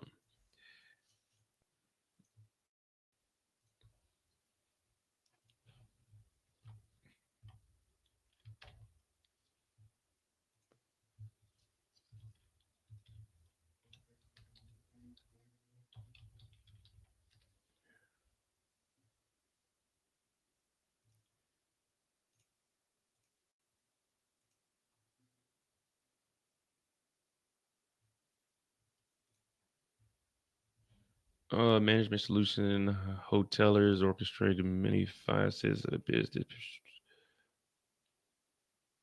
Oh yeah, so it's gonna have, this is what it looks like over here, the system. Oh, they probably got a whole bunch of notes on him. Hey, for like real. You go to the file, it'd be like notes on him. Yeah, you got the name, the address. Heck yeah, they the probably name, be the like, room number.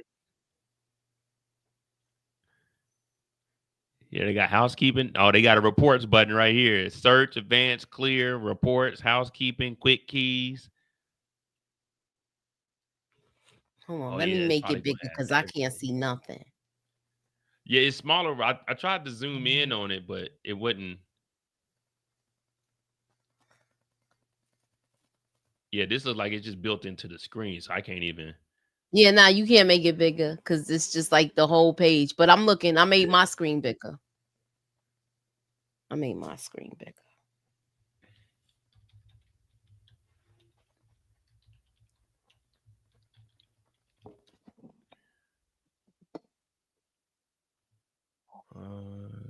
It's purged. Some data is purged daily, while others might be purged monthly or at a specific period.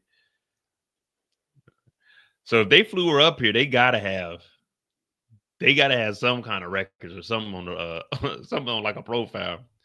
Beverly Hills Hotel employee prosecutes his next witness. She's a custodial. Custodial witness. Well, that's what we seen on her thing. She just got the hospitality cert. She's a custodial witness for hotel records being admitted as evidence. All right. So anything that was found in hotels, she was there. How many times he probably paid extra money just to make stuff disappear in there? Mia said she was one of the people that they were getting whole rooms redone. So 10,000, 5,000, it depends. I wonder how many times they had to do all of that. They probably had to paint the room because there was so much baby oil handprints on the wall. Where like they got to tear up the rug too to this room, coming in there cleaning up. See if there's some hardwood up under there. Then you gotta worry about stuff like that. If you gotta come in and have people clean, if it's hardwood floors, because remember it was, bodily fluids. So if you got a rug, you gotta have that whole rug shampoo if it was number 2 on it. True. And remember, this is about 17. So this version here is from May 31st, 17. So this is what it looks like on the inside of the opera system, people. Just so we can get an understanding of what they're talking about. Now, I don't know. She might be putting information in here. You got blocks, profiles, registration cards, wait lists. I'm trying to see if they got like a note section. So there's all the information here. More fields, stats, and info. I wonder what falls up under the stats. Well, Eric, they banned them rock bands back in the day when they used to trash the hotel rooms. So he probably could be banned from some hotels. Yeah. And then they got all these over here, create a new profile. I just wanted to see what the system looked like, just so we can know what they talking about. Even though this probably ain't got nothing to do with anything, she might just be putting notes in here. But that's what I'm saying. Like room 515, this suite was destroyed where we had to put a new rug in. They gotta make a list of the expenses that they use if they had to do those rooms over. Yeah, drugs found. No way around that, and then they charge it to him. Last time they said some of the rooms was already tacking on $1,000 just because they know he gonna rent this room and it's gonna be jacked up when he leave. That's crazy. I'll be complaining about the 200 they take off my car. You put an extra 1,000 on there. Oh, heavens no! You better get a daggone tent or something or sleep in your car. Look, here we go, guys. Here goes the individual profile, individual notes. So you can do background notes, central comments, general notes, property notes. There you go. Yeah. Like you go in the background notes, it's probably like a novel in there. Yeah, the background notes is crazy. We found a numerous of toys, lubricants. Look right here. Guests always travels with their dog. Frank White. Guests always use baby oil. Guests always leave room stinking. See, look. We gonna see what's on there now. Oh man. I mean, we already know what's on these freak offs. So I don't know if it can get it could get worse. We're gonna see. Let's get back over to the updates.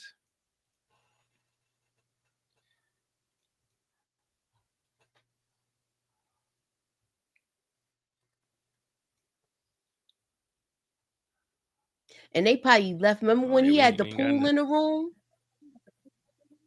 In the hotel room? Yeah, he had to blow a pool in there. Yes. Man, so he probably just when he done, he probably just leave it right there. You think he wrapping that stuff up and taking it out of the room?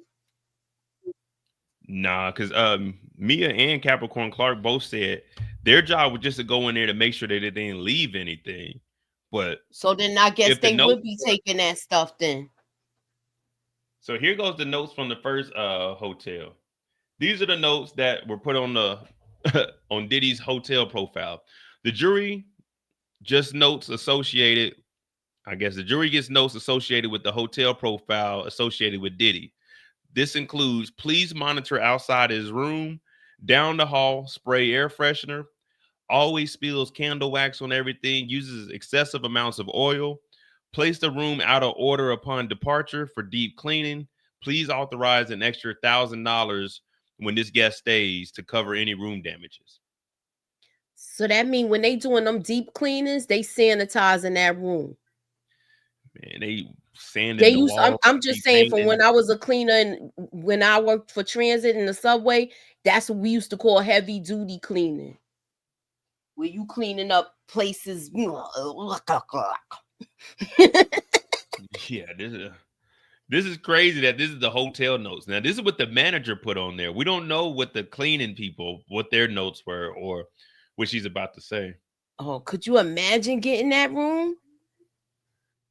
Yeah, and like when you think about it, you think maybe it's like the cheaper hotels. Nah, the top of the top, creme de la creme. The creme de la creme become daddy come. Pause. Well, we in the courthouse. There ain't no pauses needed because you wouldn't say pause to the judge. All right, so we're looking. Still ain't got no other updates. This is just where we're at.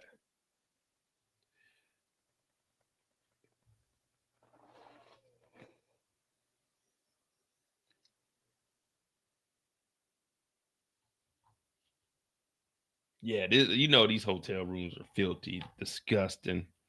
Make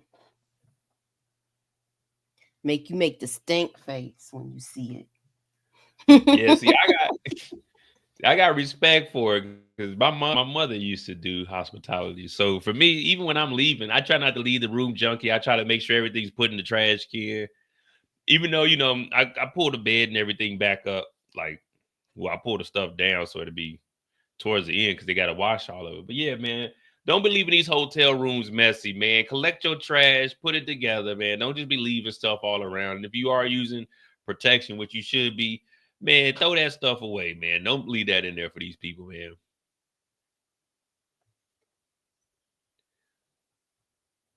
Yes, my mother used to do this. This is before, you know, this is back when we was living in the hood. Me, her, and my older sister. But yeah, man, don't do them people like that. Custodial witness. So she may have been the head of in charge of the hospitality.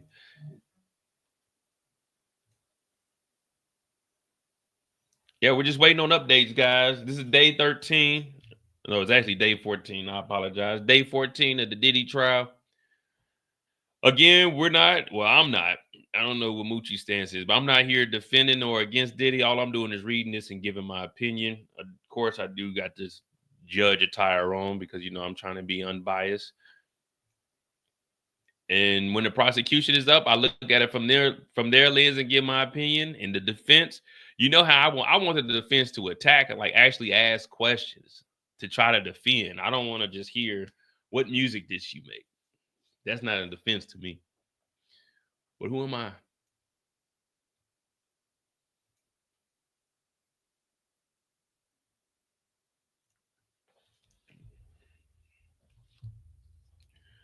Who am I? PD Pie motherfucker.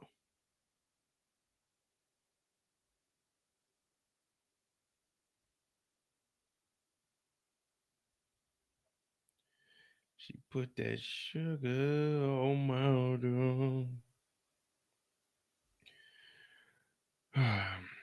Good day, Moochie. You did good on the stand. You're a little nervous, a little shaky, but you're getting that confidence up there.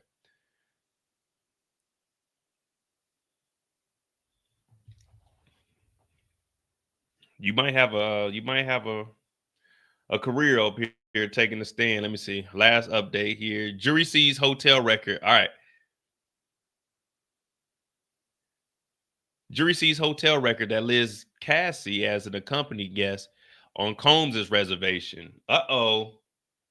So Diddy was booking, not Cassidy. There you Diddy go. was booking. Let me read this.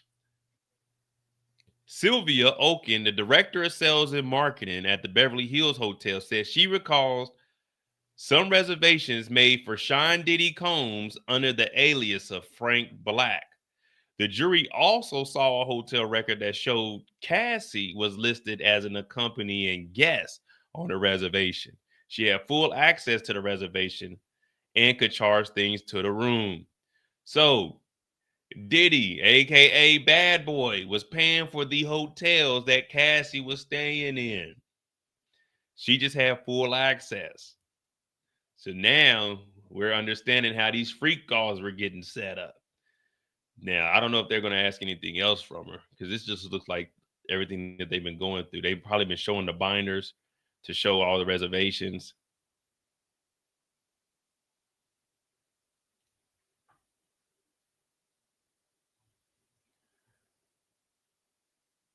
All right, here we go.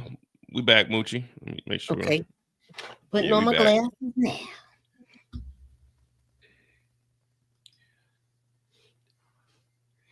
Are you okay, Miss Oken?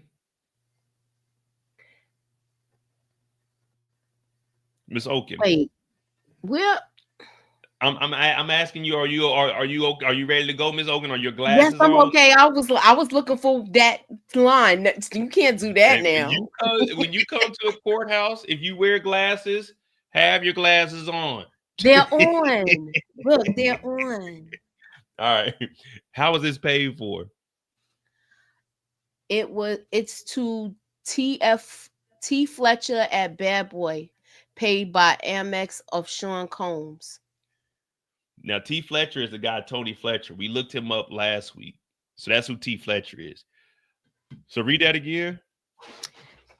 It's to T Fletcher at Bad Boy, paid by Amex of Sean Combs. Hotel rooms being booked by Diddy's card. What's this? The folio or bill from room 259. What's this?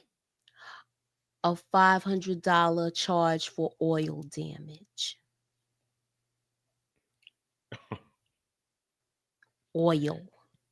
Damn, $500. Like $500 worth of oil damage. That really means you had to have like the beds were drenched, the carpet had. This might be the one with the swimming pool in it. Mm-hmm. Because 500, like if you spilled like a bottle of baby oil somewhere, all right, you can wipe that up.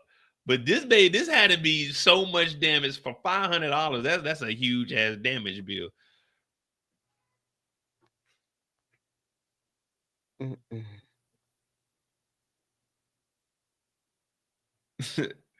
Now, this is just showing that the freak offs were happening. Now, again, it's not illegal to have freak offs, but this might be building up. Maybe they found the $500 for oil damage. And if they say that they found some drugs or something in there, like on the countertop or residue, see what I'm saying? Like pink dust.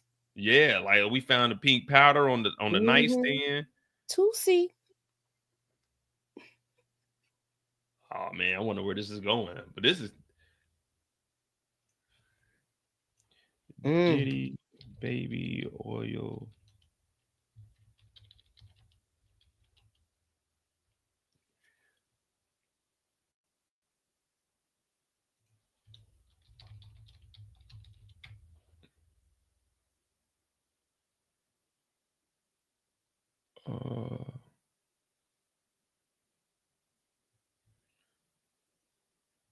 Hotel room was stocked with baby oil, ketamine. That's when he was arrested. We're not looking at when he was arrested. We're looking for. We're trying to, because they didn't mention the swimming pool. They just said that they had to get in the swimming pool.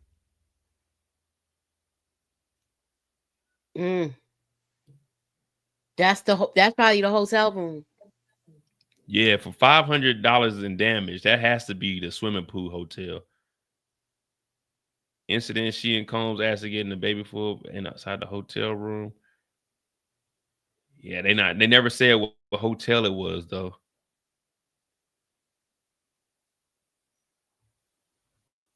And this is the defense that's bringing up the room number and all of that stuff? No, this is the state. Oh, okay. This Oh, is the yeah, state showing that all of it's happening and proving that. What kind of 'cause rebuttal remember they were questions saying, you gonna Cassie, have where for you this? booked it? I don't know who's even going to do the cross. They might have a woman do it, but I guess I guess they could say, were all the rooms booked under Diddy? Did you have any of her booking? Again, the baby oil isn't a crime, so we got to. I don't know what they're gonna ask until, because we got the damages, but the damages aren't proving anything. That's just proving that freak offs took place. But again, freak offs are not illegal. So everybody that think I'm over here going against them, they're not illegal. We just want to know.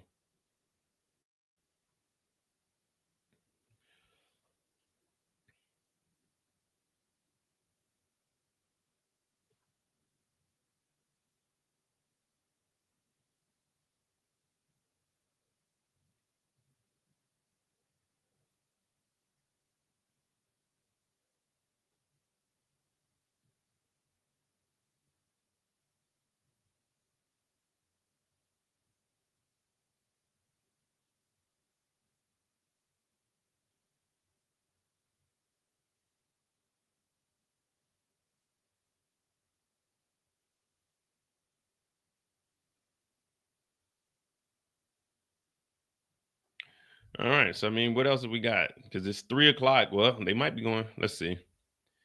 Jury sees the hotel receipts, including 500 charge for oil damage. We just covered that.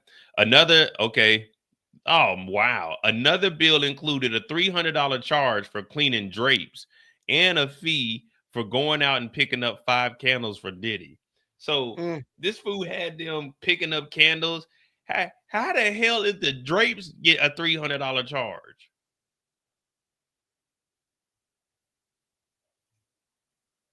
The jury is dismissed for the day. The Beverly Hills employee is off the stand. The defense team briefly cross-examined her, and the prosecution didn't have any other questions. Oh, so they knocked it all out. So it wasn't really nothing. I guess they were just showing how much the damages were.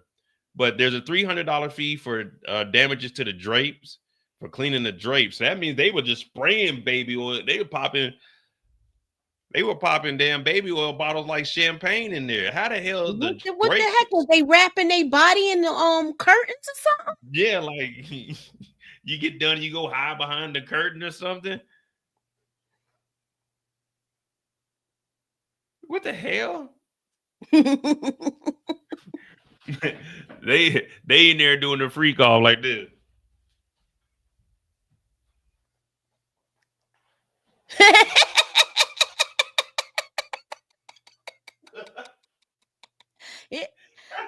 How the hell the drapes get damaged? Look, like, grab the baby oil off the nightstand and come on. Yeah.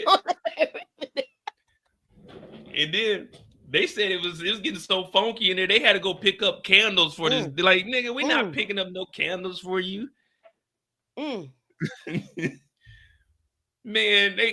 they probably had the drapes. They probably took the drapes down, and Diddy was on one side of the drapes, and then the Punisher was on the other side of the drapes, and they had that swimming pool over there, and they had Cassidy in the drapes. And then you had him and the escort making number 1. Oh man, this is wild, man. You got all of that going on, all them fluids. Dog, I'm telling you, they had Cassie in the drapes talking about 1, 2. After they tossed Cassie, Diddy talking about, oh, my turn. Ah. Hey, man, this is some stupid shit, man. The prosecution just bringing up shit. Like, this wasn't, like, to be honest, this wasn't necessary. We already know that these niggas is wild. But this is crazy to hear, like, a $300 cleaning for the drapes. I know the cleaning crew was like, man, we ain't never cleaned the drapes. We got to get a steamer or something for this? We got to take them down and wash them? Diddy talking about, yep, hey, boy, I'm next. All right, Cassie, I'm next. Get out the way. I wonder if all these charges. Also, all of this is from May 2015. So $500 charge for the oil damage, $300 for the drapes. That's $800, and then a fee for going to pick up the candles. Oh man, let's just say candles were $5 a candle, and they picked up 5 for $25. I'm charging this nigga $200. They was picking up them Glade candles. You know the Yeah, ones they that did be say like in the little glass ball. Yeah, and then they said they had some with no names on it. They were just like the little cheap white ones you get from the dollar store. They probably look. They want if you know he coming once a month, you have that on deck where you gonna charge him extra anyway, and then it might be any old regular schmo Joe, and then you charge him too. Shoot, I'm charging him for the candles. I'm charging him for the go and pick it up expense, and Heck then when yeah. you're booking Even though I already got it on deck, I'm still gonna charge hey, him for for the real. wood. Man, I wonder what the defense said. I mean, it's probably nothing. It probably was it real damaged or anything, like, you know what I mean? I want to know if there's seem any like pictures. Do they take pictures of the room when it's damaged like that? Where you see handprints and whatever the other cases may be. Remember, that thing has secret compartments in that program that you showed us. Oh, in the opera. Yeah. All right, guys, we're done for the day, so we just got some free time. If any of y'all want to come up, you got time, Moochie? Yeah, I got some.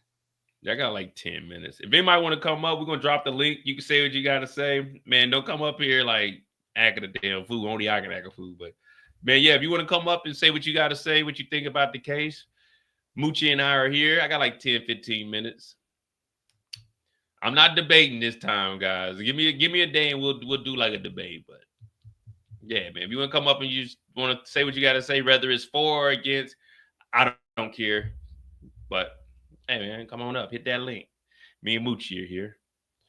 Let me see what else we got from here. Inner City Press. Does he got a list of who the witnesses are coming up? Okay, next we got Eddie Garcia for an hour and a half.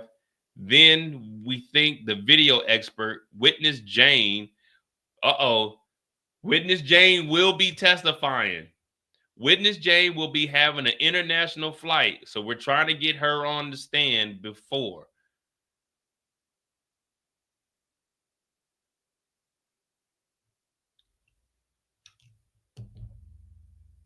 All right. Witness Jane will be having it. Well, no, that's Jan. Jane. Yeah, we got Eddie Garcia. I don't know who the hell Eddie Garcia is. It is Jane. Witness Jane will be having an international flight, so we'll try to get her on before. Until tomorrow. All right. All right. So, yeah, we got 2 witnesses tomorrow. Eddie Garcia, an hour and a half, and then we'll have the cross. So that'll put us at, 9:30, 10:30. And then they'll probably get their hour and a half, which will take us to lunch, redirect after lunch, and then Witness Jane. But they said she has a... Well, nah, is this like Moochie? What you thinking? Is this because we got a Jane Doe? You think this is her, Witness Jane? Ooh, Edie Garcia for an hour and a half.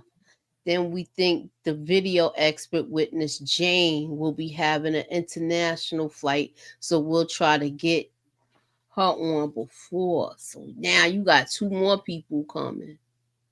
Yeah, so we got Edie for an hour and a half. See, so I don't know if this is the video expert. Is that another person, and then Witness Jane is another one? Because you were saying the video witness expert is Jane. I guess the Jane Doe. Oh, Edie Garcia for an hour and a half, so she must be the expert. Edie Garcia. Well, I don't know, because it says Edie Garcia for an hour and a half, period. Then we think the video expert. Oh, so then that's 3 people. Yeah, that's 3 people. We got a video expert. We got Witness Jane, because the video expert isn't a witness. And then we got Edie Garcia. So I guess they're going to try to get Witness Jane up first because they have the international flight. So Jane Doe, the one that we said wasn't testifying, I guess this is her. Wow. Wow. We said the feds ain't gonna let you get out of this. They're gonna do whatever they gotta do. So if this is a Jane Doe,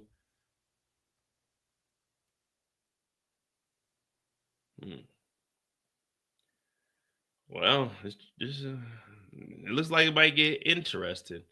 I don't know what the video expert must be over the video that we all seen to say that it wasn't cut up or anything was edited, because there is like a 16 minute video longer than the 1 minute video, a minute and a half that we seen.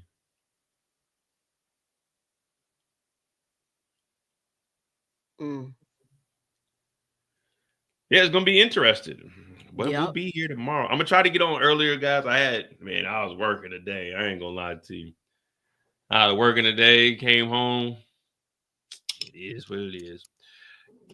Well, I guess everybody's getting off work, so they probably ain't gonna be able to join. But Moochie, what do you have coming up for your channel? Make sure you guys go subscribe to Moochie's channel. What you got? So Godfather of Harlem is next, and I believe I am gonna be doing we're gonna be talking about The Chi, probably doing a trailer breakdown and seeing how that's going. What episode? And don't forget, BMF comes out this week, y'all. So we will have a first reaction on Friday at 1:15 a.m. Yeah, I'm gonna watch it. I don't know how I'm gonna do it though, because if we got the court cases, I'm not trying to do 6-7 hours of this and then do a lot. I don't know. I'll figure it out. But yeah, make sure you subscribe to Moochella's channel. The hammer and the gavel. We linked up. Y'all never thought we out here. No, well, look, we did the other thing before when you and Brillo had the debate. Remember, I was the judge. Oh yeah, that's right. Yes, we got BMF this weekend. I will be covering this trial the whole time. I put pause on everything else to cover this. Hopefully, we're giving you good coverage. Today was a little slow, so I couldn't really entertain. And again, I'm not trying to be biased or anything. If he's innocent, he's innocent. If he's guilty, he's guilty. All I'm doing is reading what's coming on the screen and giving my opinion. I want to see the defense defend, man. I'm thinking, you want the truth, you can't have. I wanted to get crazy in here. That's what I want to see. But tomorrow, looks like we got 3 witnesses. We'll probably bring Moochie up probably around lunch again if she got time. If not, the sketches, man. All right, man. I'll bring them back. I'll bring them back, man. Man. But that take I be getting carpal tunnel because I be putting my heart and soul into those, man. You know what I mean? I put when I do something, I do it for real. I told y'all we do in court. We got the wig, we got the robe, we got everything. But hit that like button, hit that subscribe button. It won't let you click the link. Let me see. Let me try to oh hell no, I don't know 6 sketches, man. Well, with Moochie on here, I can do the sketches. I tried to do them during lunch, but we get 25-minute lunches, and I'm trying to take me a break. Wait, he owes 6 sketches? Yeah, he talking about from all the other days that passed. You gonna have me draw one? Yeah, see, I mean, who's doing better? Said, hey, somebody come up during lunch and help me out so I can do the sketches or something, so I can have a conversation because I can. Oh yeah, and Young Dreads got some. He actually finished the photo for me. I'm gonna bring that up. Look, you can send them to either Instagram. Oh yeah, and if y'all got sketches, why y'all just listening? Because I know y'all ain't at work working. While y'all at work listening and laughing, take a sketch and send it to us. But yeah, we got Young Dreads. We about to put his artwork on display. He did just send me a photo. Pretty good.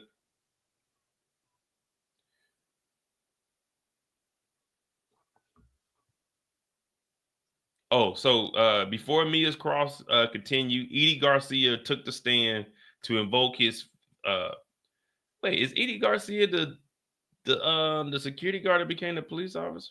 Yeah, this is the security. He was already on the stand. So Edie Garcia, he got the immunity deal, so he can't incriminate himself, but he will testify.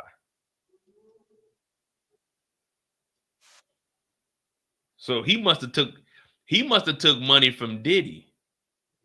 He must have took that bribe from Diddy because the judge said, we'll give you full immunity so you can testify without fear for prosecution. Yeah, he took the bribe. Damn, that's a win right there. That's a win right there. Look, if Diddy give you like $20,000, all right, look, let me get that immunity deal. Man, Diddy was paying niggas.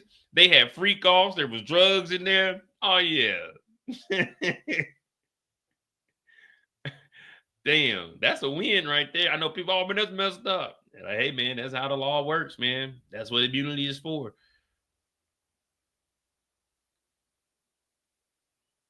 Yeah, so he was his name wasn't Edie.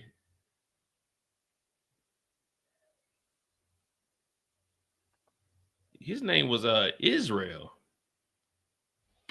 So Or not that's unless this is somebody another. else. Yeah, unless this is somebody else, Edie Garcia. Is that from this hotel we're talking about?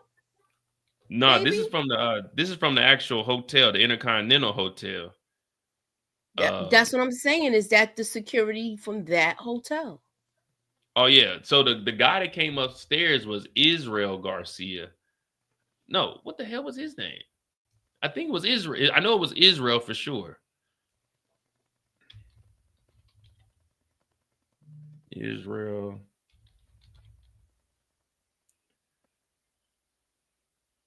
Enter.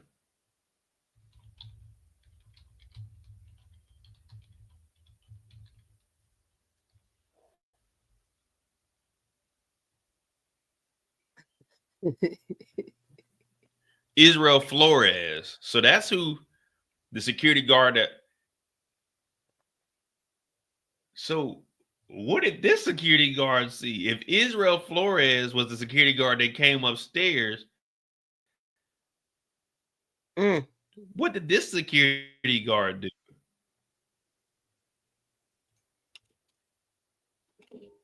See, look, Israel, the former security guard, recalled the incident where the rapper assaulted Cassidy.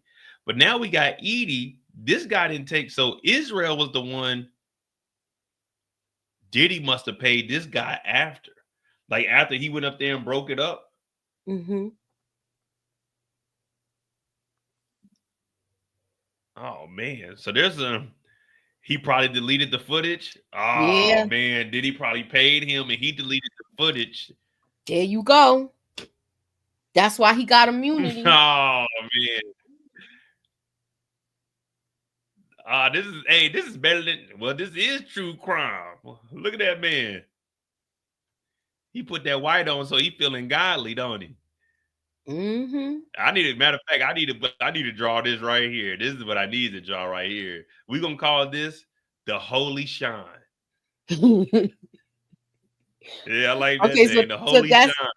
Look, this is today's assignment, so I'm going to try to do mine too. Hey, y'all, we got the Holy Shine. That's what we got. Look, that is the sketch for tomorrow. If you complete it today, please DM myself or Mo.J, and then we'll take a poll for the best one.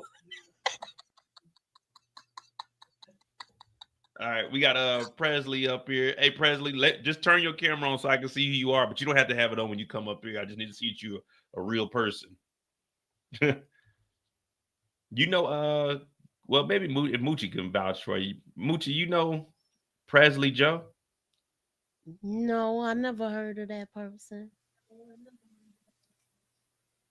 Let me see something. Hey, Presley, I'm about to bring you up, but hey, Moochie, I'm gonna keep this on standby in case they do some wild Diddy shit. Yeah, so that way, if you gotta click leave, click. If you gotta kick them off, kick them off. Keep it on the button. What's up, Presley? Hello, hi. I'm not a Diddy supporter, by the way. Oh, okay. Now, even if you were, we still we don't care about none of that. But yeah, okay. How you doing? No, I'm fine. I was just calling in because didn't Brian still admit that he believed that Mia was raped? Because he said that. Oh, what was it the other day where he was like, but you admit it didn't happen that amount of times, right? He said that she was exaggerating about the number of times. Remember? Yes. Yeah, he never said that it didn't happen. He just said it didn't happen that many that times. many times. So I don't understand why he got up here today and acting like he never said that. Like, does he think the jurors are dumb? Like, but are the jurors dumb? No. Does he think that they will like not remember that? I don't know, because I don't know. Because the way Eh, people are describing the jurors, it seems like the jurors are like getting on Diddy's side. So I'm like, Yeah. does he see them as dumb and like they didn't catch on to that, and now he's like just trying to like overgo at her, like it, like they wouldn't like remember? You know what I'm saying? Yeah, I mean, like Maurice said it. I mean, the jurors, they're sitting in here, they're getting tired, but I mean, it's just getting, it's just long-winded. It's just the same thing over and over because we're hearing it from every single person, and all the stories are similar. So, I mean, I guess with Brian Steele, even with the today where he said, so when Diddy was violent with Cassie on the times that you've seen, which is never good. You know what I mean? It's like you keep bringing Yeah. up the guilt of them, but you're not really defending them. In the defense, I mean, I know the jurors are listening. Like, okay, so if you're saying that all of this happened to Cassie, what makes you think it couldn't happen to Mia? That's what I'm saying. I completely get that, and I'm not in the courtroom. I don't know, but the people, well, actually, one person, the person that I saw that was in the courtroom, she was like, the jurors are like trying to get like approval from Diddy and Brian Still, and they like smiling and passing notes and like laughing at the victims. I don't know if that's true. I'm just going based off of what somebody that was there said. So I'm like a little nervous. Like, are these jurors just like red pill dumb? Like, I don't know.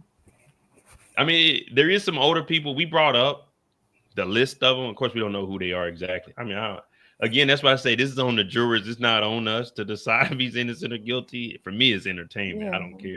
But Yeah, don't it is entertainment. But Presley, you don't need to be worried, okay? You don't have nothing to do with this trial. You just relax, breathe. You don't have to you don't have to be not you worried. trying to make me come off like I'm like in here puffed up. Like okay, wrong choice of words. But I'm making No, sure I'm just joking with you. You like, oh, I'm like worried. I think they're calm losing the down. jury. Like, Yeah, because I don't like seeing people get hurt, and I don't want to watch. Like, it's entertainment, yeah, but I want my entertainment to see the bad guy go down. I don't want my entertainment to be like, yeah, take that. I like that. Like, no, that's not good entertainment.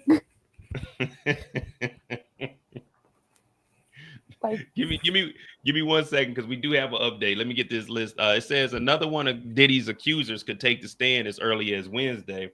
Hey, Young Dreads, I got you. Let me read this. So Eddie Garcia, who works security at the Intercontinental Hotel, is expected to take the stand tomorrow morning as prosecutors' next witness on the stand. Prosecutors said they expect to question him for 90 minutes. They also said the forensic video expert Frank Piazza, uh, Combs employee Derek Ferguson, and Brianna, who previously accused Combs of actual battery, are likely among the next witnesses to follow Garcia. Now, Brianna, that's the short lady that Diddy hung over the rail. So Mm-hmm. this is the one he hung over the rail. oh, Comey and said, huh? I'm sorry. Oh, go ahead. I'm sorry. Comey said Jane, another one of Combs' accusers, who is using the pseudonym. So this is the Jane Doe. So we're thinking that this is Gina. Well, that's what people were saying. But the Jane Doe, another one of Combs' accusers, using the pseudonym during trial, could take the stand as early as Wednesday afternoon. The plan is to get Jane off the stand in plenty time for an international flight she's scheduled to catch next Thursday. What? This Thursday, they mean. Prosecutor said. All right, so we got the Jane Doe, we got Brianna, who was hanging over the balcony. We got Derek Ferguson, we got Frank, the video expert, and we got Eddie Garcia. So we got at least 4 to 5 people. And you know what I was wondering? That's what I was gonna say. You know, I was wondering because her friend Tiffany Red, you know, the girl Tiffany Red, y'all know him? Hi, Mm-hmm. Mochi. I'm sorry. But yeah, Tiffany Red, she posted a picture of her, Cassie, and the girl, I forgot her name already. You said that he hung over the balcony. They took a Brianna? picture. Yeah, they all three took a picture on the balcony that same day when they were all hanging out because Tiffany was there too when he hung her over the balcony. Oh And yeah. they all took a picture together and Tiffany posted it. So I'm like, why wasn't that brought up in the on the trial as like evidence or whatever? I was They wondering might about bring that. it up where they might bring that up on when they actually talk to her and they get her testimony. What up, Dreads? Yo, what's up, bro? I just wanted to say what's up. Oh man, you good? Hey, so everybody, this is Young Dreads here. You know, he did the photo. I got that. I'm gonna bring all of them up tomorrow. He said he's gonna be doing sketches for us also. So that's my new dog, man. That's my new boy right there, man. What you think about the case, Dreads? What you think? Oh man, Diddy just nasty, bro. Like that's just I'm lost for words. I'll be at work listening to it and I just be like, yo, how is this? You got daughters, bro. How are you out here doing this? Like I just don't understand it. And then they just going, I don't know, man. It's crazy. I can't believe he doing all this and just getting away with it. Been paying them off for so long, skating up under the radar.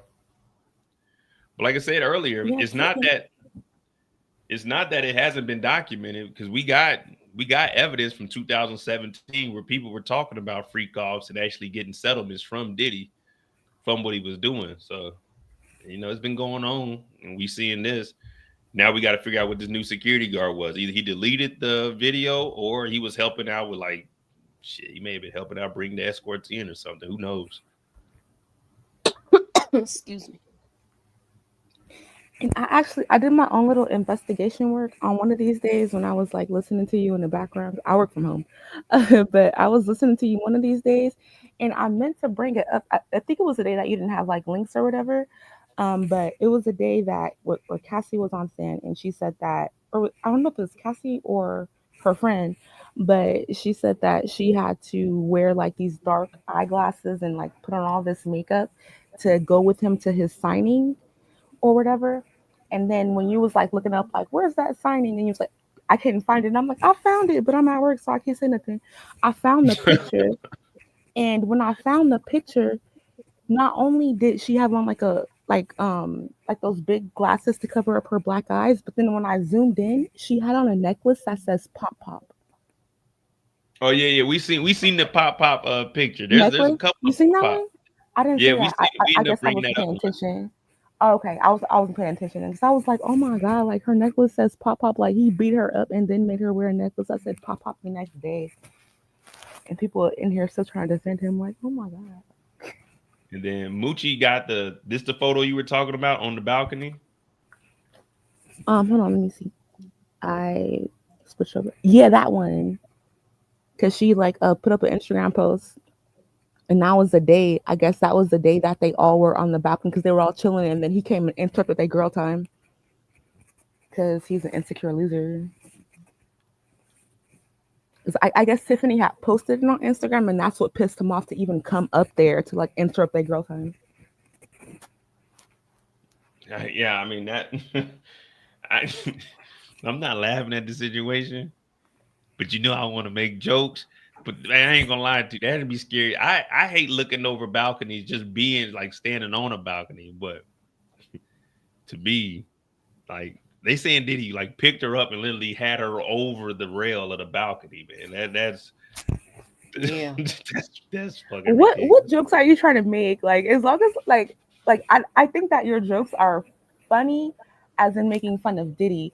People get upset when people make jokes making fun of the victims. You know what I'm saying? Like if you make fun of Diddy like oh you a baby you a bandit, that's not making fun of the victim.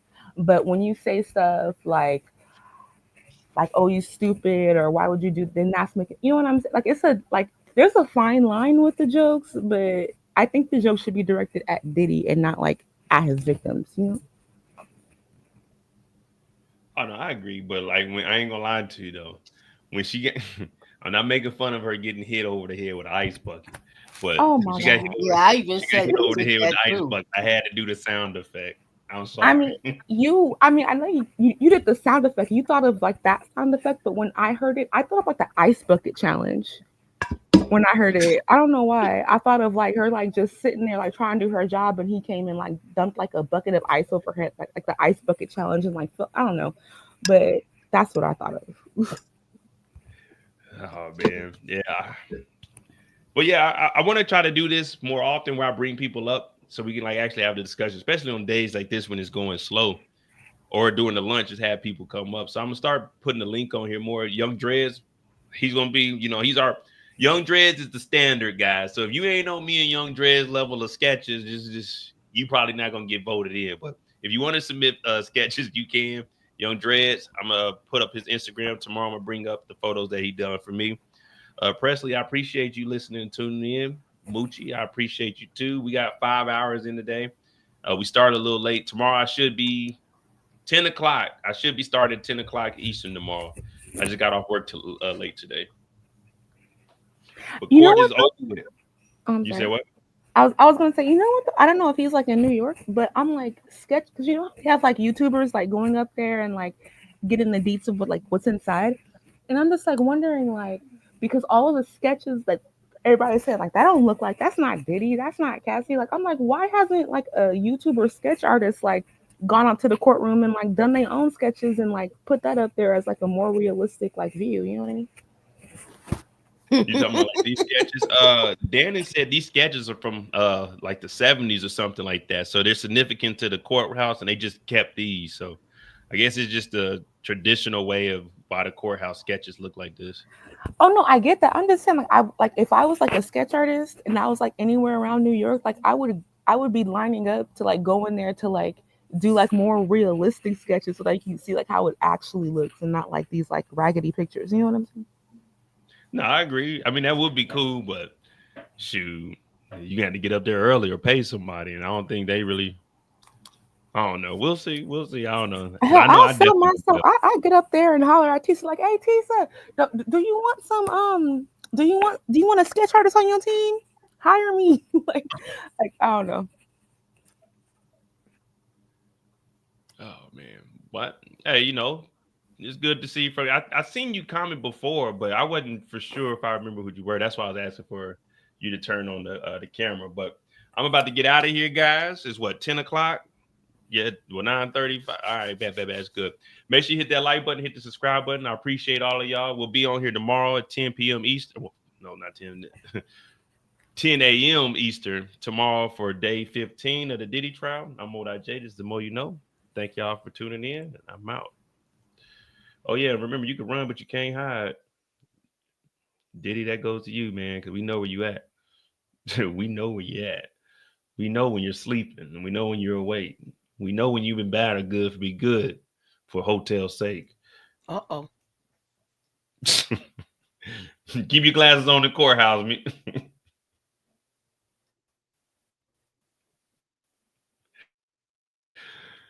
can rap, but you can't hide.